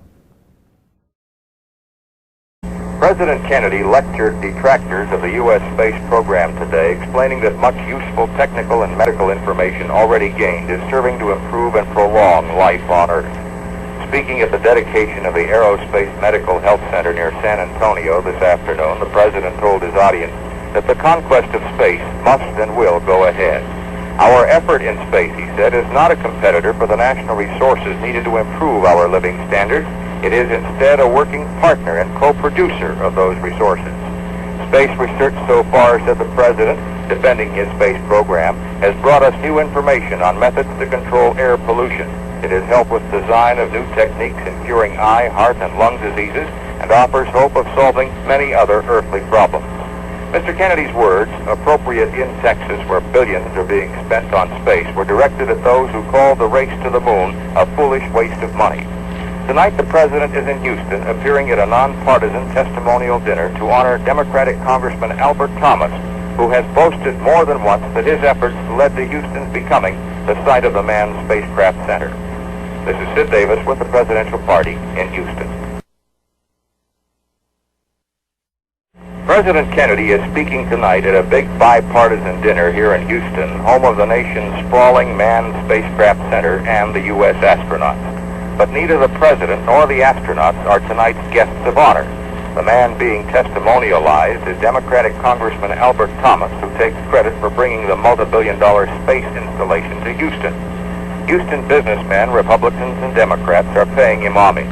Earlier today, at nearby San Antonio, the President defended his administration's decision to get America to the moon first. speaking at the dedication of an aerospace medical health center, the president said that despite the cost and the difficulties, the conquest of space must and will go forward. Mr. Kennedy will make 5 more speeches during his 2.5 days in Texas. They will not all deal with space, for while this trip is described as non-political, a president facing re-election within a year can't help from talking about his own record.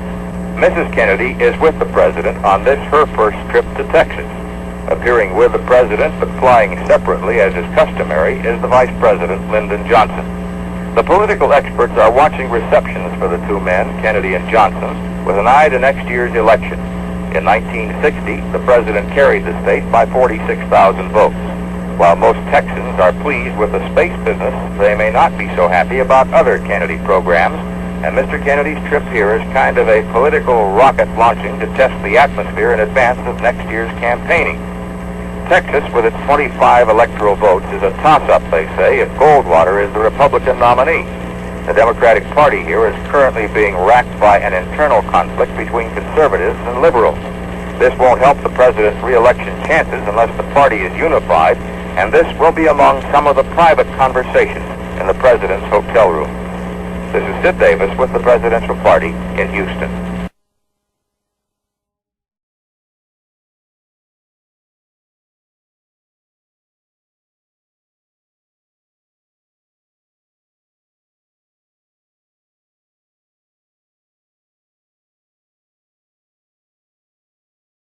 We take you now to Chicago and Paul Harvey. Good evening, Americans. We are just never ready for this kind of thing in this country. We deplore the hotheads elsewhere in the world who change governments with guns, but we try to ignore the fact that now 4 of our own presidents have been cut down by assassins. It had been such a tremendous welcome at the Dallas airport and all along the parade route that Mrs. Kennedy, who had become perhaps his greatest political asset, turned to her husband and said, "You can't say Dallas wasn't friendly to you."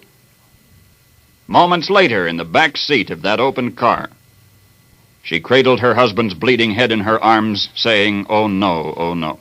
Top speed, it was still 5 minutes to Parkland Hospital. Mrs. Kennedy did not collapse, no hysteria. When she entered the hospital, her chic fuchsia suit was covered with her husband's blood. President Kennedy, within 30 minutes, was dead from a bullet in his brain. There was another wound in the president's neck, which could have been from the same bullet. Mrs. Kennedy's wish was to return to Washington immediately to be with the children. The bullets, by now you know, came from a warehouse window. On the 5th floor, police found the remains of some fried chicken and some paper. The assassin had waited there for some time. And a Mauser rifle with a scope sight. 3 cartridges fired, 1 still in the chamber. Dallas policemen advised that a suspect had entered a theater in the Riverside section, chased him there. There was a shootout. 1 policeman was killed. The suspect was captured, Lee H. Oswald, at 24. They dragged him from the theater screaming. Evidence is piling up against him. He was employed in the building where the murder weapon was found. Lee H. Oswald traveled in Russia in 1959, married a Russian woman, renounced his American citizenship, tried to apply for Russian citizenship. And it's significant to me that Moscow radio today hastened to say that our president had been killed by extreme right-wing elements. Now it develops the assassin's allegiance was red. He wore a brown shirt, uniform of a Castro-communist terrorist, and he, Lee Oswald, is chairman of the pro-Castro outfit called the Fair Play for Cuba Committee. Governor Connolly, with a bullet through his back that came out his chest, fractured his wrist, underwent surgery. He is conscious, condition good. Vice President Johnson, who was riding in a separate car a considerable distance behind Kennedy's, was unhurt. Lyndon Johnson is now President of the United States. Within less than 2 hours of the president's death aboard the presidential plane in Dallas, Johnson took the oath of office sworn in by a woman judge and then took off with the widow and the body for Washington. When the first news came today, before it was even confirmed that the president had been killed, a flood of sell orders hit the floor of the New York Stock Exchange. They rang the bell, closed down for the day, but before they could, industrials had plummeted $21.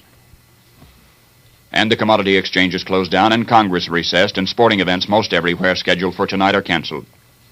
Pope Paul, advised, went to his private chapel to pray. General Douglas MacArthur, in a telegram to Mrs. Kennedy tonight, said, quote, "I realize the utter futility of words at such a time, but as a former comrade in arms, his death kills something within me." The President's special car has a bulletproof bubble glass top, but the top was down today so that he could wave to the enthusiastic crowds. The Dallas reception was the most enthusiastic of any stop in Texas. For weeks, a big debate raged over who of the city's luminaries would get to sit at the head table this noon. Nobody did. And on the President's White House desk tonight are the calls and the callers and the documents and the urgent things to be done which could not possibly await his attention for another day. But they will wait now. It is for us that one must grieve tonight. For a generation which has so refined its intellect that it can split atoms and communicate with the moon, and yet remains at the mercy of its own undisciplined emotions. If the world is one day destroyed, it'll come just like this, you know. It'll not be the H-bomb that did it. It'll be the greed or the fear or the hate that set it off. Paul Harvey, good night. ABC, Chicago.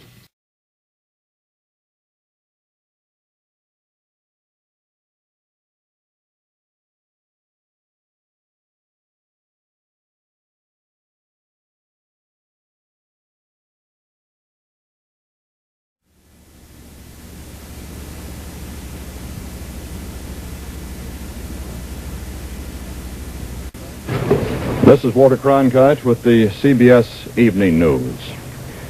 John Fitzgerald Kennedy was assassinated today in the 46th year of his life and his third year as President of the United States.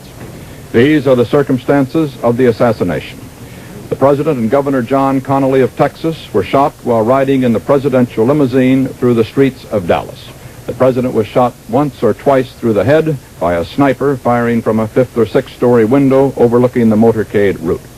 They were rushed to a nearby hospital. The President died about half an hour later at 1 p.m. Dallas time. Governor Connally's condition is satisfactory. Both Mrs. Kennedy and Mrs. Connally were in the car. Neither was injured.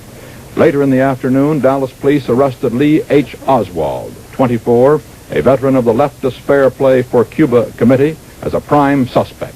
Oswald was dragged fighting and screaming from a Dallas movie theater. He also killed a Dallas police officer in that fight at the theater.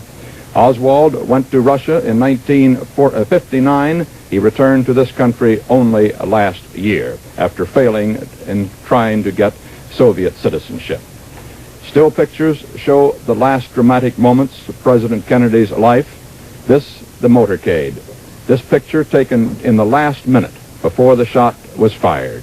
You see in the back seat President Kennedy and Mrs. Kennedy. In the front seat, or in the jump seats of the special presidential motorcade car, Mrs. Connally and Governor Connally behind her. And this is a picture taken just a moment after the shooting. This is the car, and you see the Secret Service men riding in back of the car, looking over their shoulder to the right rear where the shot came from. This is a close-up of that same picture, and in this close-up you can see, in this position here, fairly you may see there the hands of the President apparently clutching Mrs. Kennedy. A moment later, she placed his bleeding head in her lap, and they drove rapidly to the hospital. This is a picture taken within an hour after the President's death aboard the jet airplane that brought now President Johnson back to Washington. Here he is taking the oath of office with Mrs. Johnson here and Mrs. Kennedy looking on. The judge giving the oath is Federal District Judge Sarah Hughes of Texas. At 3:39 this afternoon, Eastern Time, in that presidential jet parked at Dallas Airport, Lyndon Baines Johnson became the 36th President of the United States. The oath administered by Federal Judge Hughes, the first time it's ever been administered by a woman. Late this afternoon, the President's own plane brought his body, Mrs. Kennedy, and the new President back to Washington in company with now President Johnson. President Johnson arrived at Washington just a short while ago, as you just saw by videotape. He is now in the saddened White House. George Herman is standing by there. George Herman. The word went out to the presidential White House guards here, to the Secret Service men. The president is in the White House. Only this time it was a different president, President Lyndon B. Johnson, led into the White House by the Secret Service men. This is symbolic of the new life Lyndon Johnson is going to lead. His every step guided by Secret Servicemen, his way pointed out for him, protocol, guarding, and making sure of every move that he makes. The president is in the White House. Across the street, crowds are watching the White House, hoping for a glimpse of their new president. There's a steady stream of people walking back and forth across the sidewalk. The police won't let them stop on this side of the street, but they walk back and forth, simply looking at the White House. And across the street, a large crowd has waited all afternoon. Now, the president is getting his first briefing as president, a briefing by Defense Secretary McNamara, by McGeorge Bundy, who was President Kennedy's national security advisor. A briefing on the world problems, the problems he faces from now on. The problems look different when you're president. You may remember that President Kennedy said after he took office at his first news conference that although he'd campaigned on facing up to the grim realities of the world today, he was astonished when he actually sat in the president's chair and faced those grim realities himself. Now, Defense Secretary McNamara and McGeorge Bundy are briefing him in such terms as mega deaths, White House and Pentagon shorthand for the millions of deaths which are now in the hands of President Lyndon Johnson in case there should be a thermonuclear exchange. The words death of Earth are being exchanged once again in a briefing of the president. That dose in a thermonuclear exchange which might lethally contaminate the atmosphere and kill all persons on Earth. Now the responsibility of a new man, President Lyndon Johnson. Lyndon Johnson must not only face up to the problems all over the world, to Vietnam, to Berlin, to all the problems which other presidents have faced and which fortunately for him are now somewhat in a lull. There's no immediate crisis there. He must face up to a problem which will be new and particularly frustrating to him, to the man who for so long led the Senate, led it as majority leader when there was a Republican, General Eisenhower, in the White House.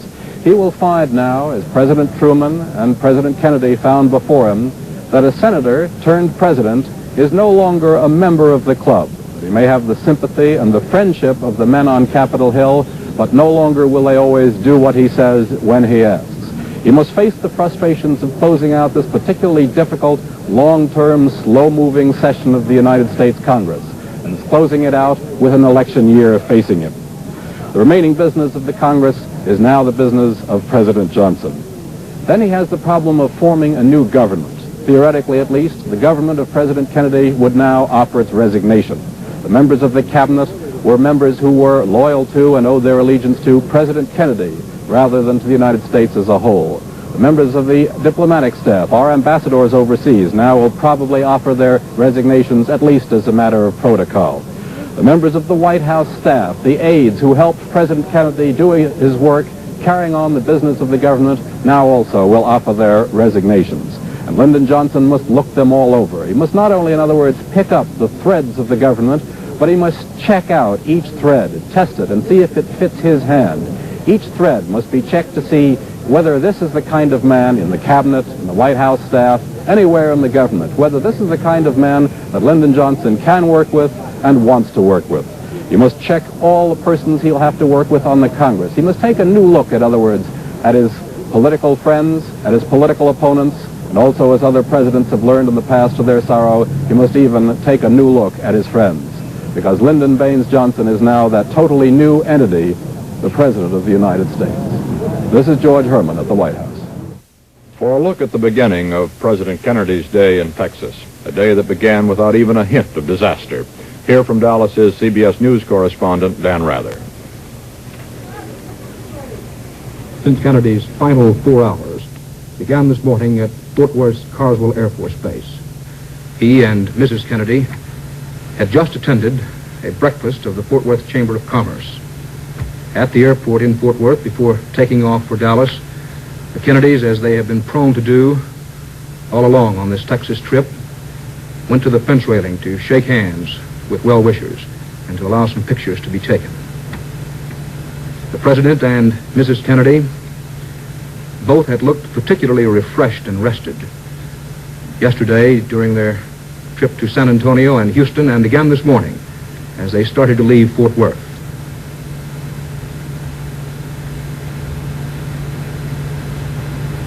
Democratic Congressman Accompanying the president on his trip were right behind him and Mrs. Kennedy, and the two boarded Air Force One at Carswell Air Force Base for the 30-mile air trip from Fort Worth to Dallas.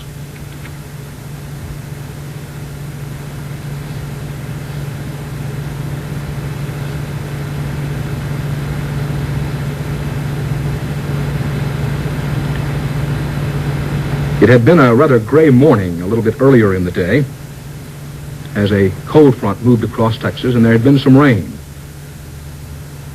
Laden skies and that little bit of rain were giving way to brilliant sunshine just about, an hour before the president's scheduled arrival time at Dallas's Love Field.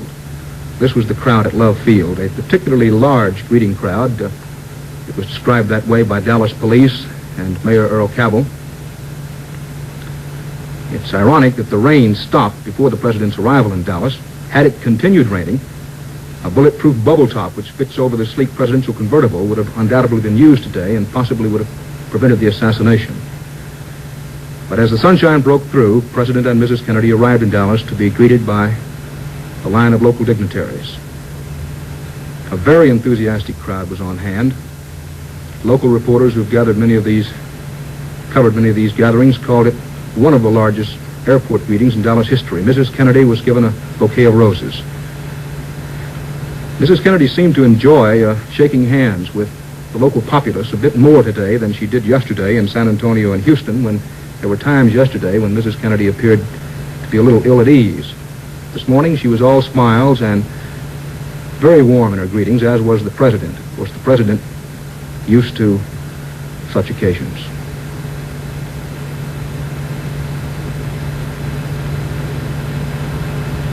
The president spent what seemed to be a rather long time at the Dallas airport making sure that he shook hands with everyone who was on hand there. As far as the dignitaries were concerned, always taking time, of course, to introduce his wife.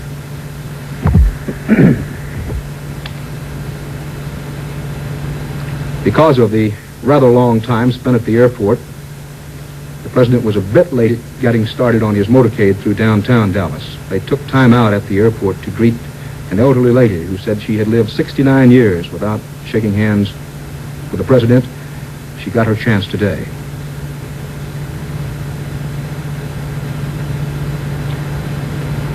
The Secret Service, all during this Texas trip, had been allowing photographers and newsmen, local press, as distinguished from the White House news contingent, to work very closely around the President and Mrs. Kennedy. The presidential couple went again to the fence railing in Dallas to greet the well-wishers, departing from the course marked out for them by Secret Service people. But of course, President Kennedy had made something of a reputation as a man who liked to break away and shake hands with well-wishers and the crowds who gathered to see him.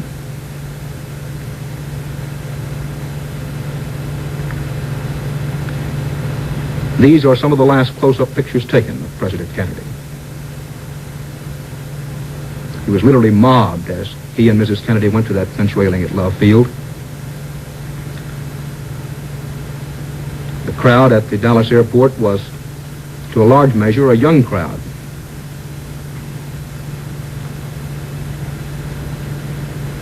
The teenage group, which played such a prominent role in President Kennedy's 1960 campaign. Youngsters of the teen age were very much in abundance at the airport. Mrs. Kennedy carried with her the entire time at the airport the roses that had been given to her. Then the presidential couple entered the open Lincoln convertible in which they rode with Governor and Mrs. John Connally. Of course, Governor Connally also was shot in the convertible. In the convertible, two Secret Service agents driving it. Immediately behind them, Governor and Mrs. John Connally of Texas. And then in the rear seat, the President and Mrs. Kennedy. The plan in Dallas was to go from the airport with a rather slow motorcade so that everyone would have a chance to look, applaud, and take pictures of the President and Mrs. Kennedy. To go along Lemon Street, which is one of Dallas's main streets, then cut over to Main Street, and go down to Main Street after circling through the downtown area out to the Trade Mart. where the president was due to make a speech. This is the convertible which the president was riding when he was shot. Now, this is one of the overhead walkways and railroad trestles under which the presidential car had to go. At first, it was thought that the assassin's bullet might have been fired from one of those walkways or railroad trestles. But the current most popular theory is that the assassin's bullet was fired from the upper story of a building. This was the scene in downtown Dallas as the presidential motorcade went rather slowly by. As you can see, the crowd is 10, 12, and 14 lines deep. It was variously estimated that between 200 and 300,000 persons had turned out to greet President Kennedy. Down the Main Street Canyon of Dallas, President riding in an open-top convertible, he and Mrs. Kennedy frequently looking up to wave to persons who took positions in the high buildings. As you can see, the welcome was enthusiastic and warm. It was from this kind of window that the assassin's bullet is believed to have been fired, although these particular pictures are further downtown than the scene where the actual shooting took place. Then the shots rang out. The presidential motorcade speeded up. The president was rushed immediately to Parkland Hospital. This is the rear entrance to the hospital through which the president's car was brought. There are the roses Mrs. Kennedy had been carrying. They were on the floor. They had gotten there in the car as Mrs. Kennedy put the head of her mortally wounded husband on her lap. This is the interior of the convertible. Dallas law enforcement officers and Secret Service men, along with Congressman Jim Wright, Democratic Senator Ralph Yarborough, were all on hand at the rear of the hospital. The law enforcement people and the Secret Service men kept photographers, newsmen, and the curious as far away from the rear of the hospital as they possibly could. Congressman Wright there in a moment of grief. A large crowd gathered at Parkland Hospital as word spread that the president had been shot. There was considerable disbelief at first that he had actually been shot. Some thought he simply had taken ill. This is the new and modern Parkland Hospital with some of the best facilities in this part of the country, to which the president was taken after he was shot.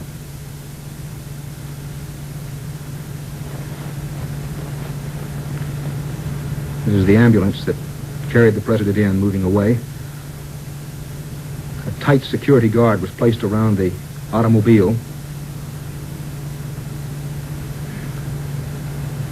There are some of the aides and one or two doctors, I believe, rushing into the hospital. Senator Ralph Yarborough, who was one of the last to see President Kennedy arrive, gave reporters some early details. These were long moments at Parkland Hospital as everyone waited for word on how is the president. Hospital sources gave this report of the arrival at the emergency entrance to the hospital, and I quote from the hospital: "The president was lying motionless in the car. Mrs. Kennedy was leaning over him, holding him. Governor Connolly was leaning back in the seat, holding his stomach. Both men were covered with blood. Inside the emergency room, witnesses said the First Lady, splattered with blood, entered without a word. Mrs. Kennedy reportedly held up very well inside. She was heard only to say, 'Jack, Jack, no, no.' Even regular hospital attendants were barred admittance to the emergency room as a bevy of doctors worked frantically over President Kennedy. At the same time this scene was going on at Parkland Hospital, all around town, police, sheriff's deputies, and Secret Service men were following every possible lead, every possible clue in an effort to come up with some kind of lead to the assassin.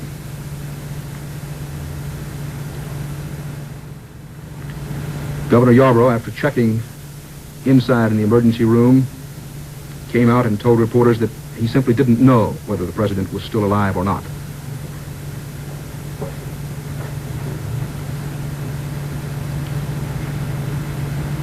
The Washington Press Corps and newsmen in general were, of course, pressing for some kind of word, some kind of detail. Things began to get crowded despite police efforts there at the rear of the hospital, the emergency room.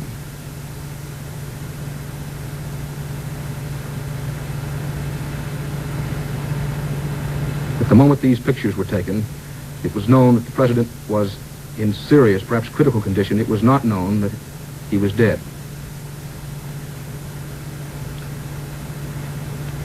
All around the hospital, the faces of the crowd that gathered told the story.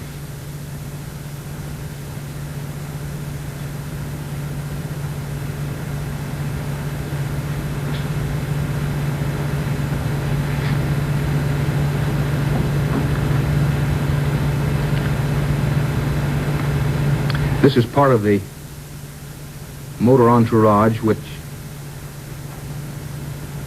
I believe brought 2 Roman Catholic Church priests to the hospital.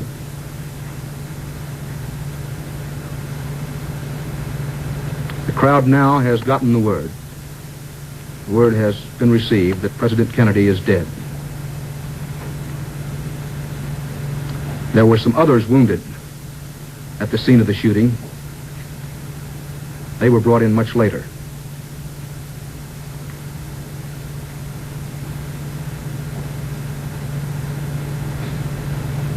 Very shortly after it was announced that the president had died,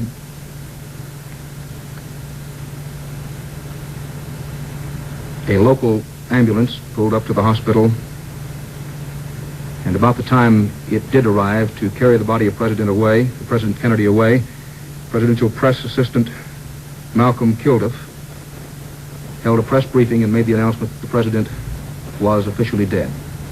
He also explained the seating arrangement in the automobile in which the president had taken part in the motorcade along with Governor and Mrs. John Connally. This was a seating arrangement, the Secret Service, 2 Secret Service men in front, the Connollys in the middle, President and Mrs. Kennedy in the rear. President Kennedy was sitting on the right-hand side as you looked onto that car from the top side. The shot apparently was fired from about 1 block away from what is believed to have been a .30 caliber weapon. The crowd outside the hospital got larger about the time the presidential party and the body of President Kennedy left Dallas's Parkland Hospital. Police continued to stand guard over the convertible which had brought the blood-splattered Mr. Kennedy and Mr. Connally to the hospital.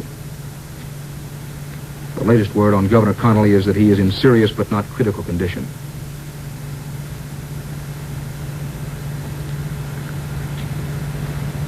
Here it is being explained to some members of the crowd that they have to get further back. Here are some grief-stricken members of the presidential party. Mrs. Kennedy rode out in an ambulance.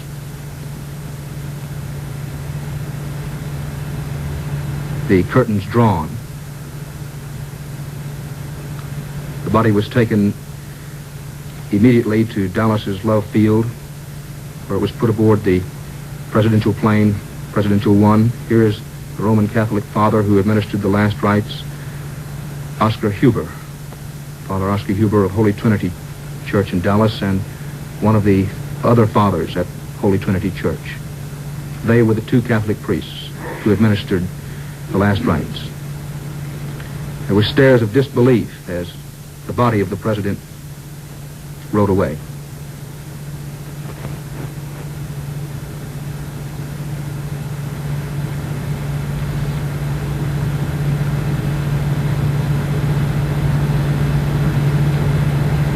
All afternoon, many Dallasites kept saying it just can't be true. Mayor Earl Cabell as he rushed away from the hospital.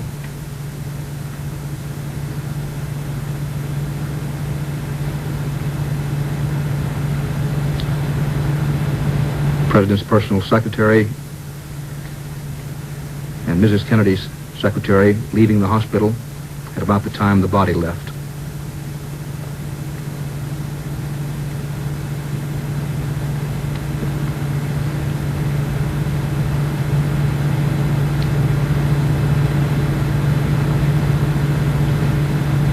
the ambulance that carried the body of President Kennedy out to the airport.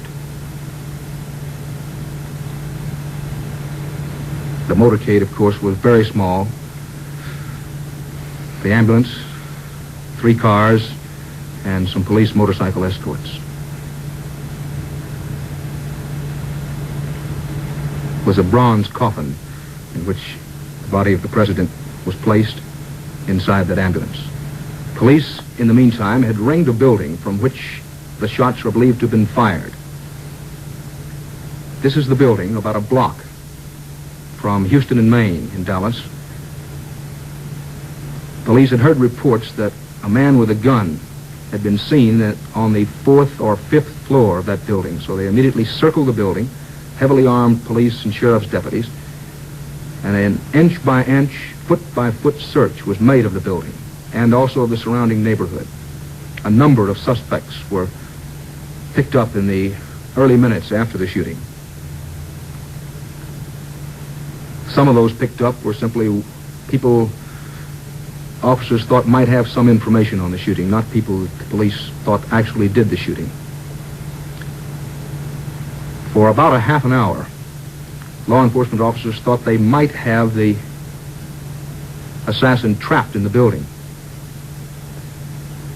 One employee of the building was later picked up as a suspect and is still in custody. At the time these pictures were filmed, the police thought they might have the assassin still inside that building.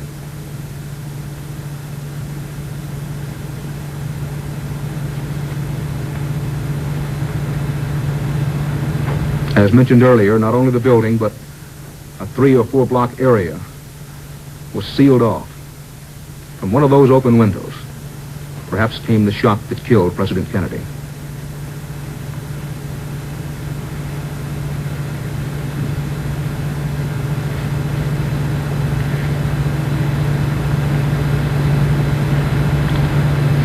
At least 6 and possibly as many as 12 arrests were made in the confusion and frantic searching that followed the shooting. This warehouse building is located a block from the Houston and Main intersection where the president was shot. This is the motorcade route area. This is the kind of neighborhood in which the shooting occurred.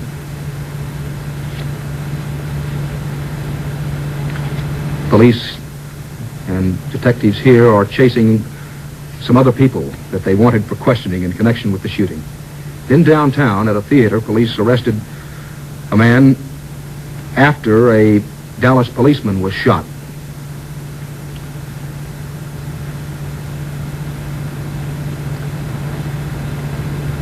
The man was brought immediately to police headquarters, as were all of those arrested.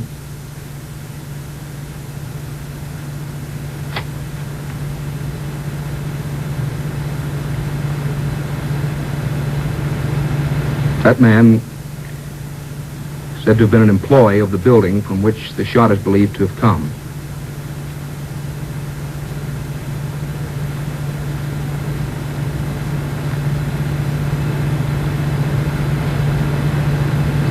Let me emphasize that no charges have been filed against anyone in connection with the case.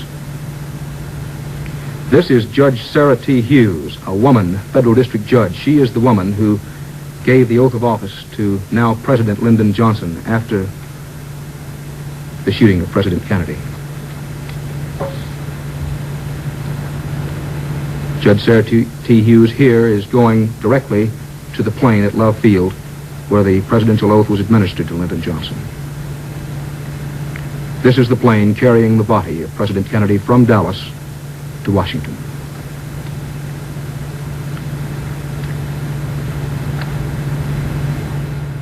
The final speech of President John Fitzgerald Kennedy was made this morning to a breakfast meeting of the Fort Worth Chamber of Commerce.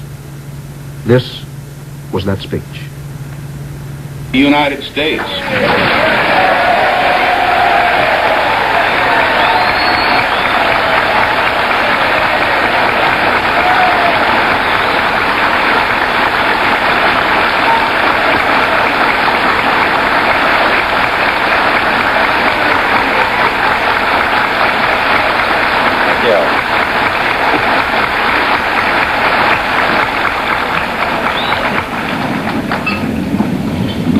I know now why everyone in Texas, Fort Worth, is so thin, having gotten up and down about 9 times. This is what you do every morning.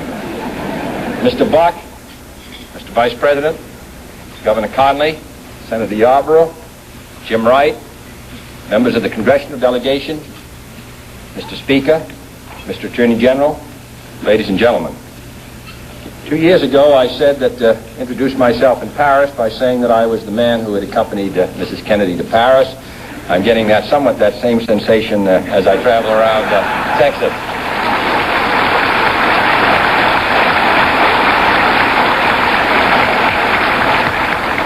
Nobody wonders what Lyndon and I wear, as we've...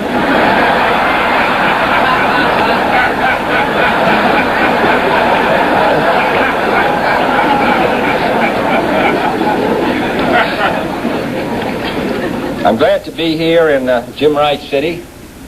About 35 years ago, a congressman from California, just been elected, received a letter from an irate constituent which said, during your campaign you promised to have the Sierra Madre Mountains reforested. You've been in office for 1 month and you haven't done so. Well, no one in Fort Worth has been that unreasonable, but in some ways he has had the Sierra Madre Mountains reforested. And here in Fort Worth, he's contributed to its growth. He speaks for Fort Worth. He speaks for the country. And I don't know any city that's better represented in the Congress of the United States than Fort Worth.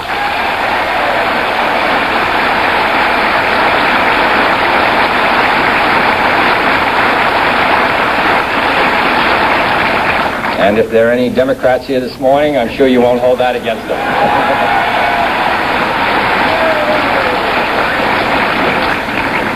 3 years ago, last September, I came here on the Vice President and spoke at Burke Burnett Park. And I called in that speech for a national security policy and a national security system which was second to none.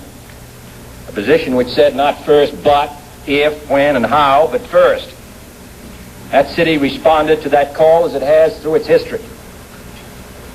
And we have been putting that pledge into practice ever since. And I want to say a word about that pledge here in Fort Worth, which understands national defense and its importance to the security of the United States. During the days of the Indian War, this city was a fort.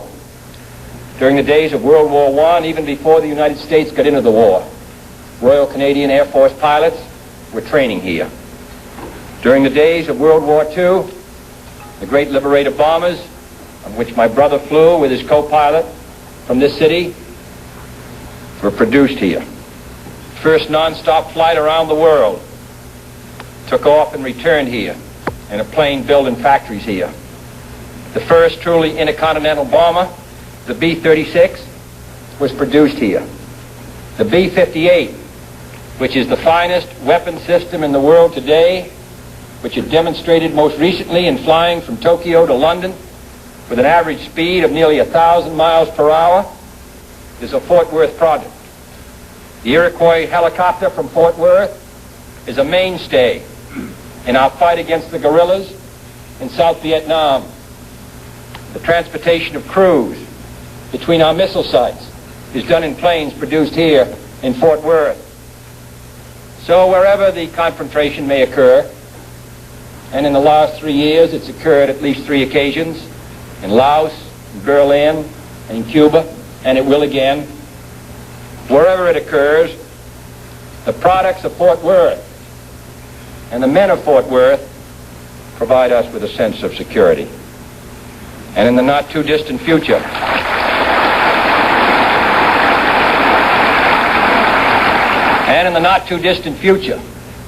a new Fort Worth product. And I'm glad that there was a table separating Mr. Hicks and myself. A new Fort Worth product.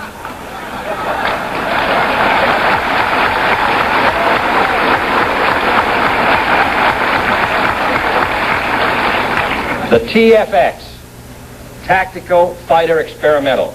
Nobody knows what those words mean, but that's what they mean. Tactical Fighter Experimental will serve the forces of freedom and will be the #1 airplane in the world today.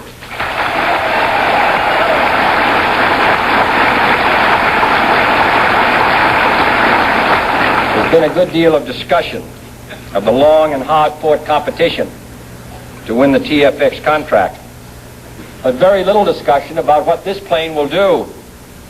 It will be the first operational aircraft ever produced that can literally spread its wings through the air. It will thus give us a single plane capable of carrying out missions of speed as well as distance, able to fly very far in one form or very fast in another. It can take off from rugged, short airstrips, enormously increasing the Air Force's ability to participate in limited wars. The same basic plane will serve the Navy's carriers, saving the taxpayers at least $1 billion in cost if they built separate planes for the Navy and the Air Force. The government of Australia, by purchasing $125 million of TFX planes before they are even off the drawing boards, has already testified to the merit of this plane, and at the same time, it's confident in the ability of Fort Worth to meet its schedule. In all these ways, the success of our national defense depends upon this city in the western United States, 10,000 miles from Vietnam, 5,000 or 6,000 miles from Berlin, thousands of miles from trouble spots in Latin America and Africa or the Middle East. And yet Fort Worth and what it does and what it produces participates in all these great historic events. Texas as a whole and Fort Worth bear particular responsibility for this national defense effort. For military procurement in this state totals nearly $1.25 billion, fifth highest among all the states of the Union. There are more military personnel on active duty in this state than any in the nation save one. And it's not Massachusetts. Any in the nation save one with a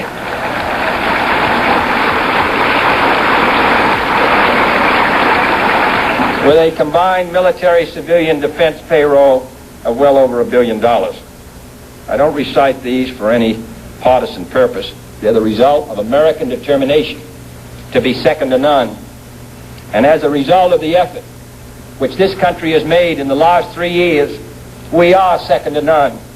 In the past 3 years, we have increased the defense budget of the United States by over 20%, increased the program of acquisition for Polaris submarines from 24 to 41, increased our Minuteman missile purchase program by more than 75%, doubled the number of strategic bombers and missiles on alert, doubled the number of nuclear weapons available in the strategic alert forces, increased the tactical nuclear forces deployed in Western Europe by over 60%, added 5 combat-ready divisions to the armies of the United States, and 5 tactical fighter wings to the Air Force of the United States, increased our strategic airlift capability by 75%, and increased our special counterinsurgency forces, which are engaged now in South Vietnam, by 600%. I hope those who want a strong America and place it on some signs will also place those figures next to it.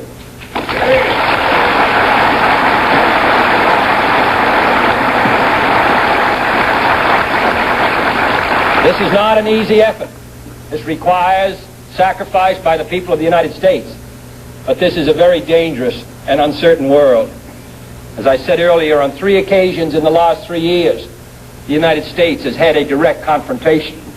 No one can say when it will come again. No one expects that our life will be easy. Certainly not in this decade, and perhaps not in this century. But we should realize what a burden and responsibility the people of the United States have borne for so many years. Here, a country which lived in isolation, divided and protected by the Atlantic and the Pacific, uninterested in the struggles of the world around it. Here, in the short space of 18 years after the Second World War, we put ourselves by our own will and by necessity into defensive alliances with countries all around the globe. Without the United States, South Vietnam would collapse overnight. Without the United States, the CETO alliance would collapse overnight. Without the United States, the CENTO alliance would collapse overnight. Without the United States, there would be no NATO, and gradually Europe would drift into neutralism and indifference. Without the effort of the United States and the Alliance for Progress, the communist advance onto the mainland of South America would long ago have taken place. So this country, which desires only to be free, which desires to be secure, which desires to live at peace for 18 years under 3 different administrations, has borne more than its share of the burden, has stood watch for more than its number of years. I don't think that we are fatigued or tired. We would like to live as we once lived, but history will not permit it. The communist balance of power is still strong. The balance of power is still on the side of freedom. We are still the keystone and the arch of freedom, and I think we will continue to do as we have done in our past, our duty, and the people of Texas will be in the lead. So I'm glad to come.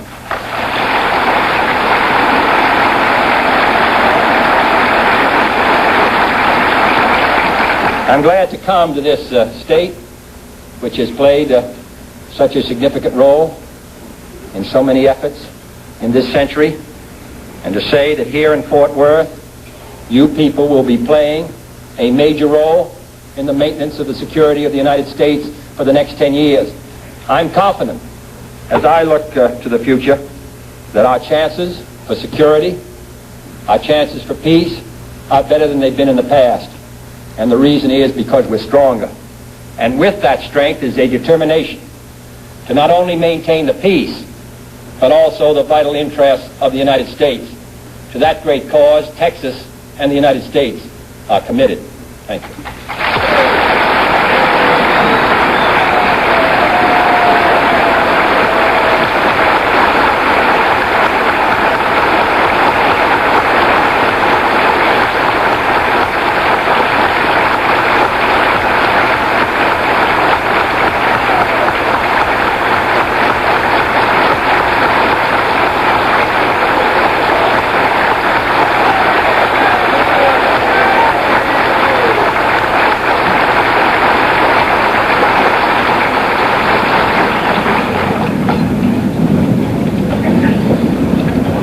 President,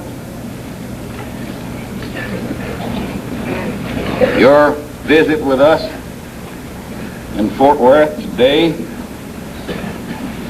the things you have said have refreshed and renewed our appreciation of your great leadership and courage. You have brought rain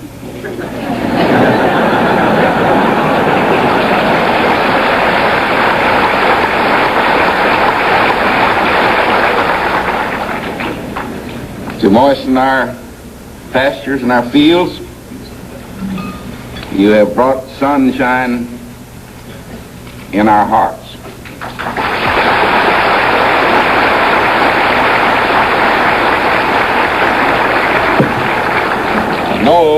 We know that you don't wear a hat. We couldn't let you leave Fort Worth without providing you with some protection against the rain.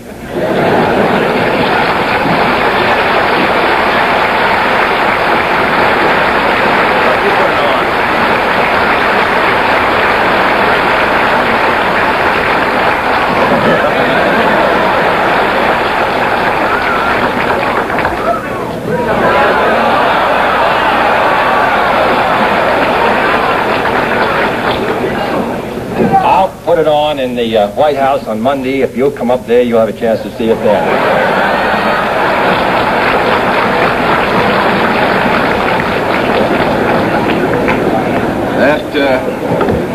That Texas hat is presented to you by Washer Brothers, one of the oldest men's stores in Texas. And to protect you against local enemies, in the manner that you are protecting this nation against our foreign enemies, And to keep the rattlesnakes on Vice President Johnson's ranch from striking you, we want to present this pair of boots.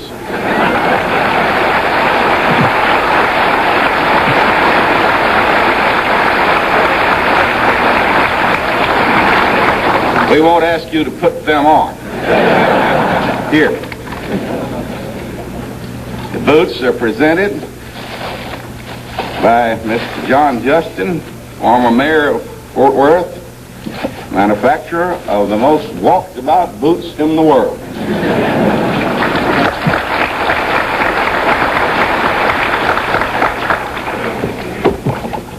And Mrs. Kennedy, as you ride to the hounds or walk to the rattlesnakes, we want you to have protection too.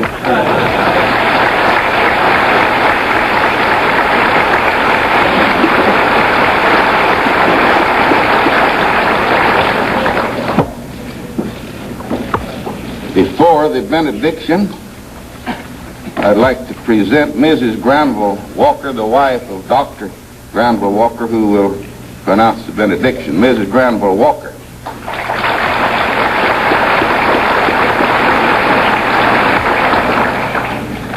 After Dr. Walker gives the benediction, we ask that you please remain seated until the President and Mrs. Kennedy have made their exit. Dr. Granville Walker.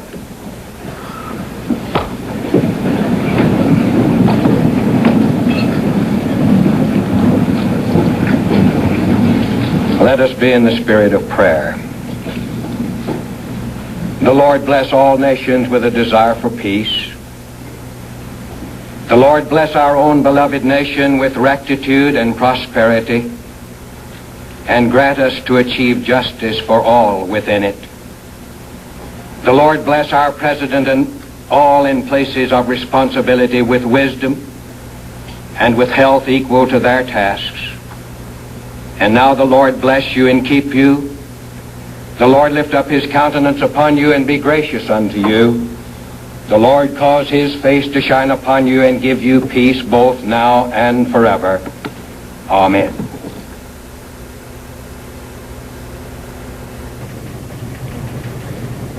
Lee H. Oswald, the 24-year-old man whom Dallas police say is a prime suspect in the assassination of President Kennedy, was questioned for 6 hours at the Dallas police station this evening.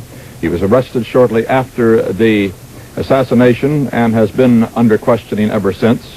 But as he was led from the interrogation room upstairs in the Dallas police station, perhaps reporters say for booking, he said to reporters, "I don't know anything about this. I haven't done anything."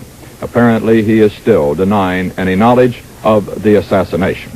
Oswald's arrest resulted from a theater cashier's tip, Mrs. Julie Postal telephoning police from the Texas Theater that a man inside looked like he was running from someone. And that was just 45 minutes after the shooting, the theater 3 miles away from the shooting scene. She said he kept changing seats in the theater. The police, by this time, were frantically searching the city for the killer, of course, and 2 officers raced to the theater and in through a rear door. One of them opened fire. Oswald had a snub-nosed .38 pistol on him, and he shot 2. It's not clear who fired first, but Officer J.D. Tippett was shot dead, and police say that Oswald's pistol killed him. Oswald, as we said, was local chairman of the pro-Castro Fair Play for Cuba Committee. He went to Russia in 1959, saying he was relinquishing his United States citizenship. He returned last year, complaining that he was disillusioned. Whether or not he ever actually did get Soviet citizenship is not clear, but he did marry while in Russia and is said to have 1 or 2 children. His wife is in this country with him and was taken to the police station this afternoon also. Oswald worked in the building where the murder weapon, a German-made Mauser rifle, was discovered. Oswald has been active in propaganda activities, as Bob Jones from station WWL-TV in New Orleans reports. This is Lee H. Oswald, October 16th in New Orleans, when he was handing out handbills for the Fair Play for Cuba Committee in front of the International Trade Mart.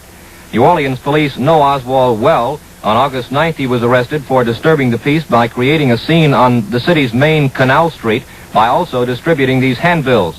He resided in an apartment here from May 9th until August 20th, when he slipped out in the middle of the night without having paid his rent.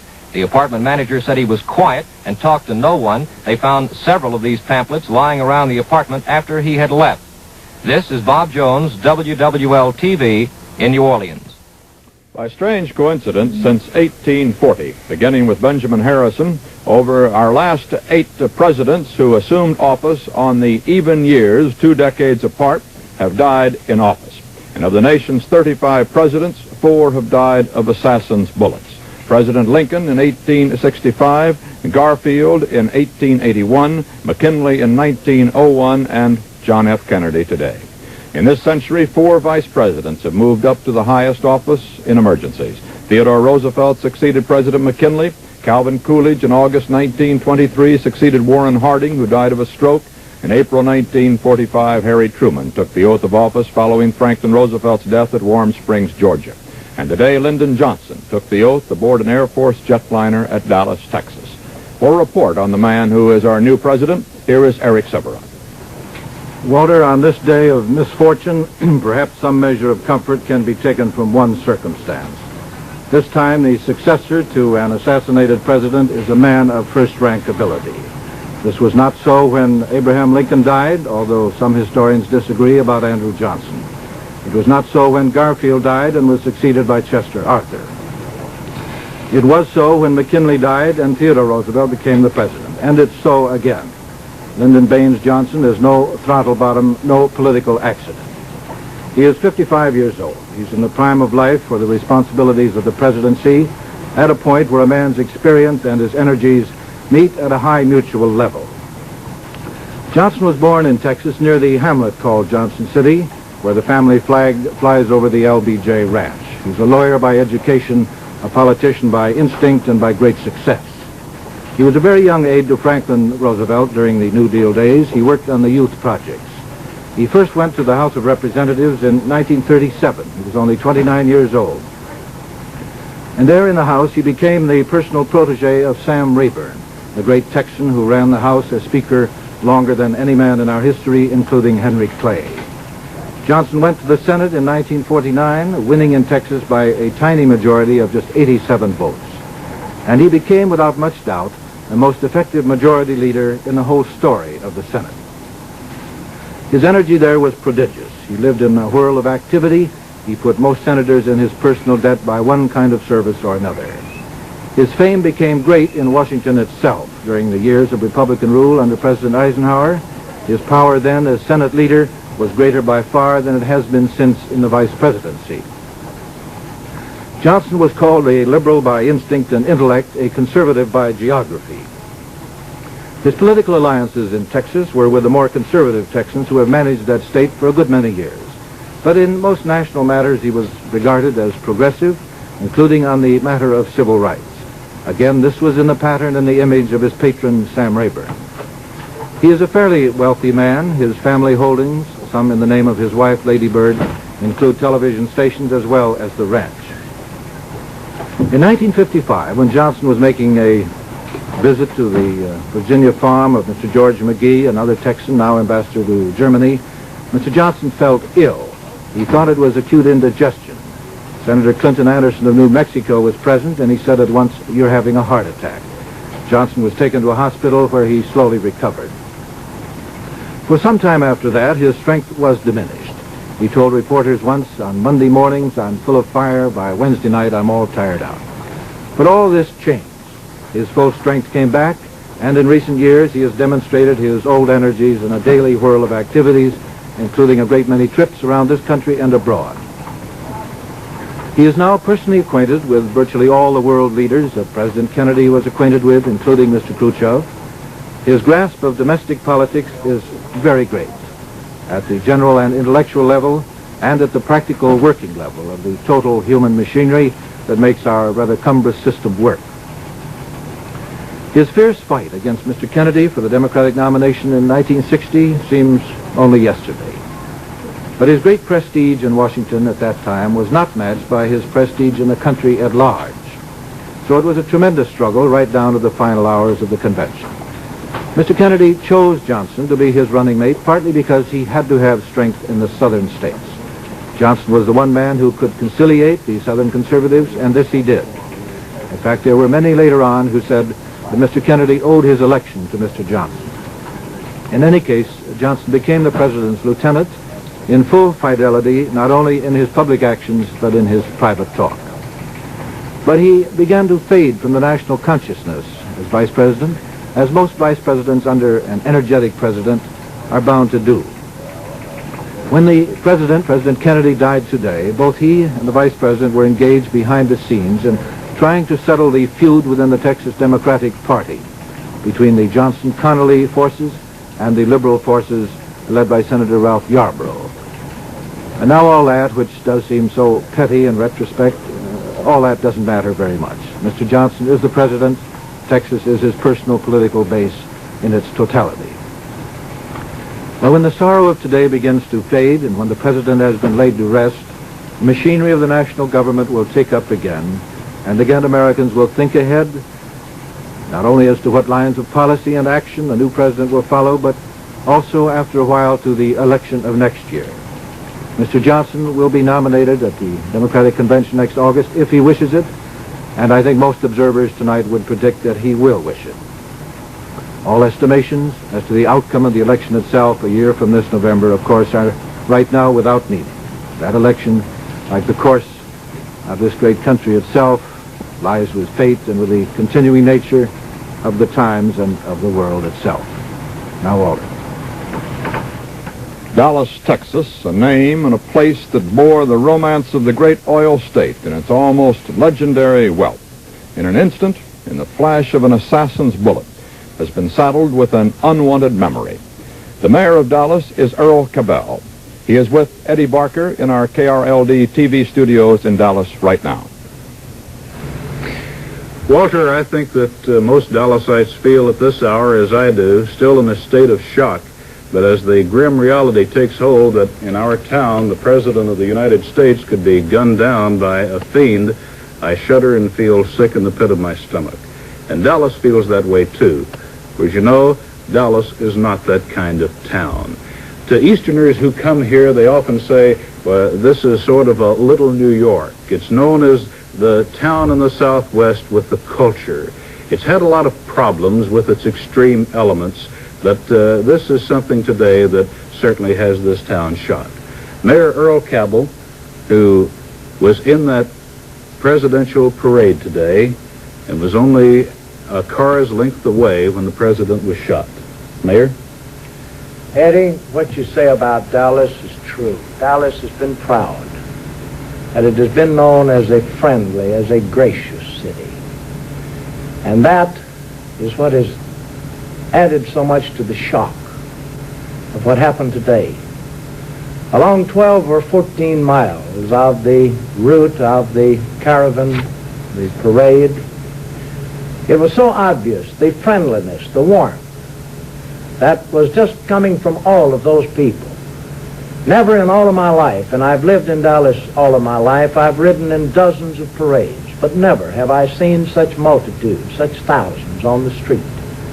And never have I seen such enthusiasm, such warmth that expressed themselves, and that was so spontaneous as the cars passed. And then almost at the end of that route, for those shots to ring out, and with the realization as to what was going on, even before we realized what had actually happened. Eddie, the shock of it is just unbelievable. And it hadn't been 2 minutes prior to that we had been talking to Congressman Roberts of McKinney of this tremendous ovation that had greeted the president. And then, of course, the rest is history. Mayor, we've had some bad light shed on this city of ours in the past few weeks. What with the incident here not too long ago when Adlai Stevenson was hit with a sign and spat upon, and now the president of the country is assassinated here. What is Dallas going to do? Well, I cannot ascribe that to being the feeling of the true Dallas citizen or the preponderance of Dallas citizens. Those people represent only a handful of the radical right And I don't ascribe criminal tendencies to them. Possibly they might have incited a lower grade of brain to have committed an act like this. But I can't point my finger. This is no time to point fingers. This is a time of prayer and sober reflection. We all have to search our souls with reference to what we might have said or done to have brought about a calamity of this sort. Mayor, I would think that the feeling is that in the broad moral sense at least, that all of us share in what has happened here today, but this city, as you say, is not a city where things like this are done. The minority, it's a loud one, and today, this tragic thing that happens really once in a lifetime. This is a guilt that doesn't belong to a few. This is a guilt of the nation. We're all responsible for this. For the reaction of some Dallasites, here is CBS newsman Nelson Benton. This is the corner of Elm and Ackerd Street in Dallas, Texas, late afternoon. And these are average citizens of Dallas, Texas. Could we ask your reaction to the president's death today? Well, we were just horrified when we heard that we couldn't believe that he had been shot. I heard we were working, and someone came in and told us that the president had been shot, and we just didn't believe him. That we didn't think that anything like that could happen. Is this your wife? Yes, it is. May I ask you, what was your reaction? I just couldn't believe it. I had only seen him just moments before, alive, and then... You watched the parade? Yes, I did. It was horrible. How do you think the city of Dallas feels about it? I think they think it's horrible. Everyone I've talked to is just, they just can't believe anything like this could have happened here. Didn't believe it at first. They came down there at the bank and telling us, and we just didn't believe it because we just walked down just a few minutes before it happened. You were at work at the time? Yes, I was at work at the time, so I couldn't believe it. What was the reaction among the people at the bank? Well, none of us could believe it until we got phone calls from our friends and relatives and everything, hearing it on the radio and then telling us, and then we came to realize that it had happened. We just couldn't believe it. Thank you very much. Could I talk to you a moment, ma'am?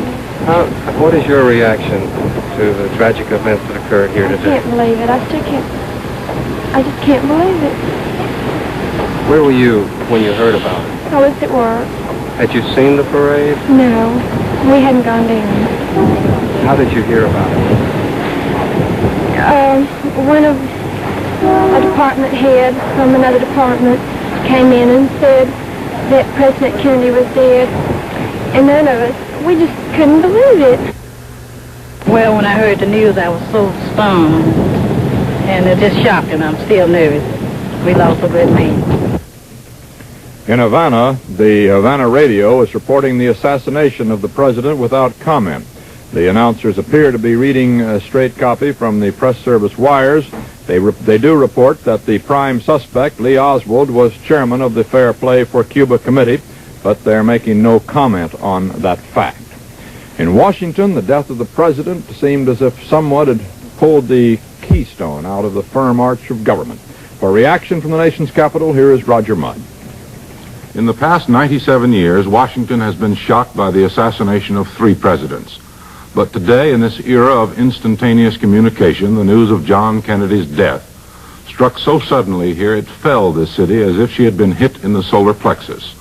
On the Senate floor, a young Republican from Kansas whispered blankly, "I feel sick at my stomach." The only word Albert Gore of Tennessee could utter was horrible. Hubert Humphrey issued a public statement, but then later told his office staff, "I can't contain myself. I feel the loss of a part of my own life." Aside from President Johnson, probably no elected official in Washington was more deeply affected than the Speaker of the House, John McCormick of Massachusetts. Speaker McCormick, the 72-year-old Democrat from South Boston, tonight stands directly behind Lyndon Johnson in succession to the presidency. The tragic death of President Kennedy is a great loss, not only to our country, but to the entire world. President Kennedy was giving to our country and to the free world, visionary, sterling, and courageous leadership so necessary during this trying period of the world's history. The bullet of the assassin has taken from our midst one of the great Americans of all time. The world, in addition to our country, the people of our country will mourn not only the passing of this great man, but the dastardly manner in which his death took place. I have lost a dear and personal friend, and I and Mrs. McCormick, with the rest of the people of the nation, mourn the passing of our great president and our outstanding leader.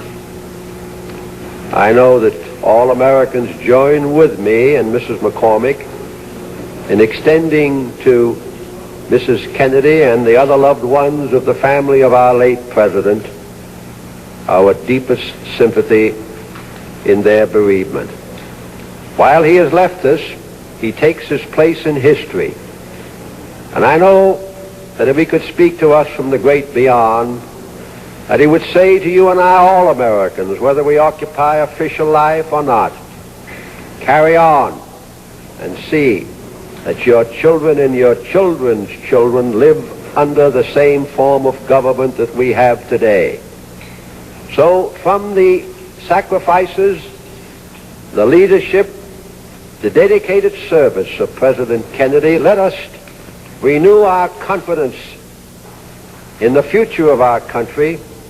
Let us renew our love of our country, and let us go forth determined to follow the spirit of President Kennedy with faith and with confidence, meeting all challenges and all obstacles that might occur, and to lead us through the leadership, his spirit, of the spirit of President Kennedy and the leadership of President Johnson, to a world of peace. The first report of the shooting of the president reached the Capitol Hill this afternoon shortly before 2 o'clock.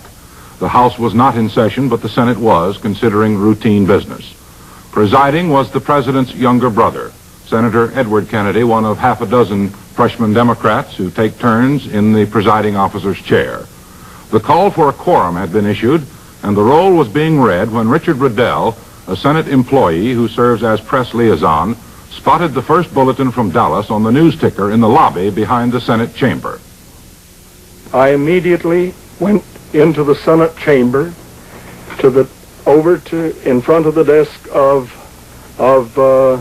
Majority Leader Senator Mike Mansfield, raised my voice so that he and the senators at the surrounding desk could hear, and said, "Senators, the president has been shot."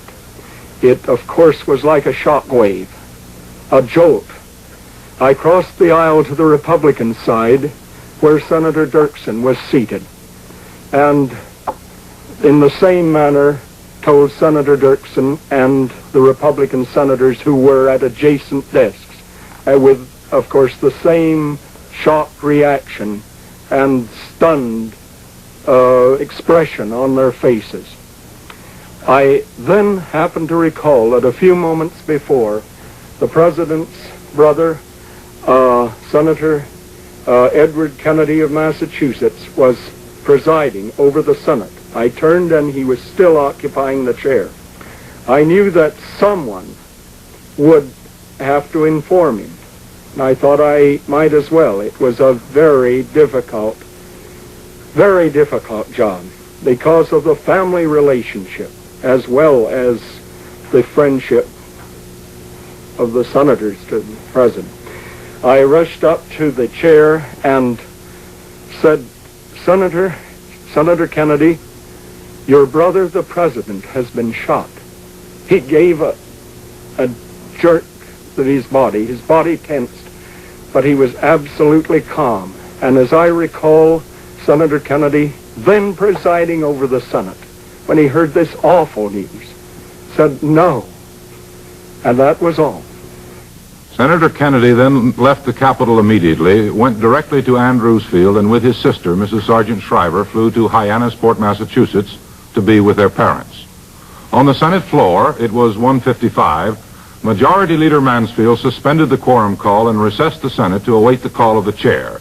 Mansfield and Minority Leader Dirksen then called the White House and stayed in touch with the White House until there was official confirmation that the president had indeed been shot. Mansfield then recalled the Senate, and Chaplain Frederick Brown Harris offered a prayer, and the Senate adjourned until noon Monday. But not really. The Senate just stood there, bewildered, aghast, and dumbfounded. Around those news tickers in the lobby stood some of the most powerful senators in Washington, listening as Richard Russell of Georgia read aloud to them each word from Dallas as it was laid down by the teletype. Finally, the bulletin that seemed blacker than all the others started moving. President Kennedy is dead. The news, of course, brought this nation of ours almost to a standstill. The stock market closed shortly after the news, after stocks had dropped precipitously, with the greatest drop since Black Monday of the stock market crash. Throughout the country, theaters closed, and in Times Square, the heart of the amusement industry in the United States, that great street of Broadway is almost dark tonight. Bernard Eisman is there. Come in, Bernard. Broadway is not the Great White Way tonight. All of the lights on the spectacular advertising displays have been dimmed, put out. The movie houses with their flickering, twinkling banks of neon, they too have doused their lights and closed their box offices. In the streets off Broadway, the score of legitimate theaters with plays on the boards, those that are successful and those are not, they too are closed. Even the little Frankfurter stands here and there are closing down. As evening came, Broadway paid its tribute to the president. It went dark, something it hasn't done in the memory of very many people. Even the crowds and the traffic on Broadway are unusually light. The automobile traffic is not a tenth of what it would be on any ordinary weekend night, and the crowds walking the streets, they too are very light. Usually, here it's elbow to elbow and knee to knee as people fight to get from one amusement palace to another. Not so tonight. Now, they carry little radios and listen for more news of the president's death, or they read newspapers whose glaring headlines brings home the reality of a tragedy. This is Bernard Eisman on a very dark and dim Broadway. Let's go now back to Washington, to the White House, and to George Herman.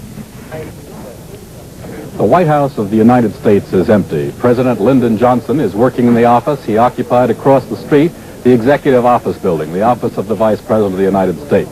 Mrs. Kennedy is not coming back to the White House at all. Her children left the White House at 5:30 this afternoon, presumably to join Mrs. Kennedy, who is going into seclusion. President Johnson has talked to former President Truman and to former President Eisenhower, both of whom have apparently indicated that they will be here for the viewing of the president's body tomorrow. President Hoover apparently is not going to be able to make it.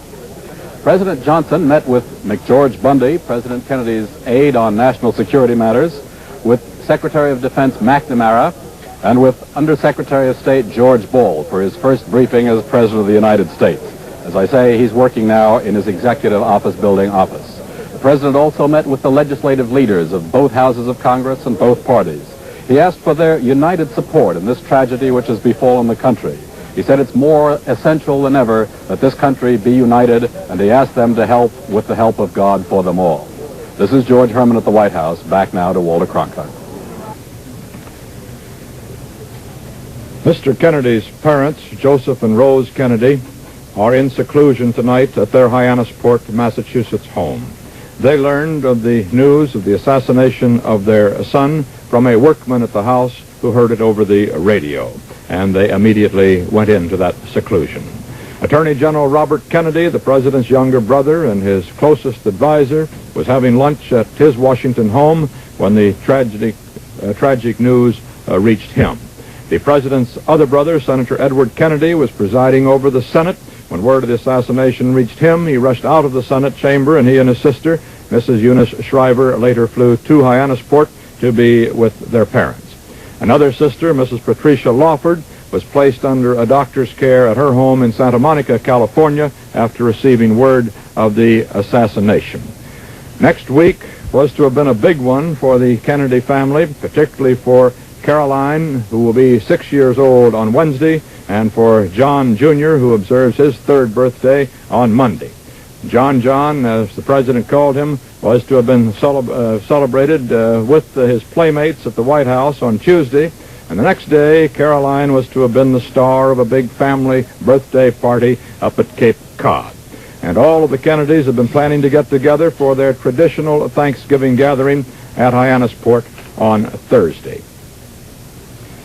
For the 2 Kennedy children and for the entire family, of course, Mr. Kennedy's death today was the second family tragedy about which they had to be told this year. The first, the death in the case of the children of their infant brother, Patrick Beauvoir Kennedy, last August the 9th.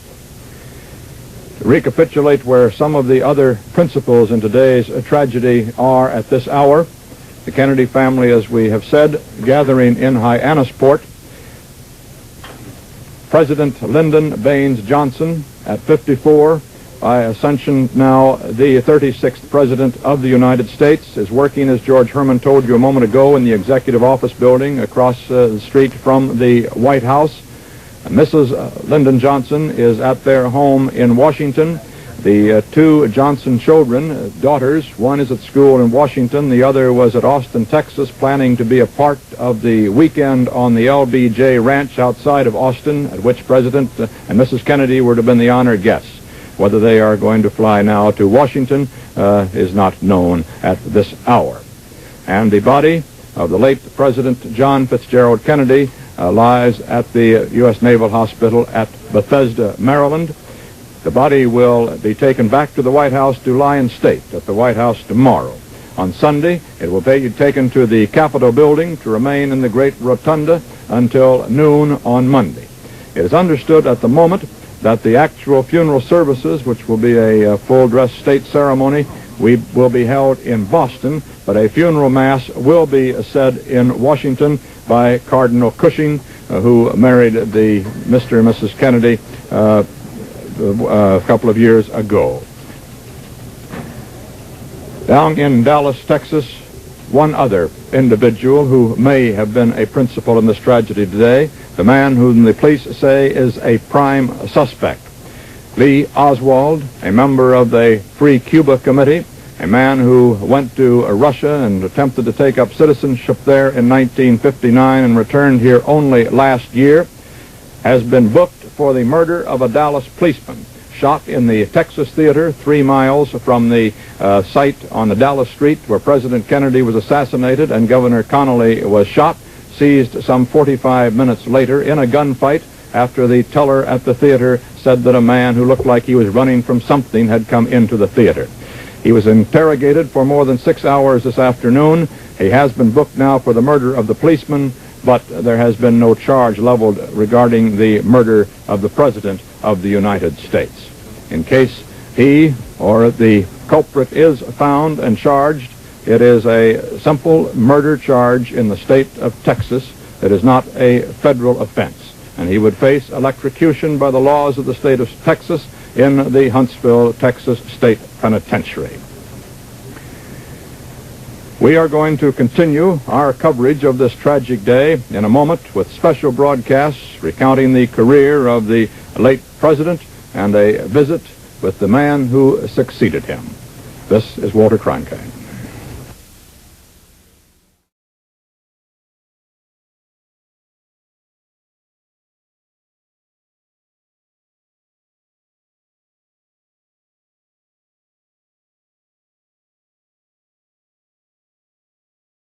This may give the opportunity to people who are interested in the welfare of the party and who have been, we know that, who have been looking for an alternative.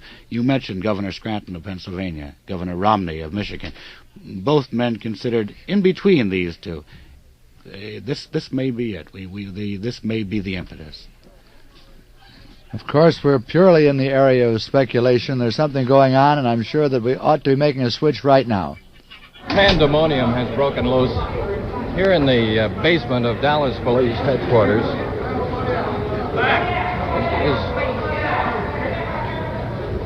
Now, whether the bullet literally hit Oswald or not, we are not absolutely positive, but there has been a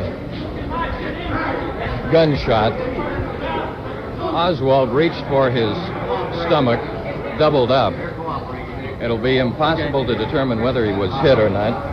Did you see whether or not he was hit? He was hit, wasn't he? He grabbed himself on the side and fell to the ground.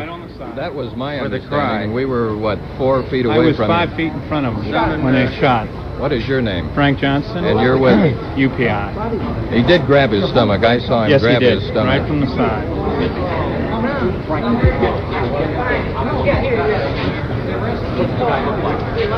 Lee Oswald obviously has been shot. The witnesses around us here seem to confirm that. It happened so fast and with such suddenness that you can understand it is virtually impossible to determine the direction from which the bullet came, although police obviously in a rather excited state are attempting to determine where the shot came from. Captain.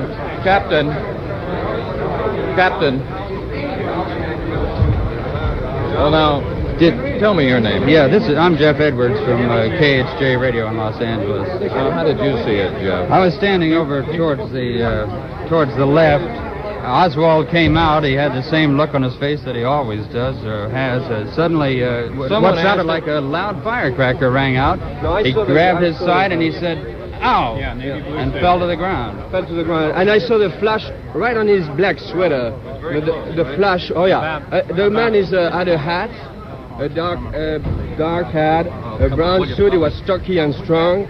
Came to him and he put the gun right there. I saw the flash over the black sweater. Yeah, and the man stood like. Where did you he was right here. The man was right here. You probably had it on your TV camera. No, I saw a man there. I thought he was one of the detectives. He was a stocky guy, well dressed, with a hat. He had a hat. Where did he go? Brown hat up. I don't know. I think his coat was brown and his hat was Where did black. he go, Pierre? Well, he was here. He just shot there. He just put the gun there. I saw the flash on the black sweater. Oh yeah, right there. And the guy. Point blank range. Yeah, right here. I mean, I saw the flash on the black sweater. That's what I remember. The flash. The both were crouching. No, I saw him there. He was in the group of men right here. Masquerading as one of us, or what? I thought he was one of the detectives. He had a hat and stocky. He was well dressed. That's what I remember. Had you seen him before?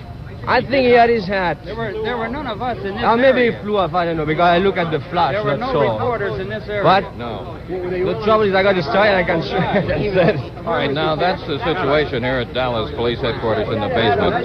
We're in this story which has been so unreal from the very beginning. As Lee Oswald, 24 years old, was attempting to move through a crowd to the armored car where he was to be transferred to the Dallas County Jail. As Oswald came out, he was asked, "Did you shoot the president?" or something along those lines. And at that hour, at that moment, at that instant, sometime about 11:15 in Dallas, someone walked up to Oswald. At point-blank range, fired into his stomach. An ambulance now is coming here. This will be the ambulance to take Lee Oswald to wherever he will receive medical treatment. It is almost unbelievable. It's almost unbelievable. This is the back end of the ambulance. If you can get back. If you can get back. As far as I know, no. Do you have the man who fired? We have a man, yes. I didn't hear you. The back of the ambulance has been opened. Police and detectives are now standing cordoned off. Here comes a squad car driving in from the north side of the Dallas Police basement. Yes, you have one man, do you not, Yes. Captain? Yes, I didn't see it, so we've got the man I think did it. Here he comes. Here's Oswald again. He is now lying very pale on the stretcher. He's being put into the ambulance head first. There's a group of detectives around the rear end of the ambulance. Now they have the problem that the ambulance is blocked by the armored car. Out on Commerce Street, the armored car, which was to take Lee Oswald to Dallas County Jail, now is blocking the exit of the ambulance, which is to take him to a hospital. Captain, where will he be taken? Captain, where will he be taken? I'm assuming Parkland Hospital. Parkland Hospital, the irony of ironies, the place where President John F. Kennedy died. The armored car now has been cleared out of the entranceway. The ambulance is leaving Dallas Police Headquarters. Dallas police say they do have a man in custody. They believe he is the man who walked up to Lee Oswald at point-blank range and fired a revolver into his stomach. Oswald grabbed at his midsection, fell to the floor. Now you can see the pandemonium that once again has broken loose. We got a man that I believe, I didn't see it. I think it's the man. You got him? What's he look like? I can't give you a description now. He is known locally. He's known locally? What's his name? That was a captain of the Dallas police saying the man that they are holding is known locally, a man wearing a black hat. Is he hurt at all? Who is this man? Who is he? Did you get him? Has someone else been wounded, do you know? What do you look like? You see him, Captain? Captain, what is it? He's known locally. They have his gun in there. According to Captain C.O. Arnett. We gotta get the With the identification, your press identification, so forth, you want to come through the doors, you may now. Okay, sir. Captain Chief Stevenson. Chief Stevenson, what can you tell us? This is live. I can't tell you anything as yet. You were present here, I believe, when it occurred. Too close. Yes. I have no further information other than that the man is in custody that did the shooting, and we are starting our work on this angle, of course. Can you tell us the nature of the wound that Oswald received? I cannot. I was several feet removed when it happened. I don't know where he was hit as yet. He is en route to the hospital. Did you see the man pulling a gun? No, sir, I did not. Tell these fellas to let us out of here. They won't let us out. We tell them you said to let us out, and they won't let us out. I will see about that in just 1 minute. Sorry. Chief, would you tell us as nearly as you can the sequence of events as it happened? Oswald was being brought out. Yes. If you would excuse me a minute, let me clean this out. I'll be glad to talk with you as soon as I can get to you. Appreciate that. You can well understand that the situation now is this. One man is in custody. Oswald has been wounded and is en route to Parkland Hospital, where President Kennedy died.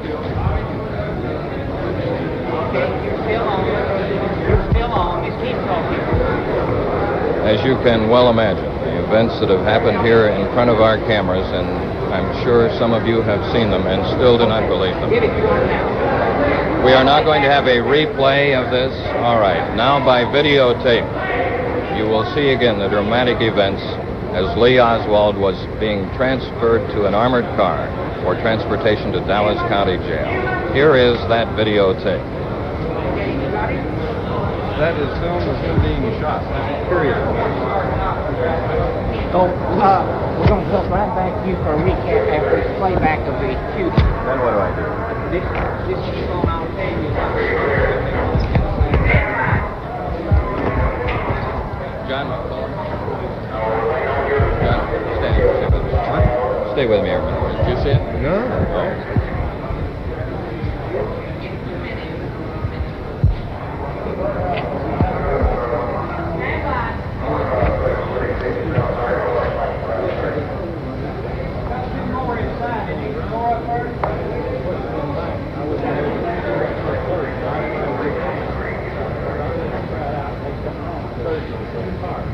So here we are again, where it is so quiet now. Could you tell me, officer, you're a detective. Are you a detective with Dallas Yes, I Police? am. You were standing right there, weren't you? I was trying to get the press out of the way so we could get to the car. That's the reason I couldn't see what took place. So Now the matter of pulling together eyewitnesses and people, those of us who were literally here and watching, are not sure of what we saw, except we do know this, that Lee Oswald has been taken to Parkland Hospital in an ambulance. The ambulance was delayed because of the armored car, which was to have taken him to Dallas County Jail. Police tell us that they have one man in custody, a man who is known locally, and we'll try to pick up some of this conversation. That first thing when I was and they coming back up here, they just want them to come on. Well, McGee's got him over there. Came out of here, that camera, because I helped hold that camera as he started off. It went into the crowd over there. The camera never was hooked up. And this man came from behind this camera or from this corner and just dove out of the crowd. He came from behind that car, that green car there. He jumped up over the rail. There where he come from? Yeah. I saw the gun here. All that information now. Each of you, including Lieutenant Swain, get with him to let him talk to the chief or Captain Fritz there. Get some men. I'll get them all. There you have heard some of the reports of Dallas detectives as to how this man happened to get at Oswald. He was apparently sitting in a car directly behind our cameras, leaped out of the car over a rail at Oswald, pointing a revolver at his stomach, pulled the trigger. Oswald grabbed his stomach, slumped over to the ground, saying what sounded like a rather loud moan. Is he in this building, Oswald? He has gone to the hospital. And what about the man who has been caught? Is he in this building? He is in custody here. I see. Chief, can you tell us what you know now about the man that you do have in custody? Personally, I don't know anything about him. I merely know his name, and that's all I know. And what can you tell us about the nature of Oswald's wounds? I don't even know that. I don't know where the man was struck with the bullet. I won't know until we hear from the hospital. All right, Captain, can you give us any report now on... No further report right at this time. This is live from the basement of Dallas Police Headquarters. Absolutely unbelievable, incredible. Lee Oswald, the man charged with assassinating the President of the United States himself before our very eyes, was shot by a man who leaped out of that green car down there, apparently, over the rail, into the crowd, through the reporters, directly at Oswald, who was standing just about right here where I am. It happened so fast, no one really knows what happened, but here we have a further report. Now then, thus far, is the man upstairs in the cell? As far as I know, he's either in the jail or at Captain Fritz's office. I imagine he would probably be in jail. Do you know this subject? Do you know him? Have you seen him before? Yes, I do. Is he from Dallas? Yes. Who is he? I couldn't tell you. I know you can't release the name now, but do you know what kind of business he happens to be in? Bob, I wouldn't want to say. Right. Okay. Did he have to be disarmed or did he give up? We had to disarm him. Did he struggle? As much as he could, yes, but he was... Say anything? The struggle... he was mumbling. I couldn't hear. I couldn't understand what he did say. Now, do you know... Did Oswald say anything? No, Oswald didn't. What? Now, yes, do you know what kind of pistol he was carrying? No, Bob, I never saw the pistol itself. Some other, I think Officer Graves had got the gun immediately after he fired the shot. Officer, he was in his civilian clothes? Yes. Did he try to get away? No, he was immediately subdued by the officer. He wouldn't have had a chance to get away. How many shots were fired? Just one shot. Did you see... What was Oswald wearing? Do you remember when he came out? I didn't pay too much attention. Did you know the man? Did you see the man before? Yes, he did. Sir, you saw his face? Yes, sir. And you knew him? Yes, sir. Pat, he is a resident of Dallas. Yes, sir. And that's all I'd want to say about the man inside. This is Officer P.T. Dean of the Dallas Police Department. It looks like that about just about 3 feet away, or how far would you say the shot was fired? Well, I couldn't tell. I couldn't see Oswald when the shot was fired. I immediately turned. I was waiting at the armored car to ride with the suspect to the county jail. As soon as the shot was fired, I came immediately down the ramp to assist the officers. Officer, do you know this man personally that's in custody? Yes. In the line of duty or in another way? Sir, I wouldn't want to say. But he is known to you as a police officer? Not as a police officer? That is, you as a police officer know him, is that correct? Yes. Was he connected in any way with this? I don't know. Had you seen him here in the building before the shot was fired? No, sir. Pat, could you outline briefly some of the security precautions that were taken immediately before this happened? Yes, sir. We thoroughly searched the basement. We had searched even the cars up on top of the pipes and things that a person might conceal himself. There was about 15 to 20 men that had searched this place prior to 30 minutes. In fact, searched it twice, about an hour before and then 30 minutes before. How many officers did you have outside, approximately, would you say? About 20 uniformed officers. Outside the building, and they're armed with riot guns, pistols, and all kinds of... Yes, sir. Some few of them are. Did you notice this guy before in here? No, sir. You hadn't? Today, no, sir. Not today. Is there anything else that you possibly might tell us about him, Pat? I know that at the present time you're bound and can't say very much, but you have said that he is from Dallas and that you do know this subject and have seen him before. Yes, sir, I do know.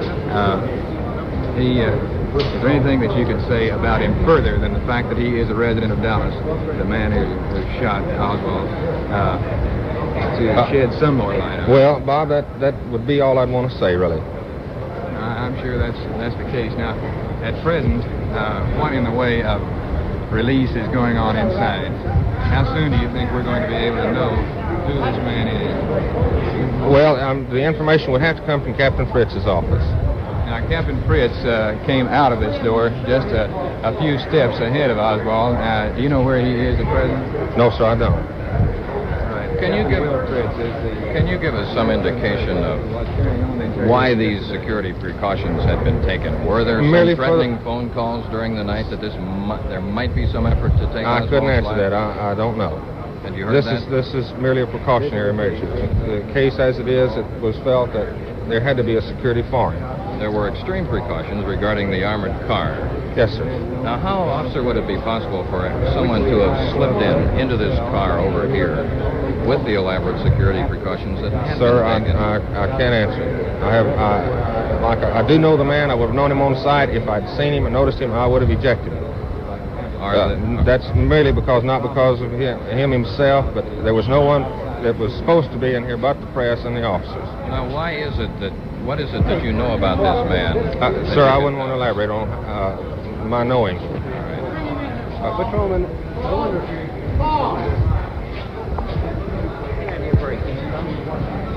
This, then, is the situation at this hour as we can reconstruct it. Just about 20 minutes ago, standing right here, Lee Oswald was shot by a man known to at least one Dallas police officer, P.T. Dean. The man apparently, according to the accounts of other detectives who were here, came out of a green vehicle parked beyond our camera range in the police garage here at Dallas Police Headquarters, leaped over a railing through the reporters who had been cordoned off on that side. And again, according to people who were closer than I, the man came through the group of reporters to Oswald, who was being transported just about in this position. And just at that moment, the gunshot was fired. And it sounded as if an automobile had backfired, or someone had thrown a cherry bomb or a firecracker or something of that sort. Oswald clasped his stomach like this and moaned. And then, of course, there was absolute pandemonium as detectives and police officers moved in to take into custody this man, so far unidentified, so far apparently being questioned upstairs by Dallas Homicide Captain Will Fritz, who incidentally is the man who has been in charge of the interrogation of Oswald as the accused killer of President Kennedy. We heard Tom Pettit describe the shooting of Oswald. We heard Tom Pettit later tell us that Oswald was being put into an ambulance. We saw the ambulance leaving the jail area and head for Parkland Hospital. Now the activity is transferred to Parkland Hospital in Dallas. Standing by there for a report, let's switch to Roger Reddy at Parkland Hospital. Here at Parkland Hospital, assassin Lee Oswald has just been brought to the emergency room by a screaming ambulance and an escort of police cruisers with their sirens going. We had just been in the press room at Parkland for an interview with Mrs. John Connolly, who had made a statement. When we heard the word that he had been shot, all the reporters rushed around to the emergency entrance room at Parkland just as Oswald was brought up. As the ambulance backed up to the unloading dock, the reporters shoved towards the back of the ambulance. Police had to fight to keep them away from the back. The door was opened. Oswald was pushed out on the stretcher. His shirt was rolled halfway up his stomach to his chest.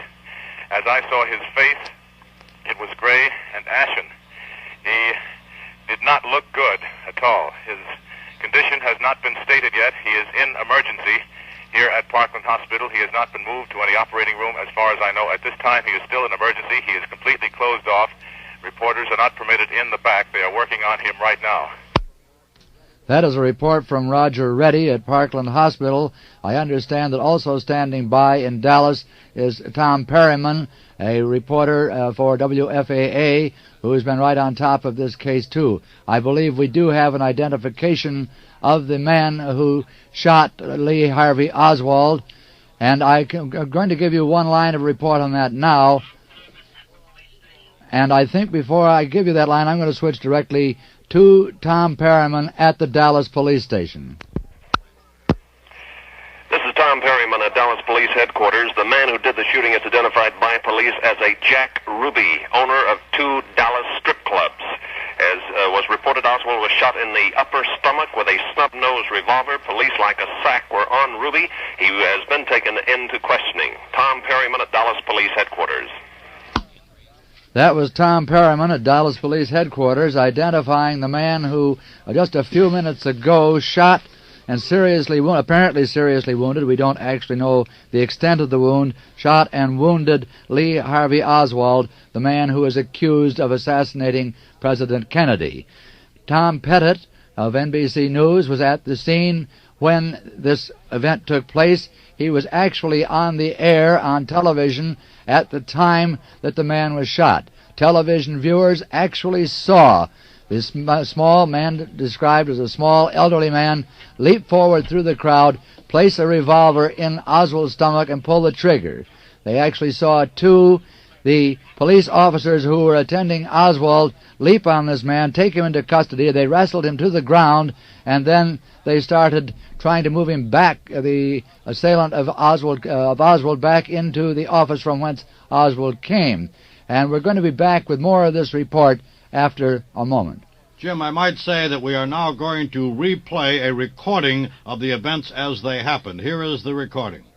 There is the president. There is Lee Oswald. He's been shot. He's been shot. Lee Oswald has been shot. There's the man with a gun. It's absolute panic here in the basement of Dallas Police Headquarters. The detectives have their guns drawn. Oswald has been shot. There is no question about it. Oswald has been shot. Pandemonium has broken loose. That was an actual replay of the shooting of Lee Oswald. That was a radio recording that was made at the scene. You actually heard the gun that was fired, and you heard the comments of the reporter at the scene after that shot was fired. A very great deal has happened since that moment. We've seen and heard the wild scene in the basement of the City Hall as they were trying to move Lee Harvey Oswald from the city jail to the county jail. We know that Lee Harvey Oswald was shot in the stomach. He was rushed to Parkland Hospital. We heard from Roger Reddy at Parkland Hospital in Dallas that Oswald had been moved to the emergency room there. He was undergoing emergency surgery of some sort. It was ironic that our reporter Roger Reddy was at the hospital to get a report there on the condition of Texas Governor Connolly, who was wounded at the time that President Kennedy was shot and killed by the man who they believe the man who has been wounded now. To recap the situation, after that shot was fired that you heard, and after the announcer talked about it, immediately a wild scene developed in the basement of City Hall. At one point, detectives and police officers trying to get the wounded turncoat back into the booking office jammed themselves in the doorway and could not move. Police Chief Jesse Curry said he was preparing a statement. We heard Curry briefly talking, describing what was happening and what had happened. At first, Police Chief Curry said that he knew the man but could not identify him. We have had an identification of the man that shot Oswald. Police Lieutenant George Butler has identified the man that did the shooting as Jack Ruby, a Dallas nightclub owner. Jim, I think that one of the things that may be extremely interesting about this was what Tom Pettit elicited from that police sergeant. When he said that it was a little bit unclear, but he said that he knew this man and that had he seen him, he would not have allowed that man to come inside. Well, of course, this would be the case for anybody who was not authorized to be there, except for reporters and policemen. But one wonders if there are implications about this particular man and police knowledge of him that might have led to the statement by the sergeant that he would not have allowed him. There seemed to be an emphasis. Yes, I agree with you, Joe. In fact, it was the way in which the police sergeant made that statement. He said, had I seen him, I would have ejected him. He said specifically, I would have ejected. In other words, to put it in the vernacular, he would have thrown him out because apparently he did regard him as more than the usual security risk. Of course, you make the point that any unauthorized person would have been thrown out. But it was interesting, too, the reaction of the reporters who were there at the scene, and there were a great many reporters in that crowded basement at City Hall as they were moving Oswald out. And all of them said that they didn't know this man, and I heard one reporter ask another one, was he one of us? Going back to Oswald himself, as he was brought out by the police officers, he was walking quietly between them. He was dressed in a pair of black trousers, a tan shirt, and a black sweater. After the shot sounded and we heard the shot, he made no great sound. He fell to the floor, clutching his side below the rib cage, and his slight assailant was immediately leaped upon by police officers and wrestled back into the back room. This elderly man, described as an elderly man wearing a gray suit, man known as Jack Ruby, a Dallas nightclub owner. It was not actually known immediately how or why he happened to be present in the basement, but eyewitnesses said they saw him leap over a railing from behind a green car that was parked outside of the the City Hall basement and leap over a barricade, and we saw him actually rush up and place the gun directly into Oswald's stomach and then fire the shot. And then again, our view was obscured by the police officers and to say pandemonium, I think, would be understating the case, because there was complete confusion there for a very short time, actually. But our reporter, Tom Pettit, on the scene, I think did a masterful job, which we heard, of pulling together this thing and getting from the eyewitnesses the story of what had happened, who did the shooting, and what happened from that moment on. From the time that they took Oswald back into a back room while they were waiting for an ambulance to carry him back out again, they then carried Oswald out of the back room on a stretcher, and Tom Pettit at that time said that Oswald looked very quiet and very gray as this stretcher was being placed in the ambulance. They then had some trouble actually moving the ambulance out of the basement area behind City Hall because of an armored car that was parked in the way. There was some little time elapsed between the time that they placed the ambulance in the armored car and then allowed the ambulance placed the stretcher in the ambulance and then moved the armored car out of the way to allow the ambulance to proceed to Parkland Hospital in Dallas. At this moment, we know not a great deal more about the condition of Lee Harvey Oswald. We have heard from Roger Reddy that let me ask a direct question because it's a little difficult at this time. I think we better Excuse bring Roger me, Reddy Jim. back in. Roger Reddy is at Parkland Hospital again, and we switch to him. Lee Oswald is in the major surgery section of the emergency division of Parkland Hospital. He has been wheeled into trauma room number 2 at this moment, which is within 10 feet of where President Kennedy was brought to the hospital on Friday. The police have cordoned off the long corridor leading to that trauma room. The reporters and other onlookers and officials have been held back. The pandemonium that was extant when he was first brought in has subdued somewhat. A spokesman for Governor Connolly said that they did did not want any knowledge at this point of the fact to get to Governor Connolly. They don't want him to get near him in any way. They are keeping news and as much of the information away from Governor and Mrs. Connolly as possible. They expect that he will be moved depending on his condition, which is still to be determined. The spokesmen at the hospital have not given us this yet. It is due to come out shortly. That is a report from Roger Reddy at Parkland Hospital in Dallas.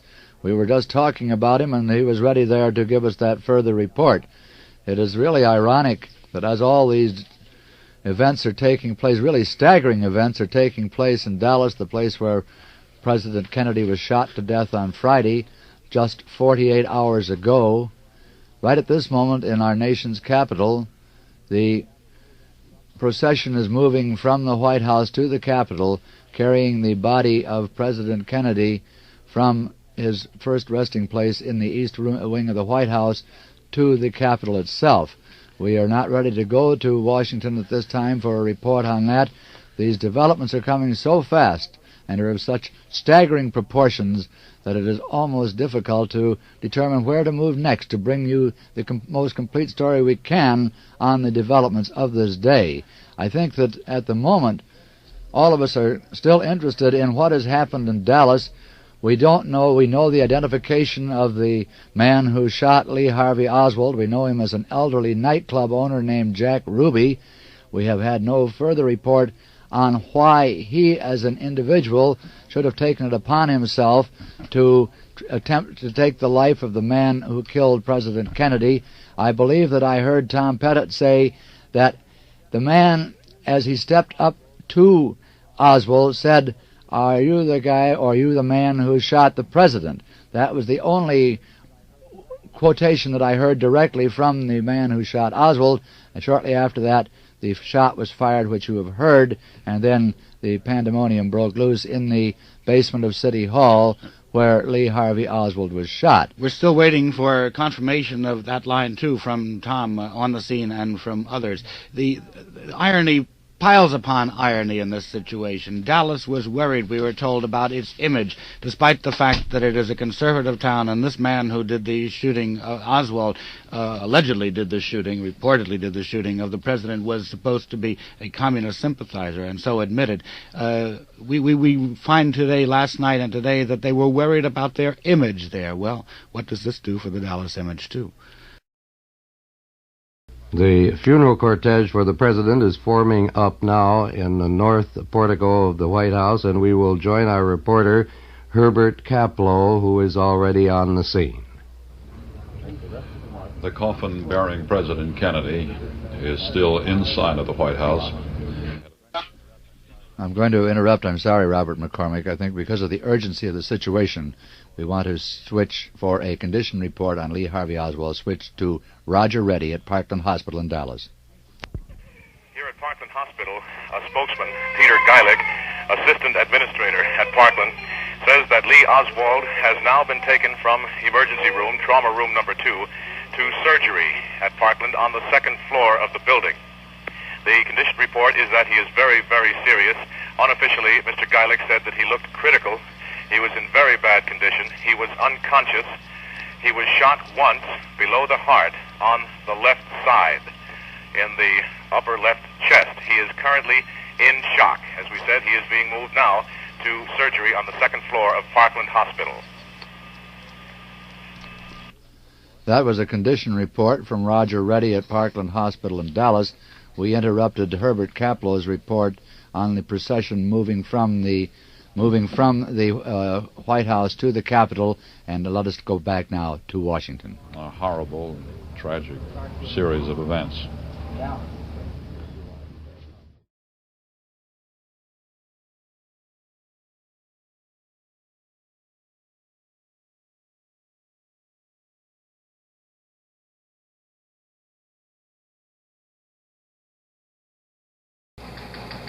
This is a special one-hour edition of the CBS Evening News with Walter Cronkite and Marvin Kalb in Washington, Roger Mudd in Washington, George Herman in Washington, Neil Strauser in Washington, Eddie Barker in Dallas, Dan Rather in Dallas, Lou Wood in Fort Worth, and Harry Reasoner at the New York Stock Exchange. Good evening. There is only, of course, really one story this evening, and in this special one-hour report, we will bring you the moving and impressive highlights of John Fitzgerald Kennedy's final journey. We'll return to the city where the great tragedy began, for scenes of final tribute to another of last Friday's victims, and for a report on a community determined to rebuild a shattered image. We'll also have reports on the stepped-up investigation into the president's assassination, on the immediate plans of the Kennedy family, on our new president's first steps toward a possible summit meeting, and the return of Congress to its legislative burdens. Throughout this country and the world today, there were countless expressions of mourning and tribute to our late president. They reflected and echoed in their own way the solemn ceremonies in Washington, where more than 1 million assembled, including an unprecedented array of world statesmen, to pay final respects to President Kennedy. That ceremony began in the great rotunda of the Capitol.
Then, with the thud of boots and the dirge of drums, the procession began. Up Pennsylvania Avenue to the White House, the route a new president rode in triumph not quite 3 years ago.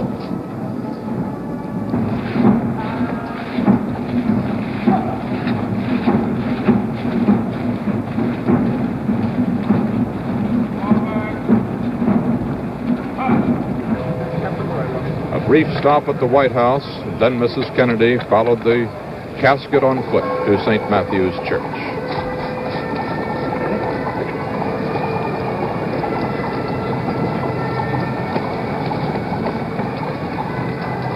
And then in cars, the first of the dignitaries.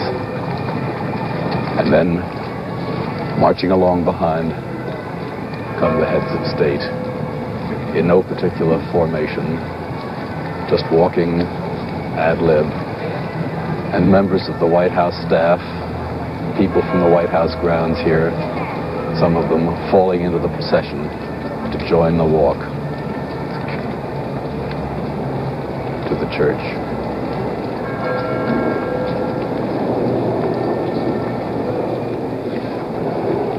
After the services, back into the cars.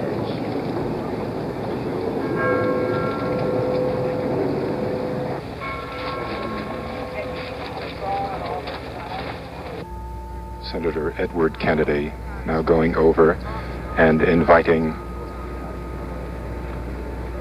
former President Eisenhower to speak with Mrs. Kennedy, who was still in the first car.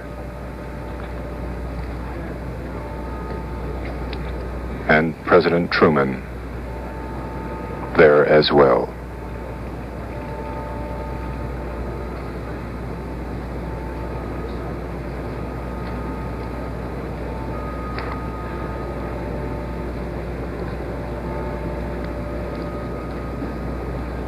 It appears as though both former presidents are once again paying their respects to Mrs. Kennedy.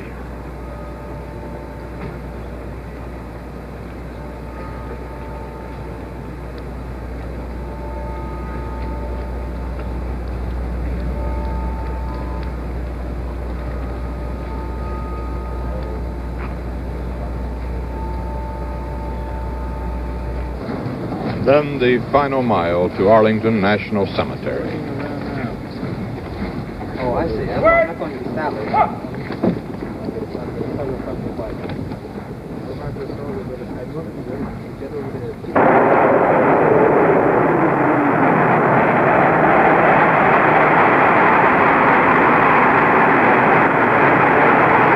The President's old friend, Cardinal Cushing of Boston, conducting the service, waits at graveside for 21 guns to begin their salute.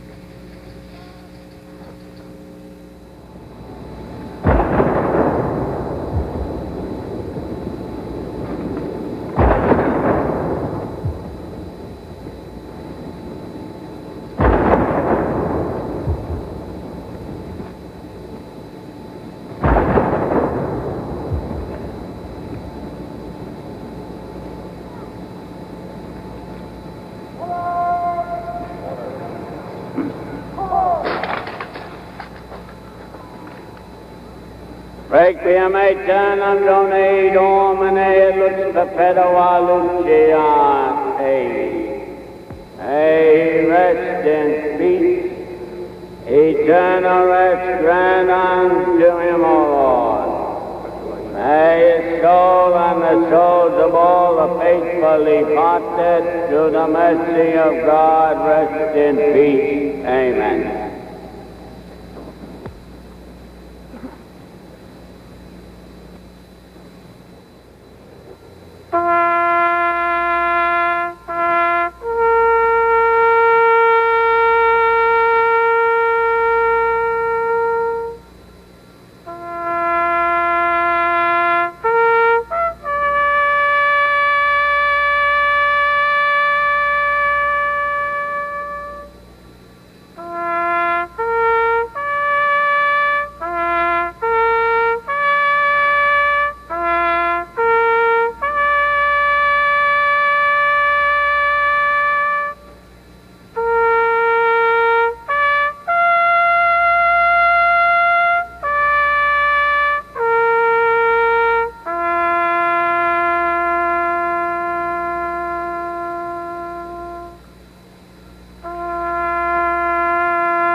For Dallas, where the assassin's bullet was fired, the shock, the grief, and the mourning had been compounded.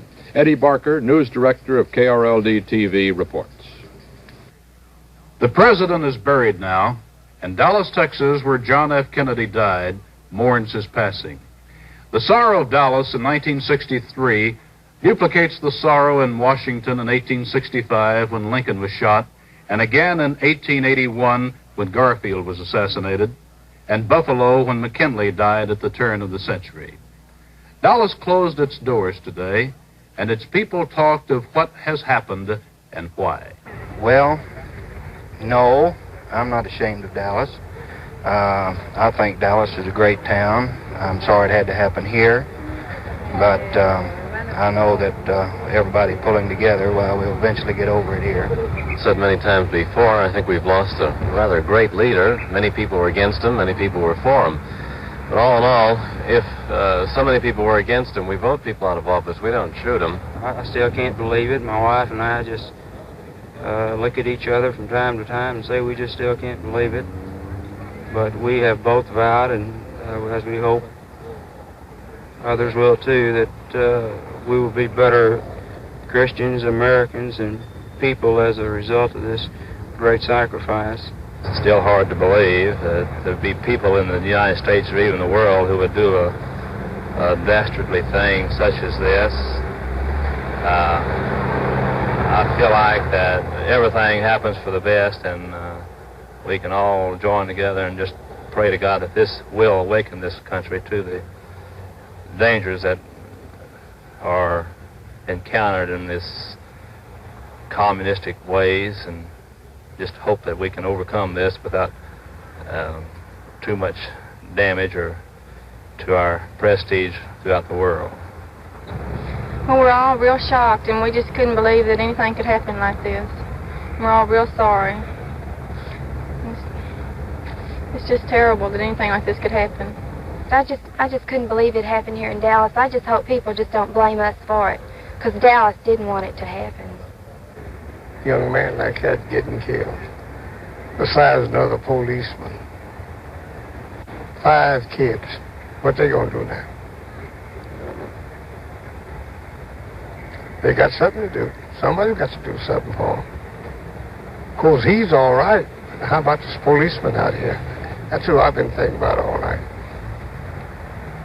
Why a man would go ahead and kill a man like that, just out of cold blood? What are we coming to? I don't believe Dallas is at fault, but we get the blame for it. See, that's the question about it. I don't believe the people of Dallas hated the administration that bad. Some of them here might differ with him in his opinion. Naturally, that's so. With all presidents, you have a difference of opinion, but not bad enough to murder. As a matter of fact, I couldn't see him spitting on Mr. Stevenson either. I believe all this stuff is cooked up out for me. I don't believe that's Dallasite stuff. I just don't believe it. I don't see how anyone could have caused this terrible heartbreak in our city. It just makes you ashamed that you live here. That's all I can say. I think that the whole world should not frown upon Dallas. As such, we should frown upon ourselves as a nation for such an occurrence. Well, just like everyone else, I guess. It's just a sad thing, to happen. I work right across the street from where it happened. And I just said the United States was such a big place for the president to come right to our door to get killed. I just feel like everyone else does. I think it's terrible. But a lifelong Republican, that makes no difference. A real great man is gone, and we're all going to suffer for it. We all should. I just hope that his going helps us to realize what sort of thing we have let ourselves fall into, the way we have become, and I hope from this we can take a new birth and realize that we're letting hate undermine us and become too much a part of our life. Dallas today had even more to mourn. It held funeral services for one of its own who was a victim of Friday's tragedy, Officer J.D. Tippit, fatally wounded, attempting to arrest the alleged assassin in his flight. Bill Mercer of KRLD-TV reports. The Commander-in-Chief of the United States, and here Officer Tippit, and the suspect for both those killings have all died.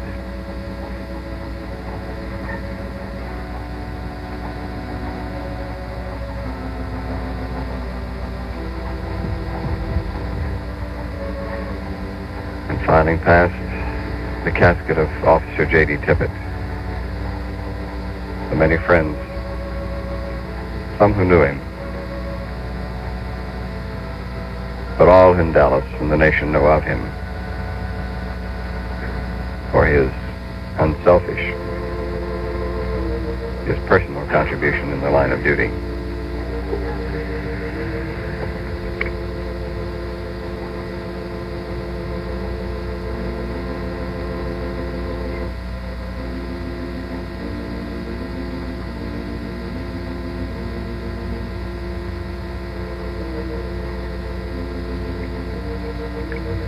This has been one continuous day of memorial services.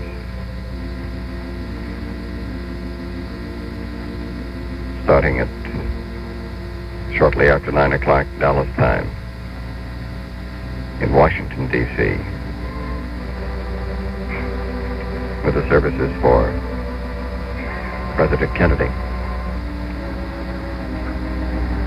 And almost immediately upon his burial at Arlington Cemetery, the services for the man who died approximately 1.5 miles away, Officer J.D. Tippit. Officer Tippit left a 39-year-old widow and 3 small children. The accused assassin of the president and slayer of Officer Tippit 24-year-old Lee Harvey Oswald also went to his grave today in a secret, almost unattended funeral at Fort Worth. Lou Wood has that story. With police guarding the casket, the body of Lee Harvey Oswald was carried from the rear door of a Fort Worth funeral home early this afternoon.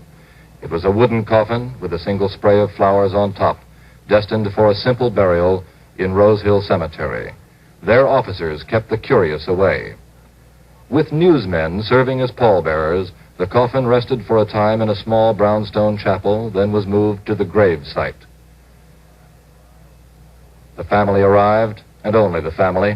Oswald's wife, Marina, born in Russia 22 years ago, wearing a simple black dress, accompanied by one of her small children. Next, Oswald's mother, with another infant. Then a brother joined them under a canvas canopy where they sat while a minister of the Fort Worth Council of Churches conducted a short burial service. With newsmen out of range, Marina Oswald stepped forward, tearfully kissed the body of her husband. The casket was closed, and the remains of the accused assassin of President Kennedy were lowered into the ground. This is Lou Wood reporting. Newsmen served as pallbearers because there were not enough others there to do the job. Correspondent Dan Rather was permitted today to see some films of the actual assassination, and here's his report from Dallas. The films we saw were taken by an amateur photographer who had a particularly good vantage point just past the building from which the fatal shot was fired. The films show President Kennedy's open black limousine making a left turn off Houston Street onto Elm Street on the fringe of downtown Dallas. A left turn made just below the window in which the assassin was waiting. About 35 yards past the very base of the building, just below the window, President Kennedy could be seen to put his right hand up to the side of his head to either brush back his hair or perhaps rub his eyebrow. President Kennedy was sitting on the same side of the car as the building from which the shot came. Mrs. Kennedy was by his side. In the jump seat in front of him, Mrs. Connolly and Governor Connolly. Governor Connolly on the same side of the car as the president, and in the front seat, 2 Secret Service men. Just as the president put that right hand up to the side of his head, you could see him lurch forward. The first shot had hit him. Mrs. Kennedy was looking in another direction and apparently didn't see or sense that first shot or didn't hear it. But Governor Connolly in the seat in front appeared to have heard it, or at least sensed that something was wrong. The governor's coat was open. He reached back in this fashion, exposing his white shirt front to the assassin's window. He reached back as if to offer aid or ask the president something. At that moment, a shot clearly hit the governor in the front, and he fell back in the seat. Mrs. Connolly immediately threw herself over him in a protective position. In the next instant, with this time Mrs. Kennedy apparently looking on, a second shot, the third total shot, hit the president's head. His head could be seen to move violently forward. And Mrs. Kennedy stood up immediately. The president leaned over her way. It appeared that he might have brushed her legs. Mrs. Kennedy then literally went on the top of the trunk of the Lincoln car, put practically her whole body on the trunk. It appeared she might have been on her all fours there, reaching out for the Secret Service man, the lone Secret Service man who was riding on the bumper of the car, the back bumper on Mrs. Kennedy's side. The Secret Service man leaned forward and put his hands on Mrs. Kennedy's shoulder to push her back into the car. She was in some danger, it appeared, of rolling off or falling off. When we described this before, there was some question about what we meant by Mrs. Kennedy being on the trunk of the car. Only she knows, but it appeared that she was trying desperately to get the Secret Service man's attention, or perhaps to help pull him into the car. The car never stopped, it never paused. In the front seat, a Secret Service man was on the telephone. The car picked up speed, and disappeared beneath an underpass. This is Dan Rather in Dallas. The White House tonight announced a full investigation into the assassination of President Kennedy under orders from President Johnson. All federal agencies have been advised to cooperate with the FBI. The results of their investigation will be made public. As Lee Harvey Oswald was buried today, Dallas District Attorney Henry Wade acknowledged reports that a map had been found in Oswald's room, a map that had cross marks at various points along President Kennedy's parade route and a line that matched the path of the fatal bullet. A Mexico City newspaper today reported that Oswald had made a trip to Mexico City in late September and had tried, but failed, to get a visa to Russia via Cuba. Jack Ruby, the man accused of shooting Oswald, was transferred secretly from the Dallas City Jail to County Jail today. That's the trip that Oswald started but never finished. Ruby's attorney said today his client must have been temporarily insane, thus apparently setting the stage for Ruby's trial. District Attorney Wade will ask a grand jury to indict Ruby for murder with malice, the equivalent of first-degree murder in Texas. The trial, expected sometime in January, would center on the issue of temporary insanity. If Ruby's defense can prove that to the jury, Ruby could go free. If the prosecution can prove its murder with malice case, that same jury could assess the death penalty. Tonight's White House announcement of a federal investigation into the circumstances surrounding the assassination was the second investigation announced today. In Washington, Neil Strasser reports. There can never be a trial of Lee Harvey Oswald to prove beyond that legal shadow of a doubt whether he was the assassin of President Kennedy. A second assassin's bullet took care of that.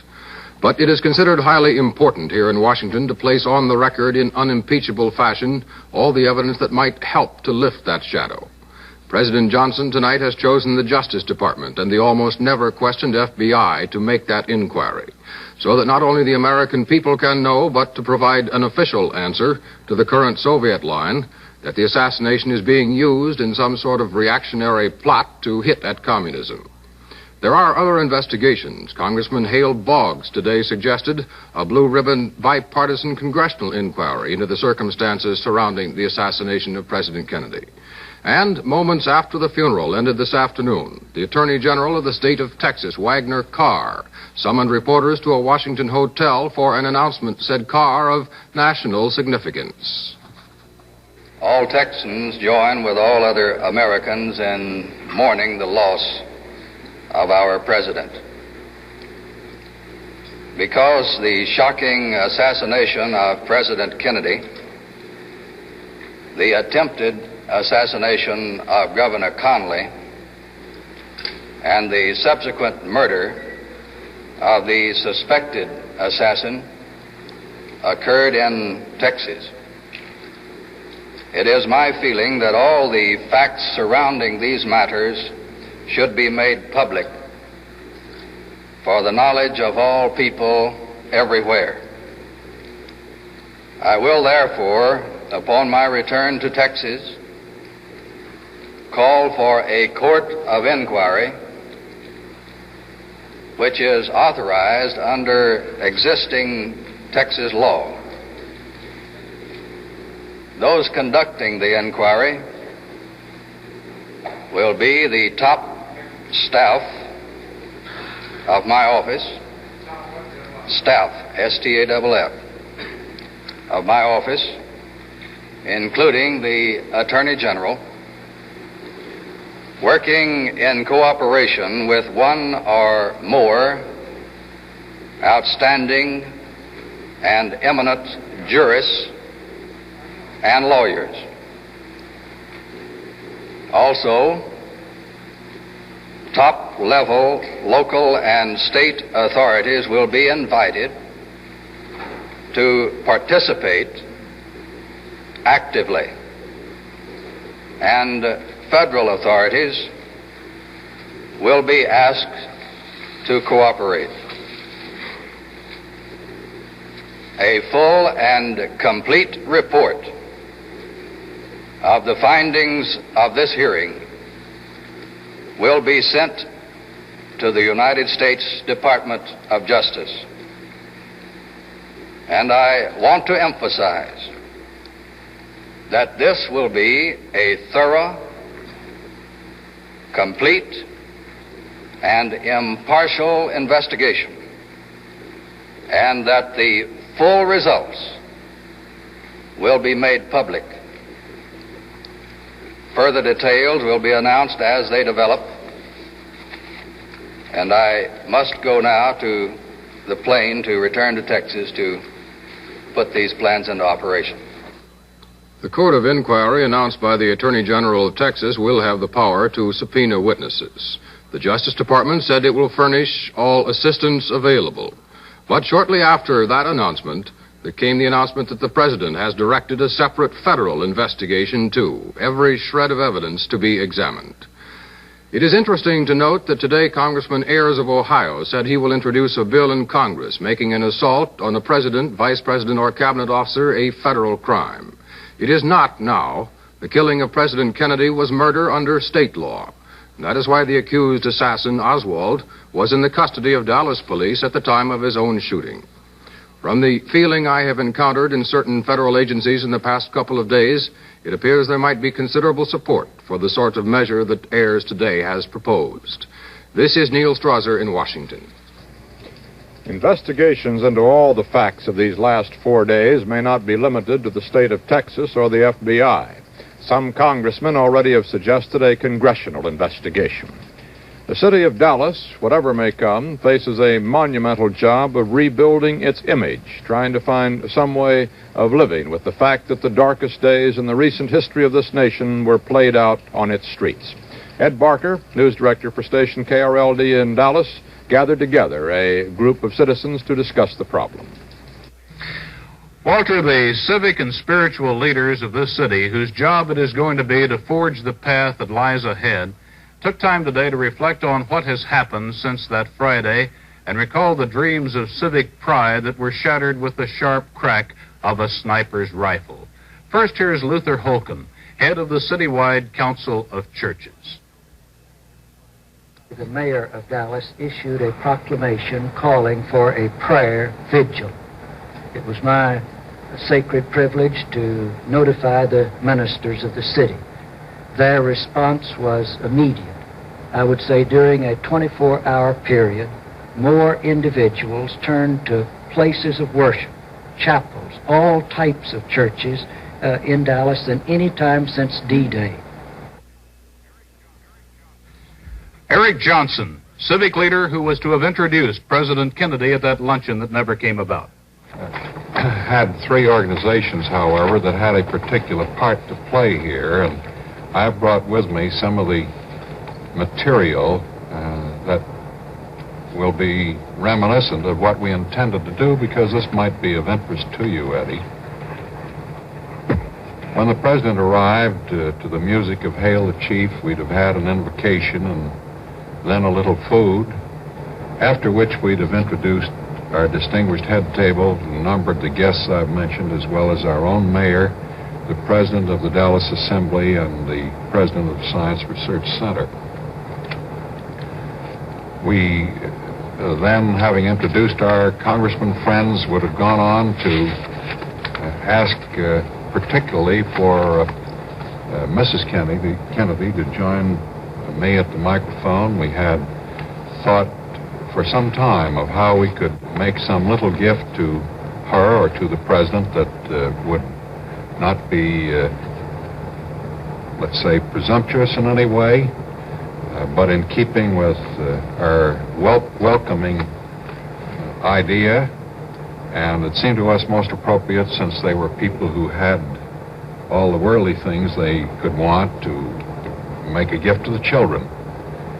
We therefore had selected a couple of saddles for the ponies that the children we knew would enjoy.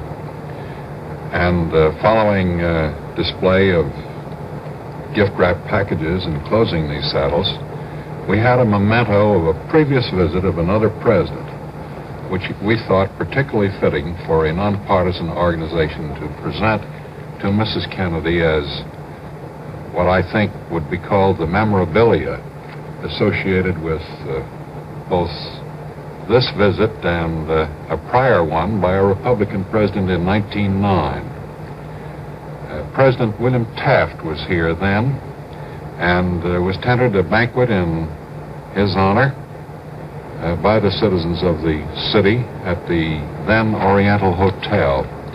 And it seemed to me that it was particularly appropriate that this included a sheet with a picture of the president who was quoted in the closing of an Atlanta speech, the final line of which said in part, I am not so much hopeful of winning the South over, as they say, but the South has succeeded in winning me. And we thought that since it was a nonpartisan party, it would be nice to point out that the Democratic city then had welcomed a Republican president, and we, with a slightly Republican tinge in our time, hope to make Mr. and Mrs. Kennedy just as welcome here. Rabbi Hillel Silverman, a leader of his faith in the community. This is the saddest day, I feel, in American history. I've just come back from my synagogue. There were 2,000 people there. It was the saddest, the most tragic memorial service that I have ever in my life conducted. Let me talk to you for just a moment about our city of Dallas. Naturally, all of our citizenry are stunned and shocked and numb in disbelief. However, let me say this about our city of Dallas, and if I may add a personal note, I have lived all over the world. I was born and raised in Connecticut. I saw duty with the Marine Corps in South Carolina. I was stationed overseas. I've lived in Florida, visited every single state in this union for the last 10 years. I've been living in Dallas, and I have found no better and no greater city in this entire country. The preponderance of citizens in Dallas are God-fearing, responsible, sensitive, decent, mature citizens who are building together a very, very great community of people. There are wonderful relationships existent in this city of Dallas. There is no prejudice whatsoever. The minorities in Dallas, and I mean the minorities, members of my faith, the Jewish faith, and the Negroes and the Catholics, are all active in the community, are all God-fearing citizens working together in harmony and in unity and in brotherhood and peace. And we are saddened that just a few on the idiotic fringe have caused this terrible thing to happen to the American people. C.A. Tatum, businessman, civic leader, native Dallasite. Well, my heart is heavy, and I know the heart of every citizen of Dallas is heavy. We carry the grief as if we'd lost a member of our own family, actually. Dallas had prepared so carefully and so well, and actually with great pleasure and joy, for the visit of the president. And when this tragedy occurred, it of course came as a great shock to all of us. I've lived here all my life, and this is a great city and a good city. And it's been good to me, and I feel strongly about it, Eddie. This city is good, and by being good, it will carry on. And it will rise above this, because it has that innate goodness which will enable it to do so. The Reverend Ernest Estelle, clergyman and leader of the Negro community. Every segment of our community is deeply shocked and grieved at the untimely death of our beloved president. Dallas is a good city, one of the best cities in the United States. But we have sat idly by and allowed hate groups to take charge of our city in this instance, and they have marred and distorted the true image of Dallas. responsibility for the tragic death of our beloved president must be shared equally by every adult citizen of the Dallas-Fort Worth area. Our tolerance of and calculated indifference towards frightfully large number of hate groups we feel to be directly responsible for the death of our president. President Kennedy, a young man, the only man to enter the White House who boldly made the Christian religion his most pronounced characteristic. I've just left the St. John Baptist Church, where 2,000 people have crowded in to pay this memorial tribute to our late and lamented president. And we in Dallas feel keenly the shock that have come to this city and subsequent events that have placed us before the world in such an unfavorable light. But Dallas is a good city, and the acts of these criminal groups in no way reflect the true spirit of the city of Dallas. Father Oscar Huber, the priest who administered the last rites to the slain president. It was a reaction of sadness. It was really shown on the face of practically everyone. I had many people coming up to me and expressing their sorrow at what had happened, and some were in tears in doing so. And we had an increase, I think, in attendance today, and certainly an increase in Holy Communions.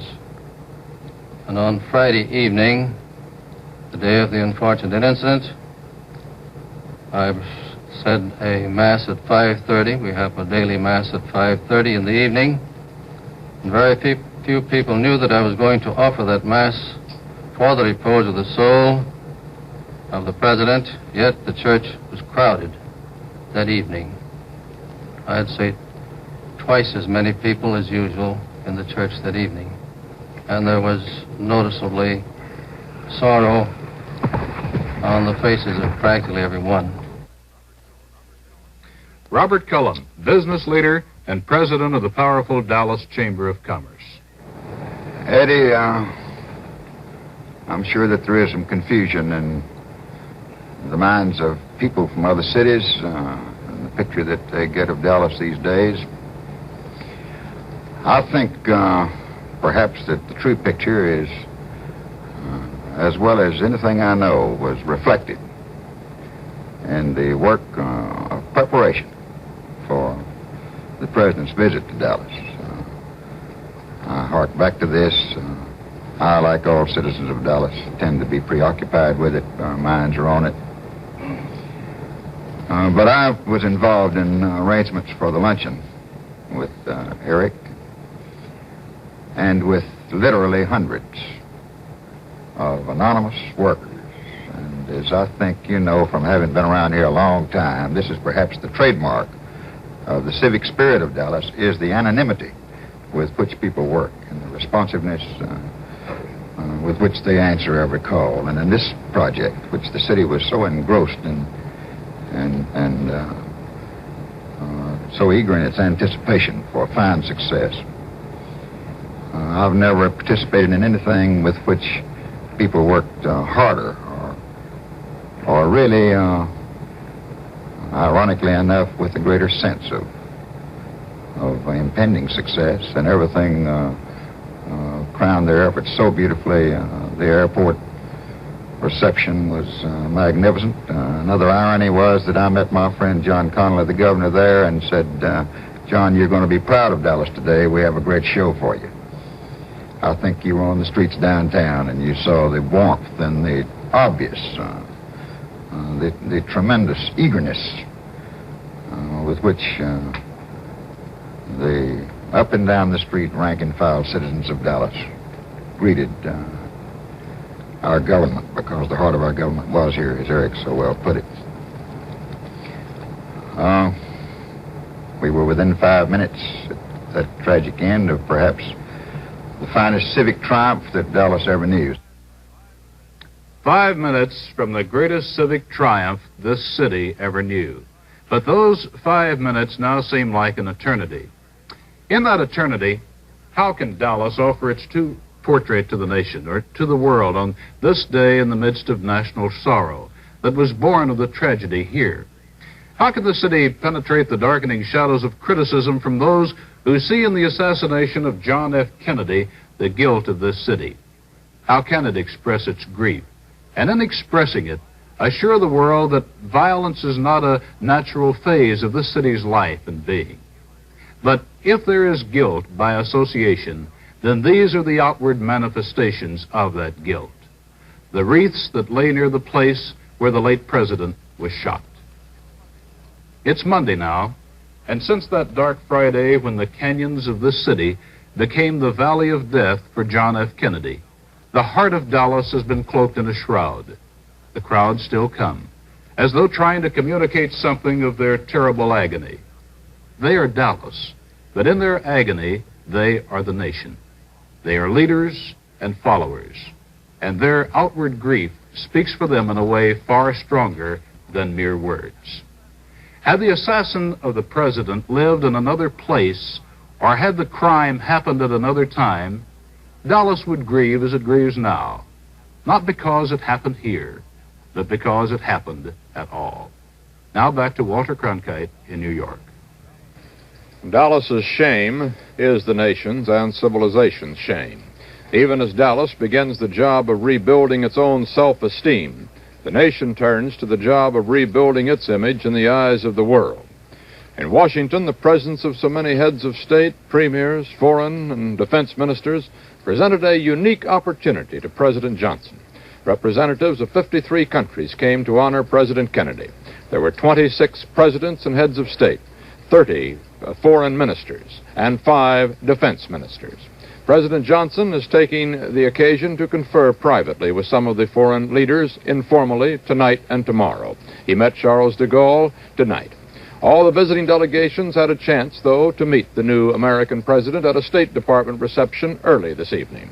Our Marvin Kalb was there. President Johnson did get down to diplomatic business tonight, greeting, among many other heads of delegations, 92 of them in all, who had come to pay their respects to the late President John F. Kennedy, greeting here the head of the Soviet delegation, Premier Khrushchev's own personal envoy, First Deputy Premier Anastas Mikoyan.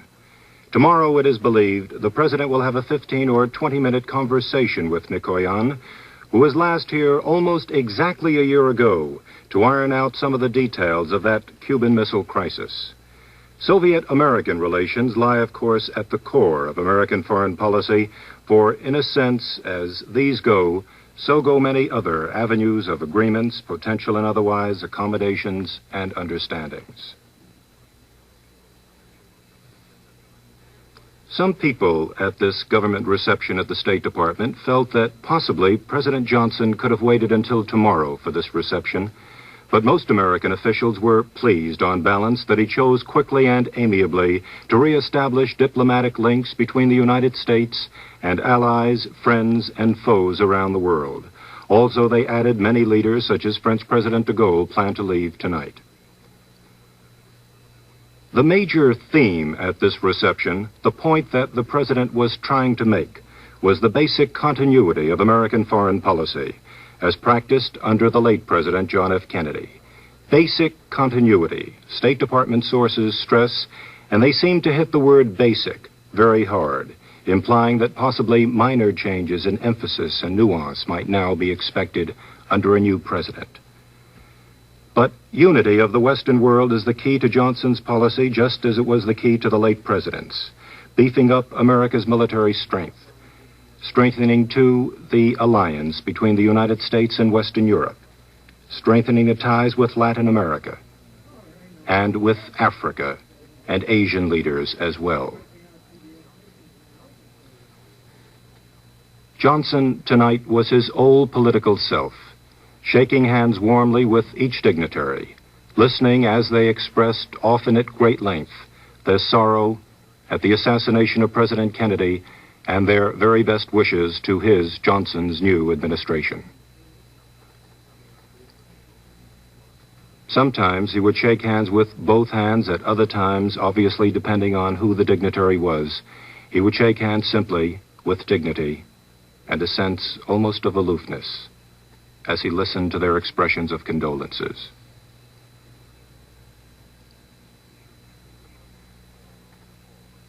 He shook hands with almost all of the delegates, 92 heads of delegations, then had brief conversations with the heads of 15 delegations, then ducked downstairs. This reception was on the 8th floor at the State Department, downstairs to the 7th to Secretary Rusk's room for 3 20-minute talks, the first with French President de Gaulle, then Japan's Prime Minister Ikeda, then Canada's Prime Minister Lester Pearson.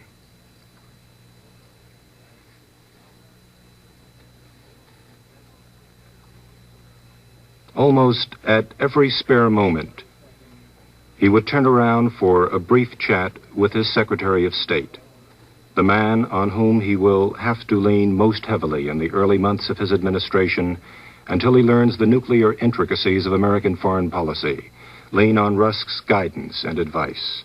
Quickly, very quickly, since Friday, a very close relationship has been established between Secretary Rusk, the State Department, and the White House under President Johnson. This is Marvin Kalb in Washington. President Johnson also was wasting no time in getting the domestic affairs of government back into high gear. Tonight he called his top economic advisors in for a meeting tonight. The President, Treasury Secretary Dillon, Budget Director Kermit Gordon, and Walter Heller, the Chairman of the Council of Economic Advisors, are expected to discuss the budget the President sends to Congress in January, as well as the current state of the economy. Governor Rockefeller of New York said today that he will not push his candidacy for the Republican presidential nomination during the 30-day period of mourning he has declared in New York State. And Republican Senator Goldwater proposed a moratorium on all political speeches until the 1st of next year to give, as he said, President Johnson all the room he needs to operate. The assassination of the president struck Congress at a vital crossroads. The end of a session was fast approaching. The bulk of the important administration bills were still pending. What now? For a look ahead, this report from Roger Mudd in Washington. The first session of the 88th Congress is now over for all intents and purposes. Aside from the routine but vital appropriations measures, the major issues before the Congress cannot possibly be disposed of in the time remaining. Wednesday, after the new president's address to the joint session, the Congress leaves until Tuesday for a Thanksgiving recess, comes back briefly, and then goes again for Christmas. This long holiday break will give President Johnson time to formulate his legislative policies, some hint of which is looked for in his Wednesday speech. Today, the Senate and the House met briefly to hear eulogies to the late president and to hear Senate Majority Leader Mansfield predict that John Kennedy's death will become a source of strength for Congress to forge a new decency at home and a reasoned peace at home.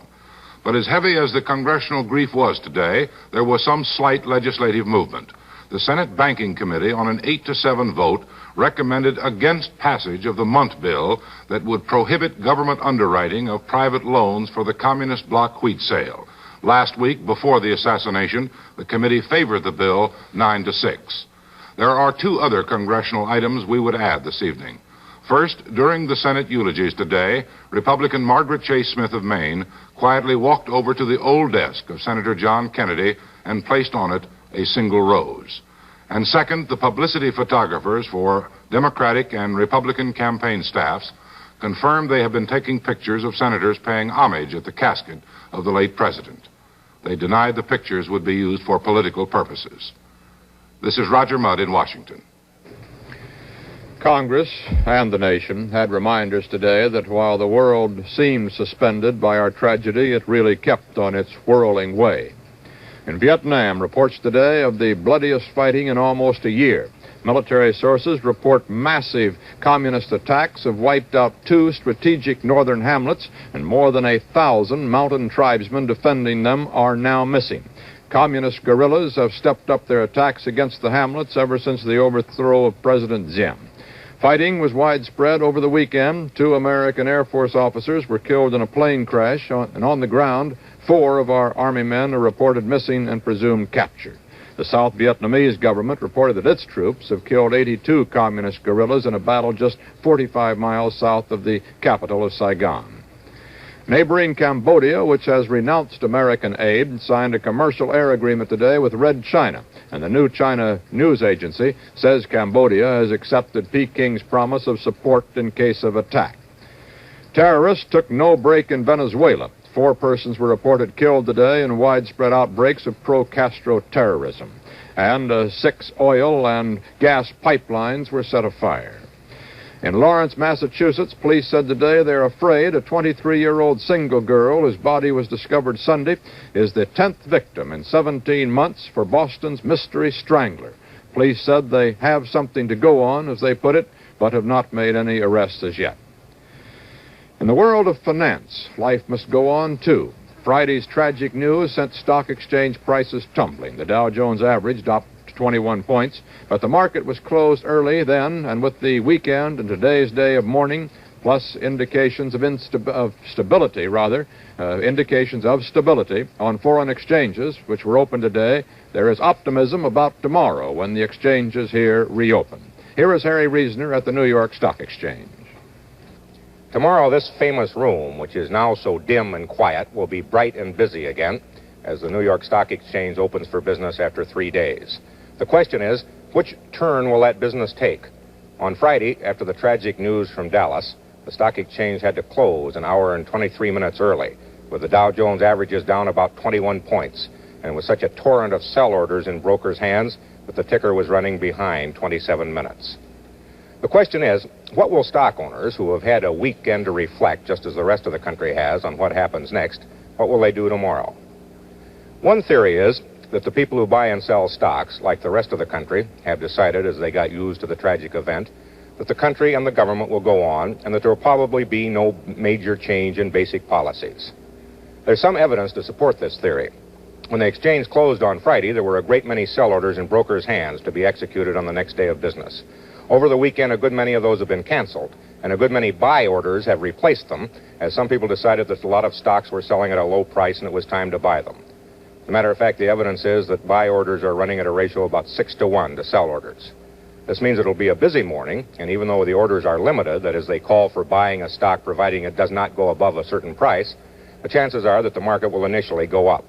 After that, the experts say you can't tell what will happen except that there will be large volume. They like to cite what J.P. Morgan said when asked what the market was going to do. He said, it will fluctuate. This is Harry Reasoner at the New York Stock Exchange. Incidentally, there was a major shift of leadership at the Studebaker Corporation today.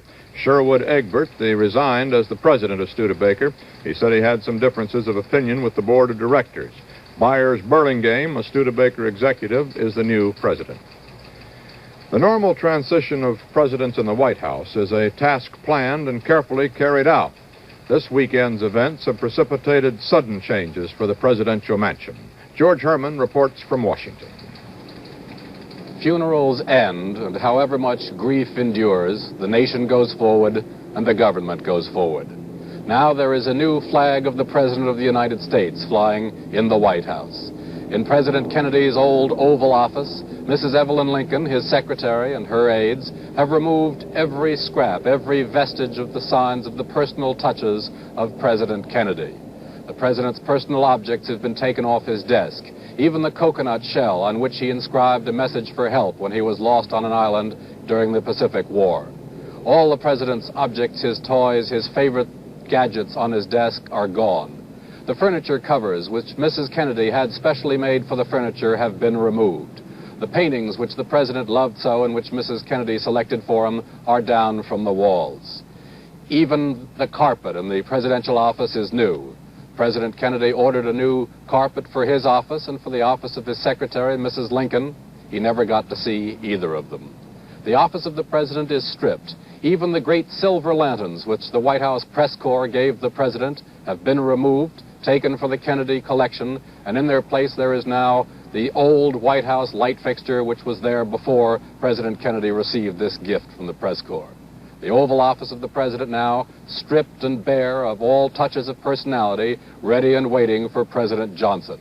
Mrs. Lincoln and her staff move across the street to the Executive Office building tomorrow, and the Oval Office of the President is ready to receive President Lyndon Johnson tomorrow if he is ready to move. This is George Herman at the White House. And this is Robert Pierpoint at another part of the White House. Tonight in this tightly guarded bit of ground, within a few yards on either side of me, are being played out the final acts of this tragedy that we've all lived through. Up there to my right in the private quarters of the White House, Mrs. Kennedy and the children are quietly spending what is probably their final night in the White House. Earlier today, in fact, all during these difficult days, Mrs. Kennedy has appeared remarkably, wonderfully calm, composed, a credit to the memory and the spirit of her husband. Tonight, having well earned a special place in the hearts of her countrymen, she is alone with her family and with a few of her closest friends, privately. Meantime, on the other side, just across Executive Avenue in the Executive Offices building on my left, President Johnson is trying to gather into his hands the reins of power that fell to him when that fatal bullet struck John Kennedy on Friday. That power legally became his the same day, but today, now, he is beginning to exercise it. Specifically, tonight he met first with 35 state governors to ask their support in the difficult weeks and months ahead. And right now, he's wrestling with the complicated federal budget. At this time of year, the budget always has to be trimmed and changed and prepared and finally approved by the President of the United States to be sent on to Congress early after the first of the year. And so, tonight we have a working president over there and a grieving family over there. But tomorrow, it will all be President and Mrs. Lyndon Baines Johnson. And President John Kennedy will be history. And so it must be, for the nation must and will go on. And this is Robert Pierpoint at the White House. The President's 75-year-old ailing father, Joseph P. Kennedy, at his home in Hyannisport, Massachusetts, too ill to travel to Washington for the services today, watched a great part of them on television. It was said that he was bearing up as well as could be expected. It may be some comfort to the Kennedy family that the crowned heads and heads of government who came to his funeral came, as many put it, to honor the man as much as the office. When you look for comparisons with today's funeral, you have to go back 53 years and cross an ocean. It is May of the year 1910. The most magnificent procession the Western world has ever seen is moving through the streets of London. The occasion, the funeral of King Edward VII, who gave his name to a period of complacent peace that died with him. 9 kings rode behind that magnificent caisson, 7 queens, endless highnesses and milords, representatives of every civilized country on earth. A furious Theodore Roosevelt had to ride in the rear among the commoners.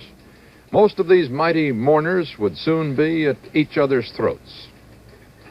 Kaiser Wilhelm II, and England's new king, the great royal antagonist of World War I.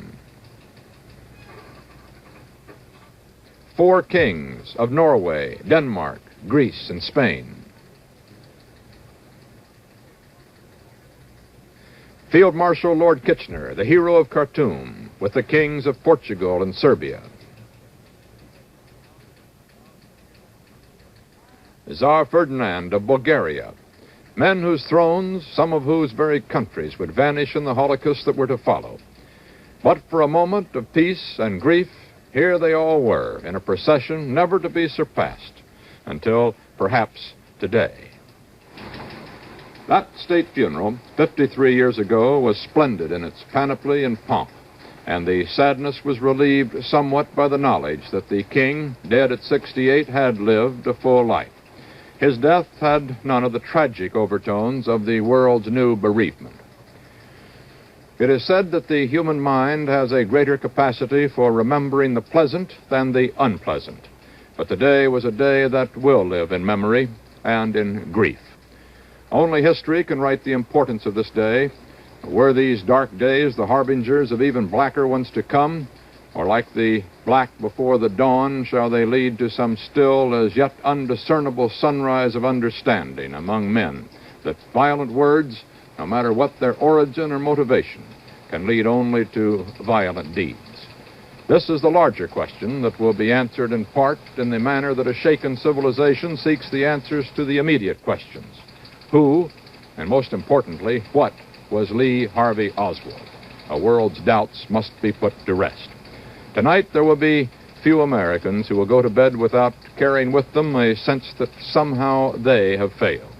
If in the search of our conscience we find a new dedication to the American concepts that brook no political, sectional, religious, or racial divisions, then maybe it may yet be possible to say that John Fitzgerald Kennedy did not die in vain. That's the way it is. Monday, November 25th, 1963. This is Walter Cronkite. Good night. The CBS Evening News with Walter Cronkite will be followed immediately by a special documentary entitled 4 Dark Days, Dallas to Arlington. This is the CBS Television Network.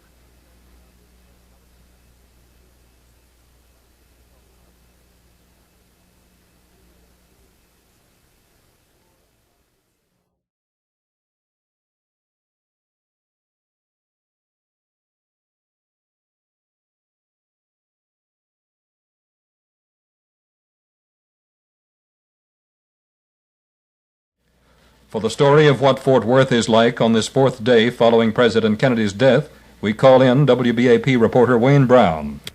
Only a few minor incidents in Fort Worth mark the aftermath of the fantastic 4 days since President Kennedy was shot. Police guards continue at the grave of Lee Harvey Oswald, but report that there have been no unusual occurrences. A steady stream of people have been going through Rose Hill Cemetery merely to view the grave. A police identification officer recalled to this reporter that he talked to Oswald shortly after he returned from Russia. Oswald came to the police station to be fingerprinted to complete an immigration form. The officer said he asked Oswald if he wasn't glad to be back in a free country. He quoted Oswald as saying, "Let's just say I'm back." The Texas Sign Company is posting 24 large billboards over North Texas in memory of President Kennedy. The sign, which is 24 feet long, is a large white space bordered in black. A single message, only 4 inches high, reads simply, Friday, November 22nd, 1963. Wayne Brown, WBAP News.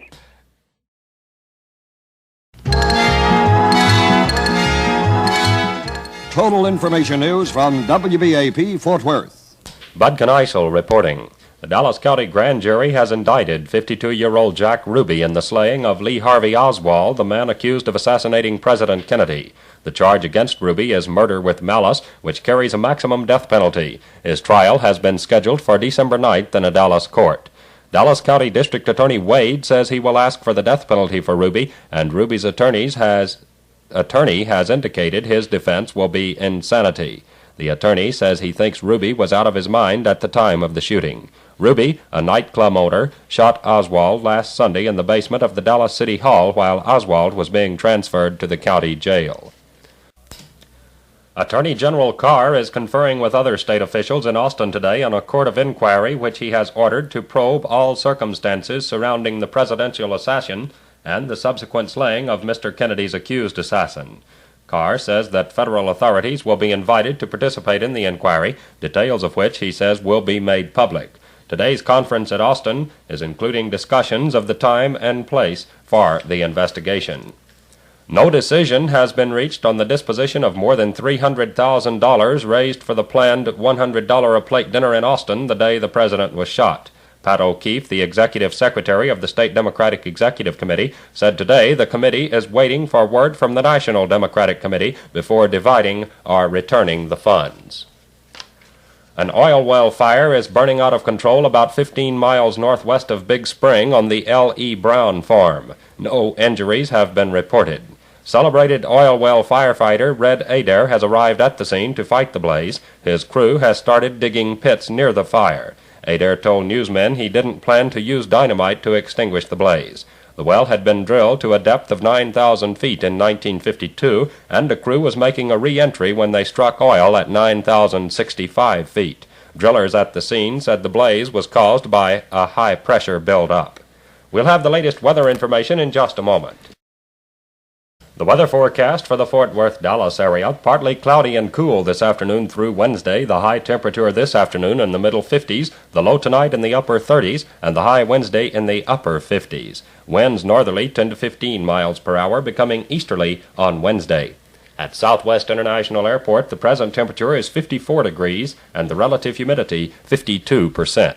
That's the news. Bud Kneissel reporting. Your straight line to reliable reporting, WBAP Fort Worth, where the news comes first. This is 820 WBAP Fort Worth. Small in size, big in entertainment value, that's Parade, magazine supplement with your Sunday Fort Worth Star-Telegram. You'll find important issues discussed by foremost authorities, news in the entertainment world, sports, tips for teenagers, beauty and fashion news. All this is in Parade, and it's free of added cost with your Sunday Fort Worth Star-Telegram. 1 minute of news. WBAP-Radio, where the news comes first. President Lyndon Johnson held meetings today with 6 of the government leaders who came to the funeral of President Kennedy. British Prime Minister Douglas Hume, after his meeting with the president, said they will have a longer conference early next year. After meeting with President Johnson, Soviet Deputy Premier Mikoyan indicated that U.S.-Soviet relations remain the same as before President Kennedy's assassination. The Dallas County Grand Jury returned a murder with malice indictment today against Jack Ruby, the Dallas nightclub owner who shot to death Lee Harvey Oswald, accused slayer of President Kennedy. Governor Connolly, wounded by the sniper that assassinated the president, continues to show improvement at Dallas Parkland Hospital and may see reporters and photographers later in the day. And about 15 miles northwest of Big Spring, an oil well caught fire on the J.E. Brown farm early today. The flames are raging out of control. Those are the headlines. Details on the hour from NBC.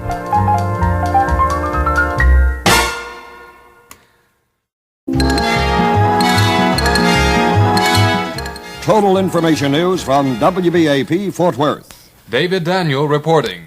Dallas County District Attorney Henry Wade has filed murder charges against Jack Ruby, the man who shot to death President Kennedy's alleged assassin. Wade says Ruby's trial has been set for December 9th in District Judge Joe Brown's court. Today's indictment was for murder with malice. The maximum penalty is death, and Wade says he'll ask the death penalty. It would be routine should Ruby's lawyer, Tom Howard, ask for a postponement beyond the December 9th date. It also is routine that one postponement is granted the defense if requested. Howard has indicated his defense of the highly emotional, hot-tempered nightclub owner will be insanity. 52-year-old Ruby gunned down the alleged assassin Lee Harvey Oswald in the basement of the Dallas City Hall Sunday before a nationwide television audience. Ruby's 2 attorneys, Tom Howard and Jim Martin, spent an hour with him this afternoon and described him as being much more calm than he was yesterday. Asked if Ruby showed any remorse for killing Oswald, Howard said on one occasion he mentioned seeking the picture of Jackie with blood on her dress. Tears came into his eyes. The attorney said Ruby talked in more normal tones, but said he's still an excitable person when he talks normally. Howard said he would ask for a writ of habeas corpus hearing to seek bond for his client next week. He said he also planned to have a psychiatric examination. A Dallas group has proposed that a memorial for President Kennedy, similar to the Jefferson Memorial in Washington, be erected on an 18-acre park near downtown Dallas. Businessman Joseph Ratcliffe said a group composed of members of the Dallas Junior Chamber of Commerce and Junior Bar Association was organizing the John F. Kennedy Foundation. Nueces County Commissioners at Corpus Christi have voted unanimously to rename the Padre Island Causeway in honor of the late President John F. Kennedy. The causeway, just south of Corpus Christi, connects the city with Padre Island National Seashore, 80 miles long, which Kennedy backed. From now on, the causeway will be known as the John F. Kennedy Causeway. A light but steady stream of cars is flowing through Rose Hill Cemetery in East Fort Worth this afternoon. Curious persons are driving by the grave of accused presidential assassin Lee Harvey Oswald for a quick look. Fort Worth Police Sergeant V.L. Swift has counted 76 cars so far today. He said there have been no unusual incidents. Swift said the curious drive by slowly, look at the grave, then drive on. He said officers don't let them walk up to the grave site. A wreath of white carnations leans against the green cross that marks the grave. A professor of religion at the University of Houston delivered today his second eulogy to an assassinated president. In 1901, the 89-year-old Dr. Winfred E. Garrison delivered a eulogy in St. Louis following the death of President William McKinley. Today he spoke at the University of Houston memorial services for President John F. Kennedy. He said a possible assassination is part of the price society pays for a concentration of political importance in one leader. The events of last Friday, he said, contain no grounds for national humiliation. Dr. Garrison continued, such a dastardly deed does not prove our society is decadent. It proves that within our society there are some irresponsible persons who are not fit to enjoy the liberties we prize, and that we have not yet learned to transform them into good citizens. The latest weather information in a moment. The weathercast for Dallas-Fort Worth forecast partly cloudy skies and cool temperatures this afternoon through Wednesday. High temperature this afternoon should be in the middle 50s, the low tonight in the upper 30s. High Wednesday in the upper 50s. Winds northerly 10 to 15 miles per hour, becoming easterly Wednesday. At Southwest International Airport, the relative humidity is 47%, and the temperature 56 degrees. In Dallas, it's 54. David Daniel reporting. Your straight line to reliable reporting, WBAP Fort Worth, where the news comes first.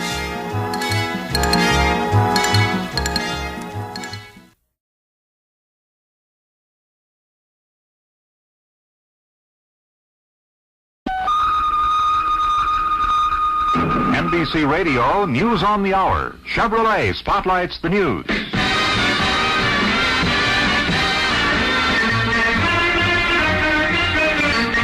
Chevrolet, with 5 entirely different kinds of cars for 64, brings you Ray Scherer, NBC News. Over Venezuela today, terrorists took over an airliner, forced the pilot to fly to Trinidad. 5 men and 1 woman among the 14 passengers seized the plane over eastern Venezuela, hijacked it, flew it to Port of Spain. Members of the National Liberation Group are trying to disrupt President Betancourt's government with a campaign of terror. In Caracas, the capital of Venezuela, police are combing the city for traces of the U.S. Army colonel kidnapped yesterday by pro-Castro terrorists. All exits from the city have been blocked. At Arlington Cemetery this Thanksgiving morning, an enormous crowd is passing the grave of President Kennedy. More than 35,000 persons have appeared thus far. Memorial Bridge to Virginia is crowded. Mrs. Kennedy and the children fly to Hyannis this morning for dinner with the Kennedy family. President Johnson has had an early morning intelligence briefing from John McCone, chief of the CIA. Pose with members of his family for a Thanksgiving portrait, traditional for presidents, is heading for church services at this hour. This evening at 6:15, he speaks to the nation over radio and television. NBC will carry the message. More news after this from Chevrolet. Really, Sylvia, I think this Corvair Monza is the perfect car for you. I say that as a friend. I mean, especially now with winter coming on and all. Winter? Roger, don't be so gloomy. I'm not. I'm being realistic. Corvair's rear-engine traction keeps you from getting stuck in snow and stuff. Having the trunk in front. I think that's cute. And you should feel how easy it steers. I mean, you're petite, Sylvia, but you could park this Corvair anywhere. On the sidewalk? Oh, Sylvia, be serious. It is very sports car-ish. That's the bucket seats. And Corvair's added nearly 19% more power this year. And they probably did that for you men. No kidding, Sylvia. I think this Corvair's the perfect car for you. How much are you asking? What? Oh, no. Oh, I wouldn't part with my Corvair, Sylvia. Besides, you should have the Lagoon Aqua to match those pretty eyes. Roger, are my eyes really Lagoon Aqua? That's what Chevrolet would call them. See your Chevrolet dealer for the 64 Corvair that's just right for you. Here again, Ray Scherer. The World Peace Council began a meeting in Warsaw, Poland this morning. A 30-person Communist Chinese delegation refused to join a standing tribute to President Kennedy and twice raised angry protests against the action. The Chinese delegation remained seated as the rest of the communist-backed body rose to their feet in a gesture of mourning. Fidel Castro made another radio speech last night. He charged that reactionary forces in the United States plotted the Kennedy assassination in order to implicate Cuba. Castro said this, "In the eyes of the world, it is clear that the reactionaries of the United States wanted to make our country the victim of their criminal designs, even at the event of assassinating the President of the United States." Castro described himself as an expert on the Italian gun allegedly used in the murder, cast doubt on whether it was the real weapon. He said a telescopic sight is used only to shoot 300 or 500 yards, said it was strange that someone who was going to make an attack from 80 yards from a window would acquire a gun with a telescopic sight. In Los Angeles, police have conducted tests with the same kind of cheap Italian-made bolt-action rifle used in the shooting and concluded the assassin needed only 3.5 seconds to fire his fusillade of 3 bullets. Mayor Willy Brandt, returning to Berlin, says President Johnson promised to come to Berlin, but Berliners should understand he could not come immediately. The 73 newspapers which have received the December 7th issue of Parade Sunday magazine have been asked to scrap it. The issue contains an article titled, "Is Jackie Kennedy Tired of the White House?" It was printed prior to last Friday. Ray Scherer, NBC News, Washington.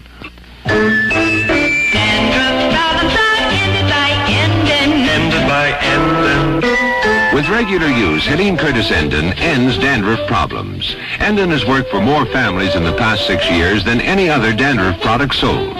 Medically proved 99% effective, yet gentle enough even for children's hair. Now Endon has a fresh new fragrance, too. Dandruff problems are ended by Endon New. Endon Dandruff Shampoo. This has been NBC News on the Hour. Listen again on the hour for NBC Radio News. Gene Rayburn is one of Monitor's weekend hosts on the NBC Radio Network.